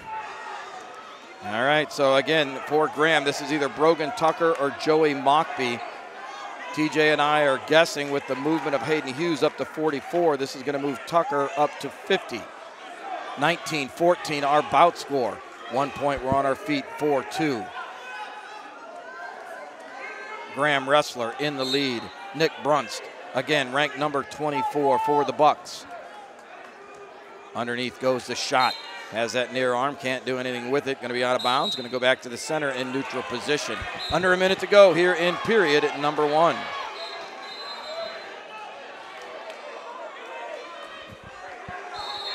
Again, we believe at 150 for the Bucks, this is Nick Brunst, the senior, ranked number 24.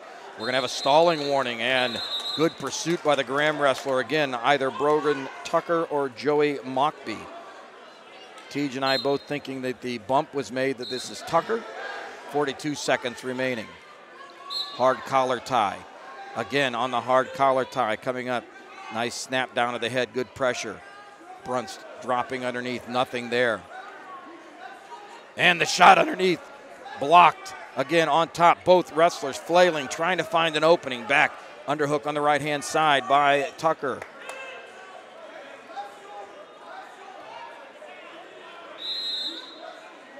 And a little inside trip motion there as they go out of bounds. 13 seconds remaining, period number 1. 4-2 our bout score. Underhook there, little throw by, right out into the single leg. Doubles across, legs come up. We're going to get 2 right there. Takedown, 5 seconds remaining. Period number 2. Wrestlers are 1. Wrestlers out of bounds. Back to the center, referee's position. Boy, nice job. Underhook there, threw that by right in the single, transferred off, finished it. 6-2 your bout score. Oop, where's the caution? There it is. And a little bit of movement underneath there. Got a little hungry. 4.3 seconds remaining in the first period. Brunst comes up to his feet, but that's going to end it. Period number 1 in the books. Well, it looks like 3rd and 4th have finished up for the day over there, Tej. I'm thinking the Wauseon Indians are going to come away number 3, and the Carrollton Warriors going to come away number 4. But I'll tell you what, you would think just simple, common team on this side, scorebook on that side. Team on this side, scoreboard on that side. But they did the old X cross block on me, man. Gotta love it. Bring a little football, a little cross blocking in. Hardest thing to do.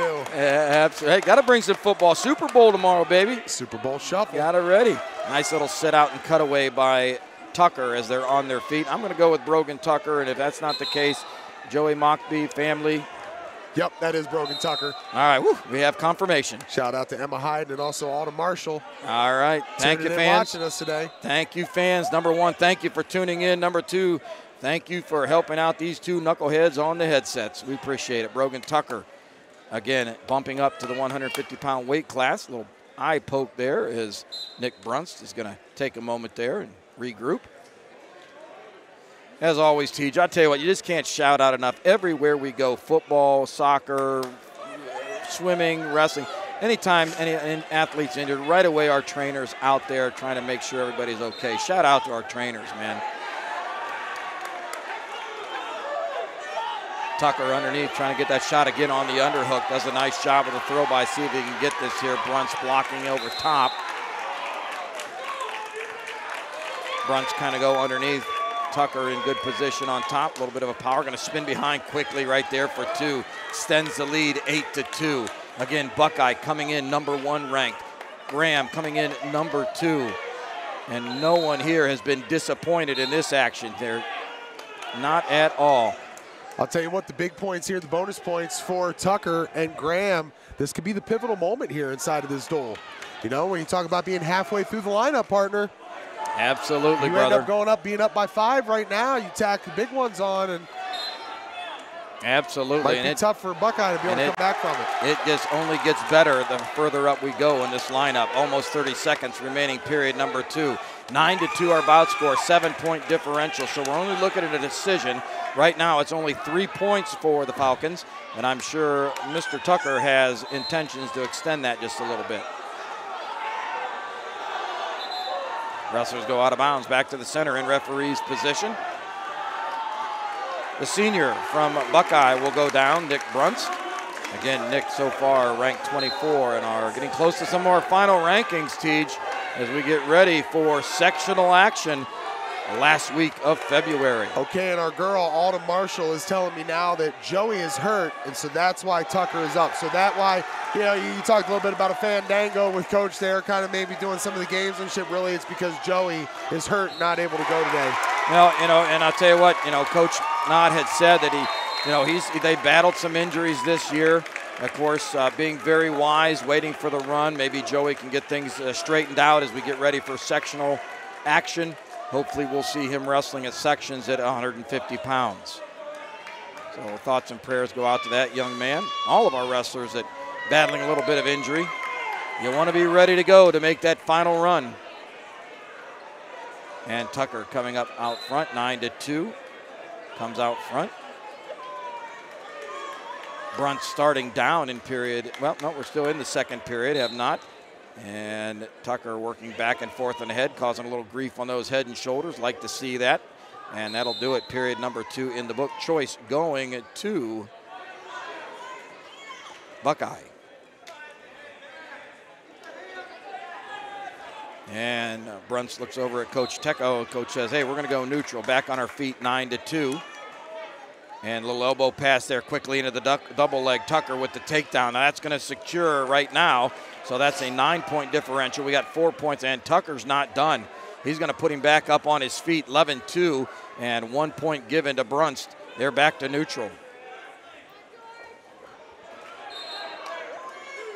Wrestlers go out of bounds. Great to see as we look over on mat number 2. Both teams gathering for their team pictures. Of course, Wauseon finishing number 3, and the Warriors from Carrollton finishing number 4. Stalling is the call. Stalling on Buckeye. Wrestlers go out of bounds. No points. 11-3. Again, 8-point differential. 1 minute, 26 seconds remaining in this bout. Again, a little elbow pass, a little sweep there, trying to get in as Tucker, and he just spins around for 2. Not going to waste any time. Going to put the Buckeye wrestler back on his feet, 14-3. That's going to make it 14-4. 10 points, still securing on a 4-point major decision. Quickly in on the single leg, has it, comes across. There's 2 more. 16-4. Now are we going to think tech fall? Under a minute to go. Tucker lets him up on his feet, 16-5. Again, very quickly sweeps in. There's the 1 point given. And right back in on the double leg as Tucker picks up the legs. Down they go. 2 points. 18-5, 13-point differential. 42 seconds.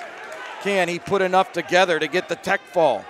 37 seconds, period number 3. 19-14, your match score. 1 point given to McKee. Or Brunst, apologies. This is Brunst. So nope, he is down. Tucker gives the escape. 19-6. A takedown here puts a tech fall on the board. Quickly in on the single leg. Drives across. There's 2. That'll end it. That's the tech fall for the junior from Graham Local, Brogan Tucker. Wow. Partner with just 6 bouts remaining. You look how this score is going to stretch out now. 10-point advantage. Buckeyes going to have to put their foot down on the gas pedal here and start getting some crucial points, because you give it all of 1 or 2 more bouts that Graham Local is able to secure, they're going to be your Division II state dual champions. Well, here we go, brother. 150 pounds. Now, according to my lineup, and again, if we get anything out on the far side, we're gonna give it a forfeit here at 157. Yes, because that was Elijah Jacks for Graham. But again, Coach Nod, again, talking about some of the injuries his team's experienced. Elijah, one of those wrestlers, again, probably trying to get him healthy for the run to the shot. So that was Caden King for Buckeye. He's ranked number 4. The senior gets a forfeit. With that, 24-20. That's a gift right there. That's Big. A gift from the wrestling gods, right? Big gift. I mean, now you just close this thing from 10 down to 4, and it's like, hey, 165 pounds up, let's go. If Buckeye gets this, they get the pin, they get the fall right here, they're back in the driver's seat. Well, and I'm not sure what, may have happened here. The best we can do is go by the names that we think we have. Now, Caden King, of course, at 157, ranked number 4. I'm not sure if Coach Tecco might have jumped him up. I believe wrestling here for Graham, this is Bryce Kohler. Bryce, 3rd in the state last year at 144, ranked number 2. But I'll tell you what, it's either going to be Caden King or possibly Dylan Badu. Dylan is senior, ranked number 8. And I'll tell you what, the cradle is in. We got a 2-point takedown and some swipes. So if we have any information from our folks out there watching, we believe this is Bryce Kohler for the Falcons and either Caden King or Dylan Badu for Buckeye. King ranked number 4, Badu ranked number 8. If this is Bryce Kohler, Kohler ranked number 2, was 3rd in the state last year at 144 pounds. Wrestlers go out of bounds, 4-1 your bout score. So maybe instead of using some names here, unless we get some confirmation from some of our great fans out there, we're going to say Buckeye leading 4-1.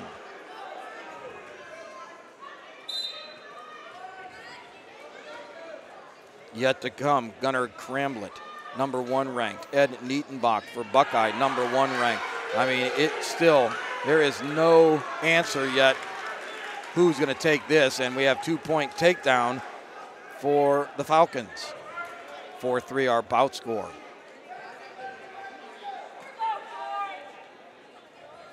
Again, according to the roster that we have that was submitted before the tournament, this very possibly should be Bryce Kohler for Graham. And it's either going to be Caden King or Dylan Badu for Buckeye.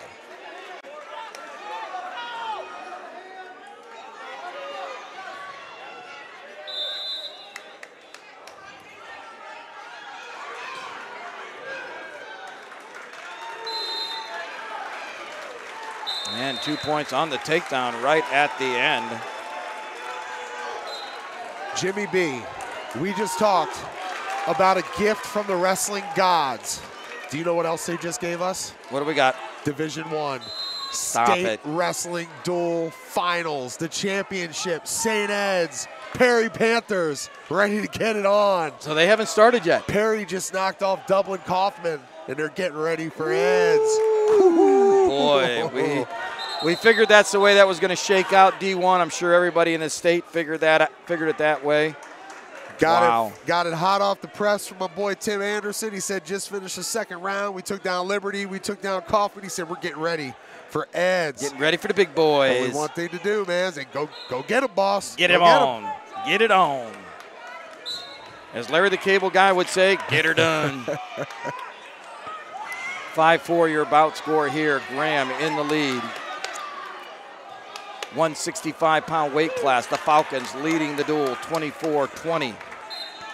Second period, 1 minute 40 seconds remaining. Again, we believe this is Bryce Kohler for Graham. It's either Caden King or Dylan Badu for Buckeye. Head pops, we're gonna get Kohler hanging on the leg. No, 2 points given to the Buckeye wrestler. He has it. Well, I don't know, might have been a little premature on that too. Got out around, has that leg. But the official felt there was control. So 6-5 our bout score, period 2. Just about a minute into left to go in period number 2. Again, the third and fourth place match has wrapped up. Wauseon, your third place finisher. Carrollton, your fourth place finisher. Right here below us, wrestling for 5th and 6th. That is Wauseon and Louisville. Wrestling for 7th and 8th, it's Steubenville and Bishop Watterson. 45 seconds. Kohler trying to get that leg free. Boy, that give a little bit of a kick here. Does not want a stalemate. He's in good position to possibly get a reversal. And we're going to have a stalemate. Does not get it. And the Buckeye wrestler hanging onto that leg draws the stalemate. Yeah, Kohler thought he had the escape, does not. He's going to go down in the referee's position. 35 seconds remaining, period number 2. 6-5 your bout score. Buckeye leading. Kohler trying to get his footing underneath, goes down, needs to get back to his base. Buckeye wrestler has that armbar in, far wrist. Oh, he's going to run it over. Looks like swipe's not yet. Swipe's not coming. Kohler hanging on. The armbar. Oh, then swipes. There we go. And does he have enough? Only had a 1 swipe. Will not get the back points. Only had 1 swipe by the official. Remember, needs to have 2 to score. 6-5 lead for Buckeye. Kohler trying. Oh, and he reverses. Oh, and he pins himself. Oh my gosh! What a job! Right at the buzzer, 0.5 on the board, Tej. 0.5. 30-20. He said, I want that 10-point lead back. The Buckeye wrestler trying to roll through. Kohler settles his hips, and with that picks up the fall. 6 points onto the board for the Falcons. Holy moly. This is not disappointed. I'll tell you what, I know there's some people up north excited for what D1's got going on, but D2 is doing its thing. Man, I'm going to tell you wow. what, I am sweating, man. I'm like I'm coaching down there. My goodness. All that pulled pork you had, man. You got the meat sweats. Yeah, absolutely. All right, at 175 pounds, here we go. The #1 ranked wrestler from Graham Local. This is Gunnar Cramblett. Don't you love that name, Gunnar? Gunnar. Marker wouldn't let me name the kids Gunnar or Maverick or anything like that. You know what I'm saying? Cramblett sounds like a wrestling move, right? Kind of like. Well, it's Graham B. Yeah, but a Cramblett. Well, maybe this young man may have his own move, man. I don't know. Hey, get your signature move on, Cramblett. That's what I'm saying. Let's get the Cramblett going. All right, his opponent from Buckeye. This should be Liam Nietenbach. Liam ranked number 28 right now. Again, Cramblett coming back, 3-time state placer, was runner-up in 2022 at 157, and it was the state champ last year at 165 pounds. So just moving up 1 weight class. Again, ranked #1 right now in Division II. Quickly on the 2-point takedown has Cramblett. Looks over at Coach Knott. Jason says, let him up. Let's go back on our feet. Nothing happening underneath. You have the 1-point escape. Cramblett quickly in with a knee pick. Oh, has the underhook to the knee pick right to his back. He's in a tough position, Niedenbach. Can he fight through? 50 seconds. Cramblett tightens it up.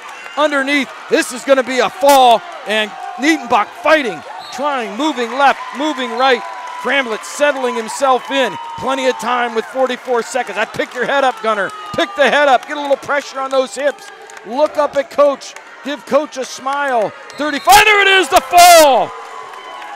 Back-to-back pins by the Falcons. Coming in to the finals, number 2 ranked. Medina ranked number 1, and the lead extends by 6, 36-20 for the Falcons of Graham Local. 3 matches left, Jimmy B. You've got to get falls in all 3 of these to win, right? If you're Buckeye? Again, no Galileo over here. Yeah, I'll tell you what there, Pythagorean, you got it, baby. All right, and the number 1 rank. We go from one number 1 to another number 1 this time. The Buckeyes, number 1 ranked Ed Niedenbach, the senior, going against the number 6 ranked returning state qualifier, the junior Chet Manier. Oh, and Niedenbach is going to answer in the first period. 30 seconds remaining. Manier trying to fight off his back. Niedenbach needs to walk to the head a little bit, moving to his right, just a little, bring that near shoulder down. Going to do a little chin action there, try to get a little pressure, has that far arm pick. Manier trying to keep that far shoulder up, doing a nice job, and he does, fights off his back. Woo. But Niedenbach with 3 on the near fall, quickly 7-1.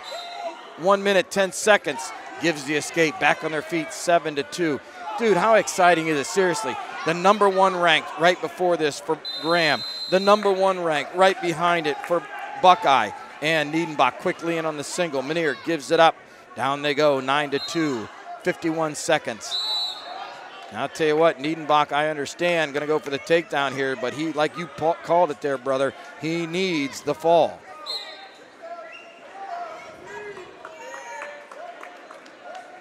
A little bit of a pass there. Quickly into the single leg is Niedenbach.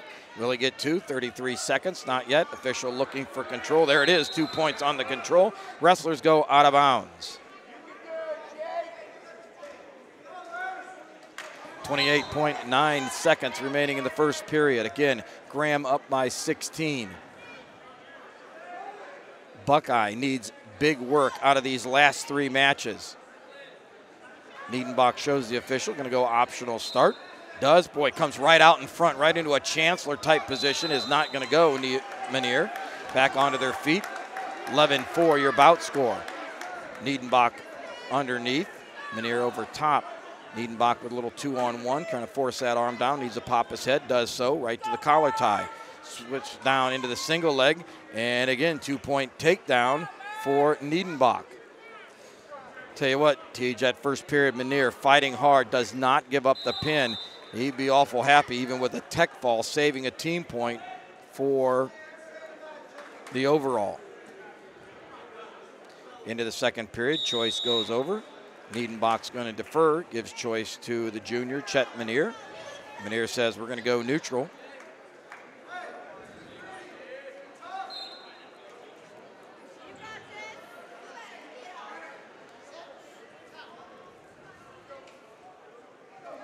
Our 7th and 8th place matches still going on, as well as our 5th and 6th. Again, Louisville and Napoleon wrestling for 5th and 6th. And it'll be Steubenville and Bishop Watterson 7 and 8. Quickly onto the takedown is Niedenbach. 15-4, 11-point differential. 1 point given on the escape. Back on their feet. 15-5. Niedenbach needs the fall here, Teach. Quickly down into the single leg. You know, tech fall's nice, but he's got to make up some ground for his team. 17-5. 12 point is the difference. Has the near wrist. Going to go out to the outside the half. He's going to go for the fall this time. He has that half in deep. A lot of leverage on that. Manier trying to fight it off. Oh, and potentially dangerous. And the official is going to stop action right there. As that shoulder coming up just a little bit. Boy, I tell you, you do not want to get hurt right now when it's this close to the end of season. Again, the number 6 ranked, Chet Manier. The number 1 ranked, Ed Niedenbach. Referee's position, 1 minute, period number 2. The 190-pound weight class. And Niedenbach looks like he's going to go optional start again. Let's see. Yep, going to go optional start, shows the official. Comes up and tries to let Menier sneak up, trying to go into that cradle. Has it locked up. This could be the one. Niedenbach has it. Menier fighting, goes out of bounds, breaks the lock. We're going to have at least 2, if not 3. Not sure if we got the 5 count. And we're going to have 2 on the back point, so did not give 5 swipes. Wrestlers go out of bounds. And stopping time, maybe blood time here. Not sure. Officials discussing.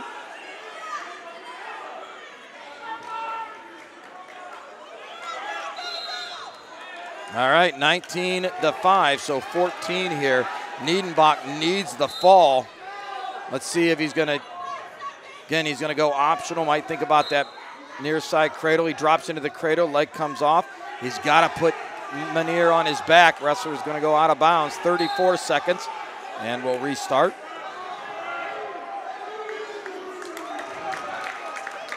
Again, Menier with that optional start, trying to force that cradle in. Now it looks like he's going to go conventional lineup on the referee's position. 32 seconds. And again, don't stop here. If anything, get yourself the tech fall. Right now, it's a 14-point differential. And nope, no back point yet. And Menier rolls through. They're back on their feet, 19-6. Takedown would give the tech fall 15 seconds. Menier trying to fight it off. Nope, we're going to have the 2, and he gets the 2, and that'll be a tech fall for Buckeye. 5 points onto the board, 36-25. So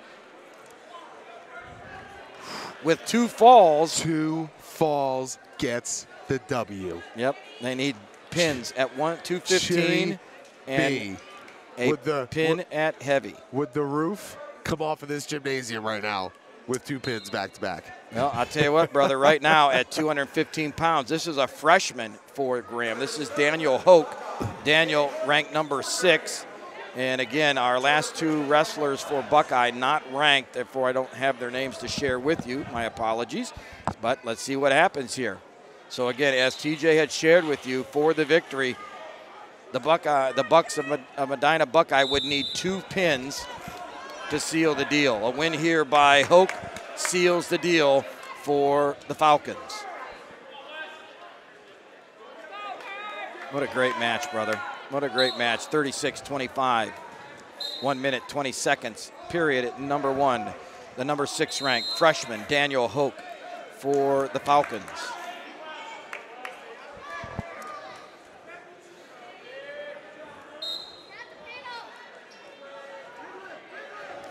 Approaching the 1 minute mark as we're into period number 1. Again, this match has not been determined just yet. That could happen right here. Freshmen working a little collar tie, both trying to stalk each other out here as the big boys move themselves around.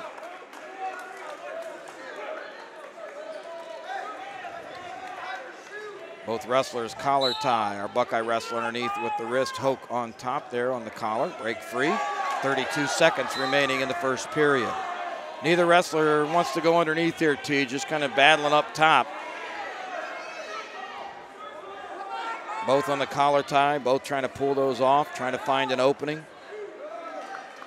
Again, our Buckeye wrestler needing a fall to keep the Bucks in contention for a victory. Oh, with both going underneath, 2 hooks underneath, and a little throw. And the throw goes right on the edge of the mat. We're going to have 2 on the takedown, and our Buckeye wrestler almost, as Hoke goes with double underhooks.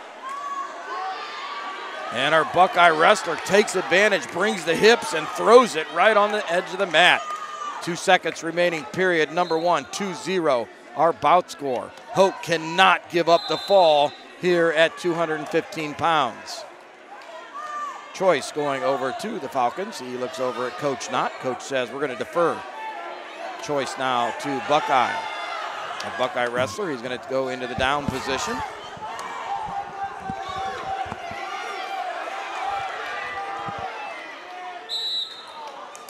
Whistle blows, here we go, period number 2. The freshman, Daniel Hoke, on top, ranked number 6.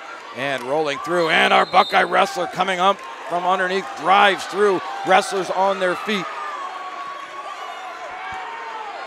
3-0, our bout score. Wrestlers in neutral position, working for the takedown. Again, right at the end of period number 1, Hoke came with the double underhooks. The Buckeye wrestler pinching them down, bringing the hips in, trying to throw, gets 2 on the takedown, went out of bounds, did not score anything on the back. Okay, Jimmy B, pardon the novice in me now, but say we get the tech fall here. Say you get the 5 points if you're Buckeye. And then the final bout, you get the fall. You tie 36-36. What is the what is the protocol? I figured you're going to ask that. So it would go down to a criteria. I am not, I've been out of it too long to kind of have that mental criteria given to you. I believe it's number of pins. Again, so there is no sudden death. No, throw 2 guys back out there. Can't do that, right? Technically, by safety rules, by OSHA rules, right? Absolutely. Gotcha. No, it goes to a written criteria. Okay. It's in the state rules. That's a good thing for us to have in our, little. I'll tell you what I think could be cool is, hey, you got 2 JV. Pick a guy. Take 2 JV guys back there. Put it on the JV guys you want to talk about. All right, you're the man. Hey, coach, trial by fire. Yeah. D2. Dual state championship on the line. We're going 2 JV guys tied 36-36. Put your best out. Shoot the dice. Yeah, kind of like soccer, right? Shootout. Got to have that shootout in any kind of tournaments, which I wish they do a little bit more in regular season play. As you know, I do a lot of PAing for soccer, and best in the business. Yeah, no, about that, but ties, man, it kind of. I don't know. Yeah. Not a big tie guy when it comes to sports. Nah, somebody's got to win, somebody's got to lose. Yeah, Jimmy B, it absolutely. looks like the Louisville Leopards have just wrapped up their match with Napoleon. Do we have a winner? I'm going to say. They went back and forth. I really don't know, right? Give me 1 second. Let me do a little recon for you, partner. All right. There he goes, out on recon. He put on the camo. He's going to find out what we have here for 5th and 6th. Rounding out. Confirmation, Napoleon did take down Louisville, so that puts Louisville in 6th place. Louisville Napoleon finishes 6th. 5th. Yep. All right. What did Louisville come in ranked today? Louisville came ranked number 7, so they finished up pretty close to where they were projected. Actually, I apologize. No. They were ranked number 8. Okay. They came in number 8. So you came in with 75 cents and you left with $1 in your pocket. Gotta love it, baby. Yeah, man. I leave with 50 cents in my pocket. Whatever I can get. 3-1 your bout score over on mat number 1, the championship mat. Remember, as we talked about, the Bucks to have a chance here need at least a tech fall, if not a pin. Not going to happen, I don't think. I would say this young freshman is hanging right in there. Daniel Hoke, number 6 rank in the state. Looks like over on the right-hand side. Steubenville and Bishop Watterson wrapping up 7th and 8th.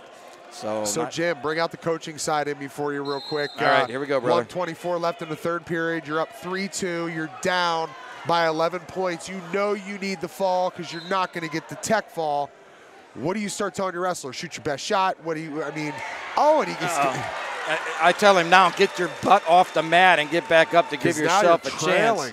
Yeah, absolutely. Nice shot by Hoke as he gets the takedown. 4-3 now, was down 3-2, now in the lead. A Buckeye wrestler trying to get up to his feet. Going back to your question, Tej, what do I tell my Buckeye wrestler there? Minute left to go right now, trailing by 1. We need the pin. What do you tell him? Well, we got to go underhooks. We got to go head and arm. We got to go a big move. We got to go something big because without that, we're not going to get the tech fall. Time's running out. We're not going to get different points to get the differential. You got to go big. So we're going to go underneath on the hooks. We're going to try some kind of a throw, head and arm. You got to do something to put him on his back. You got to find all the gas that's left in your tank, man, and you just got to let it go. And I'll tell you what, brother, we saw it in the first period. Hoke had those double unders. No, Hoke over top, drives right into the half Nelson. 28 seconds left. That arm is up. Let's see if the freshman can turn it. Nope, not to be. Breaks down, but I'll tell you what, nice job, 20 seconds. It looks like the young freshman is going to seal the deal right here for the Falcons. Division II, you're seeing it. This is going to be the match to determine your D2 state dual champions. 5 seconds. 5 seconds, Jimmy B. Go out of bounds. 4 seconds, can you get the fall? You're down in 4 seconds. I'm going to say no. Yep. Call me silly. I'm going to say no. Have you seen crazier things happen? Not really sure. 3 seconds, 2 seconds, and there you have it, folks. If you're out there in visual social media land, your state D2 champions, state dual champions, are they going to double it up with an individual team championship the second weekend in March. That is yet to be seen. But for today, the #1 Buckeyes from Medina, Ohio, are going to go down to the Falcons of Graham Local. Wow. So we got a little shuffle at the top. #1 said, well, #2 said, I want #1. Flip-de-doodle, baby. You know, flip-de-doodle. I got to think if you're a program like Graham, with all the success that you've had in the past, you come in here and you're ranked #2, hey, you might even think it's a slight. Now, again, what coach told you, you got some guys a little banged up, but, you know, I think we probably thought it was accurate. These were the top 2 teams here, right? Oh, no, absolutely. But Graham absolutely came out and fought. They took this. They won this. And, again, we already know who our Hilscher Clark electric performer is. Oh, yeah. Yep. Oh, yeah. I mean, Elijah Rowe. Elijah Rowe's the man. That started it. That kick started it for Graham. Absolutely. That energy on that match right there is what kicked it in for the Falcons. And I'll tell you what, brother, you know, the other thing we talked about with the Falcons, right, as I shared with you talking to Coach Knott earlier in the week, you know, yes, he talked about guys being, you know, banged up a little bit. Very wise on him and strategic as he was able to keep a couple guys out, hopefully get them healthy for the run. But the other thing he said to me, Tej, is we're young. I'm looking at this lineup for Graham, sophomore, freshman. And then you got some juniors and seniors in the middle, and you finish up. The young man you're watching right now at heavyweight, Wyatt Kammerer, freshman, brother. The last 2, Daniel Hoke for Graham, a freshman. Wyatt right here, a freshman. Oh, my. So coming down, we'll call it the collective bargaining agreement for tie duels. Coaches will now have to duke it out and wrestle in the middle of the mat. Per John Lowry. Is that it? That's the new coaches are going to duke it out. Now wait a minute. Does it have to be the head coach, or can you pick a coach? You know? Yeah. I think you'd probably be screwed if you had to face Perry, but yeah, I don't think I'm going against Coach McBurney. And Kammerer, they're going to put a seal on this baby. It wasn't enough, and he rolls through again. You know, gotta keep our eye down here on this young man down here, the freshman, saying, "Hey guys, don't forget about me." 2 points on the back, 3 points on the back, 5-0 your bout score. Yeah, I'll tell you what, you know, I think that's a great thing. You know, that's one thing you got to love about the Pope, man. The dude's got some ideas, right? So no longer do we have criteria. No. If you finish tied, you pick a coach. I say it doesn't have to be the head coach. I think you can pick one of your coaches. So that's very strategic in that you make sure on your coaching staff you have one absolute hammer working with you. All right, Coach, we do have a bump up here. This is Caden Marshall for Graham, who has jumped up to 285. Oh, okay. All right. So thank you again to our ladies out there, the wonderful ladies. Keeping us straight, man. The wonderful ladies of Graham Local. I'll tell you what, we really appreciate you tuning in. Everybody that's tuned in today on the SMG Network live streams, but definitely special shout out to Autumn Marshall and Emma Hayden for all of your intel. Really appreciate it. We know the strength, we know the legacy, we know a good bit of the power names from Graham Local and all the success that they've had, but just again, you talked about it, Coach. Say, hey guys, got some guys banged up. Last thing you would want to do is put somebody out here, risk them getting hurt, mess up your run, But teams that we don't get to see, information that Coach may want to keep in the back pocket, a la Bill Belichick, and shuffling guys around, like you said. I mean, look at what Josh Carman did. Josh Carman went up for Carrollton. So, I believe I hear it again from our guy, the Pope. Said that's the gamesmanship, right? You call it the fandango, the gamesmanship. It's, hey, strategy, right? Strategy. Absolutely. And that's what's really cool about these dual matches and keeping the state duels. If you remember, the state duels were at one time sponsored by the OHSAA. They kind of gave up that sponsorship for whatever reason, but, the Wrestling Coaches Association throughout the state kept this in play because this is a different field. This is different than what we're going to see at the Shot. This is different, obviously everybody working for that state, title at that level. But I love what you said there, Tej, right? You got the strategy. You have the dual strategy here that, moving a guy here, moving a guy there, playing the odds, which way. It's exciting. It's a whole different, way to present it. That doesn't happen on the 8th, 9th, and the 10th. It's just straight ahead. Win your freaking matches and get to the top of the podium. Absolutely. But lose 2, you put your gear in your bag and go home.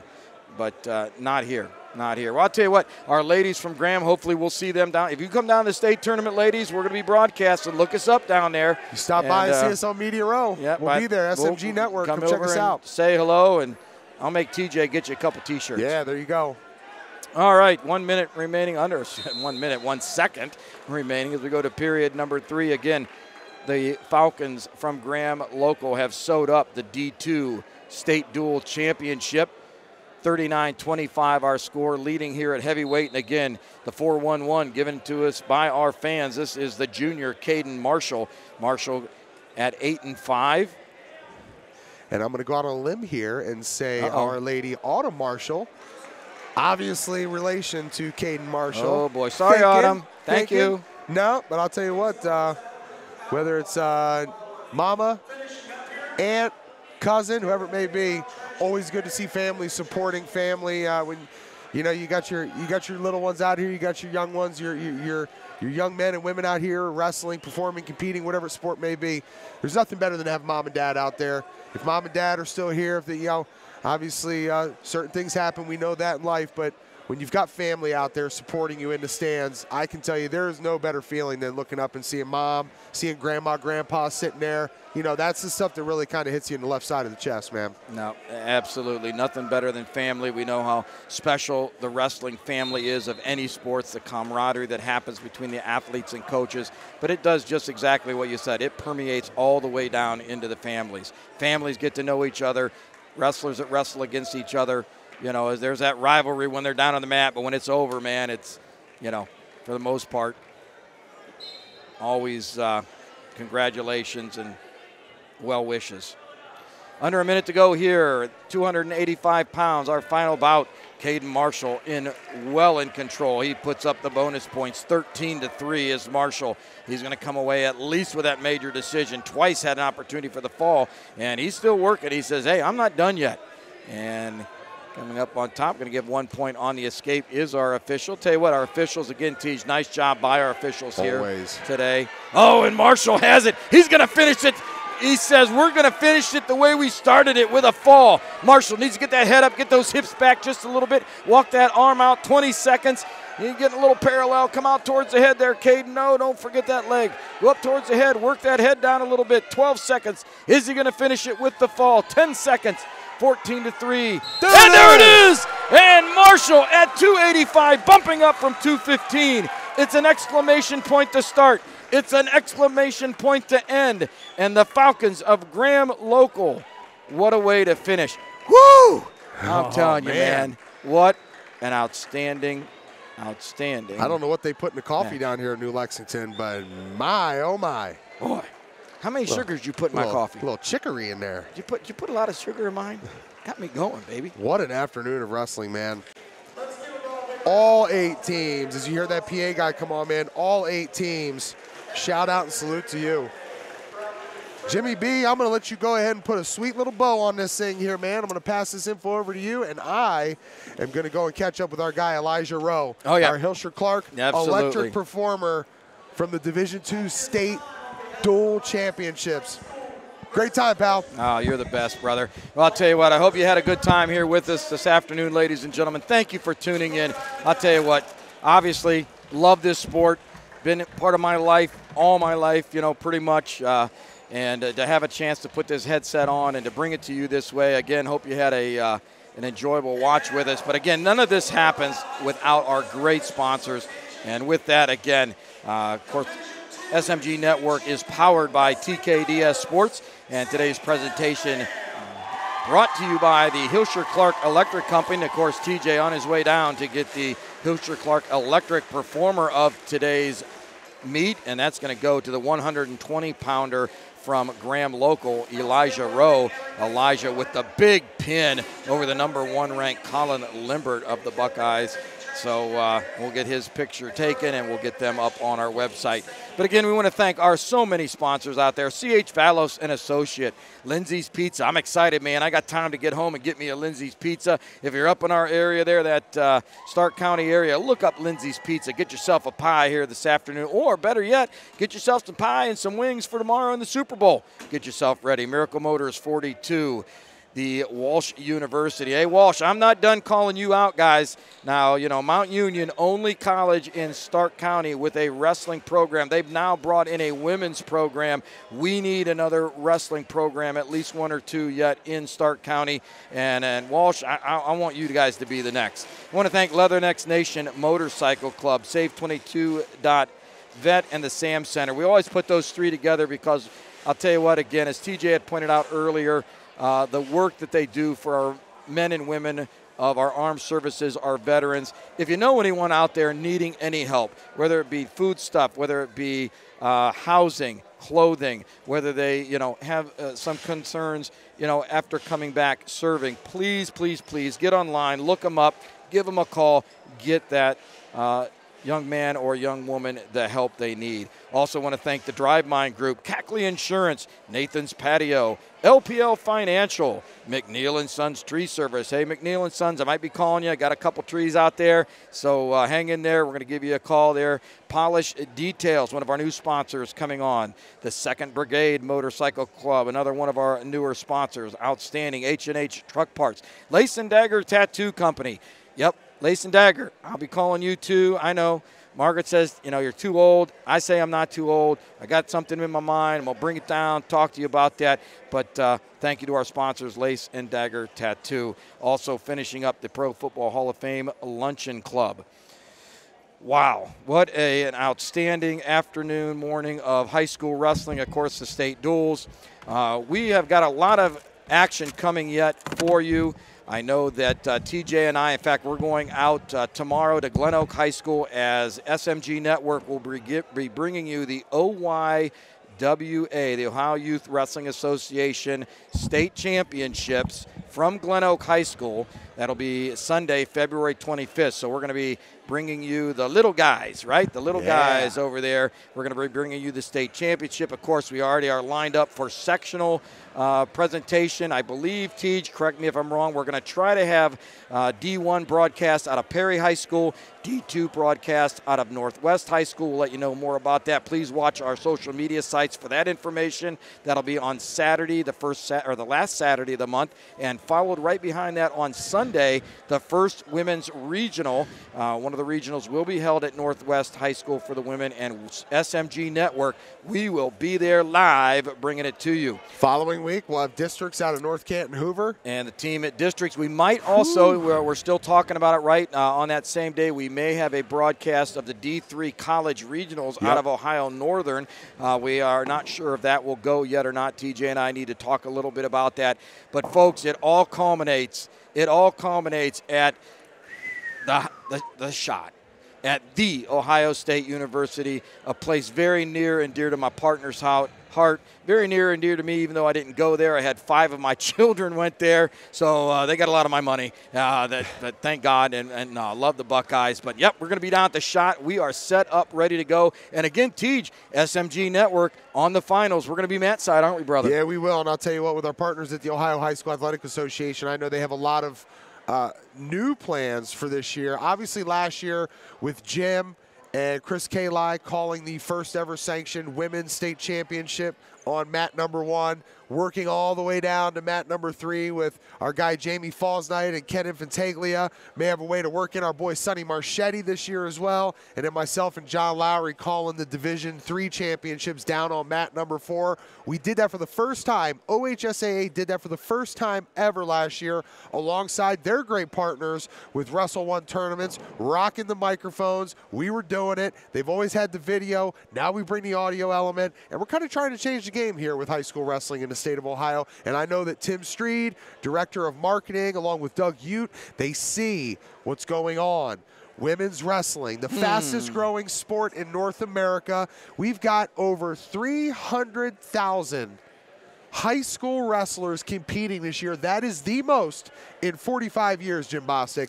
So it's growing, it's thriving. Some said it was dead years ago, but I'll tell you what, wrestling is kicking ass and taking names, and we're going to be there right alongside it to bring it to you live. And I'll tell you what, I know, again, Tim Street and Doug Ute, they got big special plans to advance not only what we did last year, but to make it even better this year, to give you some inside looks, some stories, some mat side type stuff, show you the back alleys like Jamie Falls Night did last year on our social media platforms of where these guys are walking as they're coming in to compete and battle for that state championship. Before the Tournament of Champions, when you see the Parade of Champions coming out and you walk past guys, pictures like Sonny Marchetti, a two-time state champ. You walk past a guy like Mr. Carr. How about what this dude is doing at Iowa State right now? Oh, my gosh. Game changer. The guy is an animal. One of the baddest athletes to ever walk the face of the earth. How about the Jordan brothers, right? Our representative, Mr. Jim Jordan, down there. You know, he fought on the mats. Now he's out in D.C. fighting, the battles there at D.C. To see Jim Jordan, 4-time state champ. His brother, Harry Jeff Lester. Jordan. Harry Lester.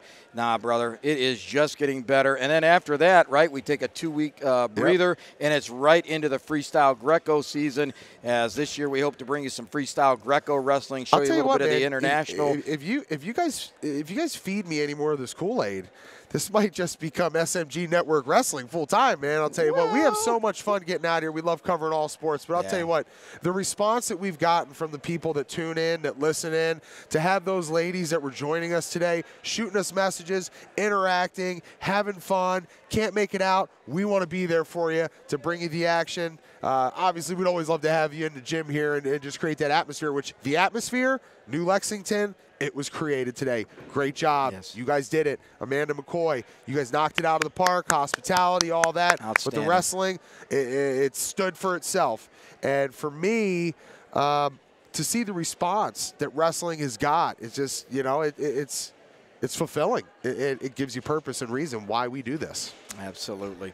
Well, I'll tell you what, Tej, we had run down through our sponsors. Again, can't do any of this without them. We thank them for all of their help throughout this season. And I believe SMG Network, even though the winter season coming close to an end, you got some big plans coming up for the spring, do you not? Yeah, definitely. As you mentioned, we're going to get out there and we're going to start doing some freestyle stuff, but also track and field is a big staple for us. We were able to get out there last year and be the presenting sponsors of the Federal League Track and Field Championship meet over at Glen Oak High School. We'll be doing some things similar to that this year, giving you that coverage. We've got a ton of swimming and diving coming down the line here before the end of winter, but also baseball, softball. We've got lacrosse. That's another thriving sport. We're going to continue to dig more into that. So a lot of great things going on. And then obviously summertime. Once that hits, we're going to start gearing up towards some football. But I'll tell you what, we have a ton of stuff. Jim, you do too.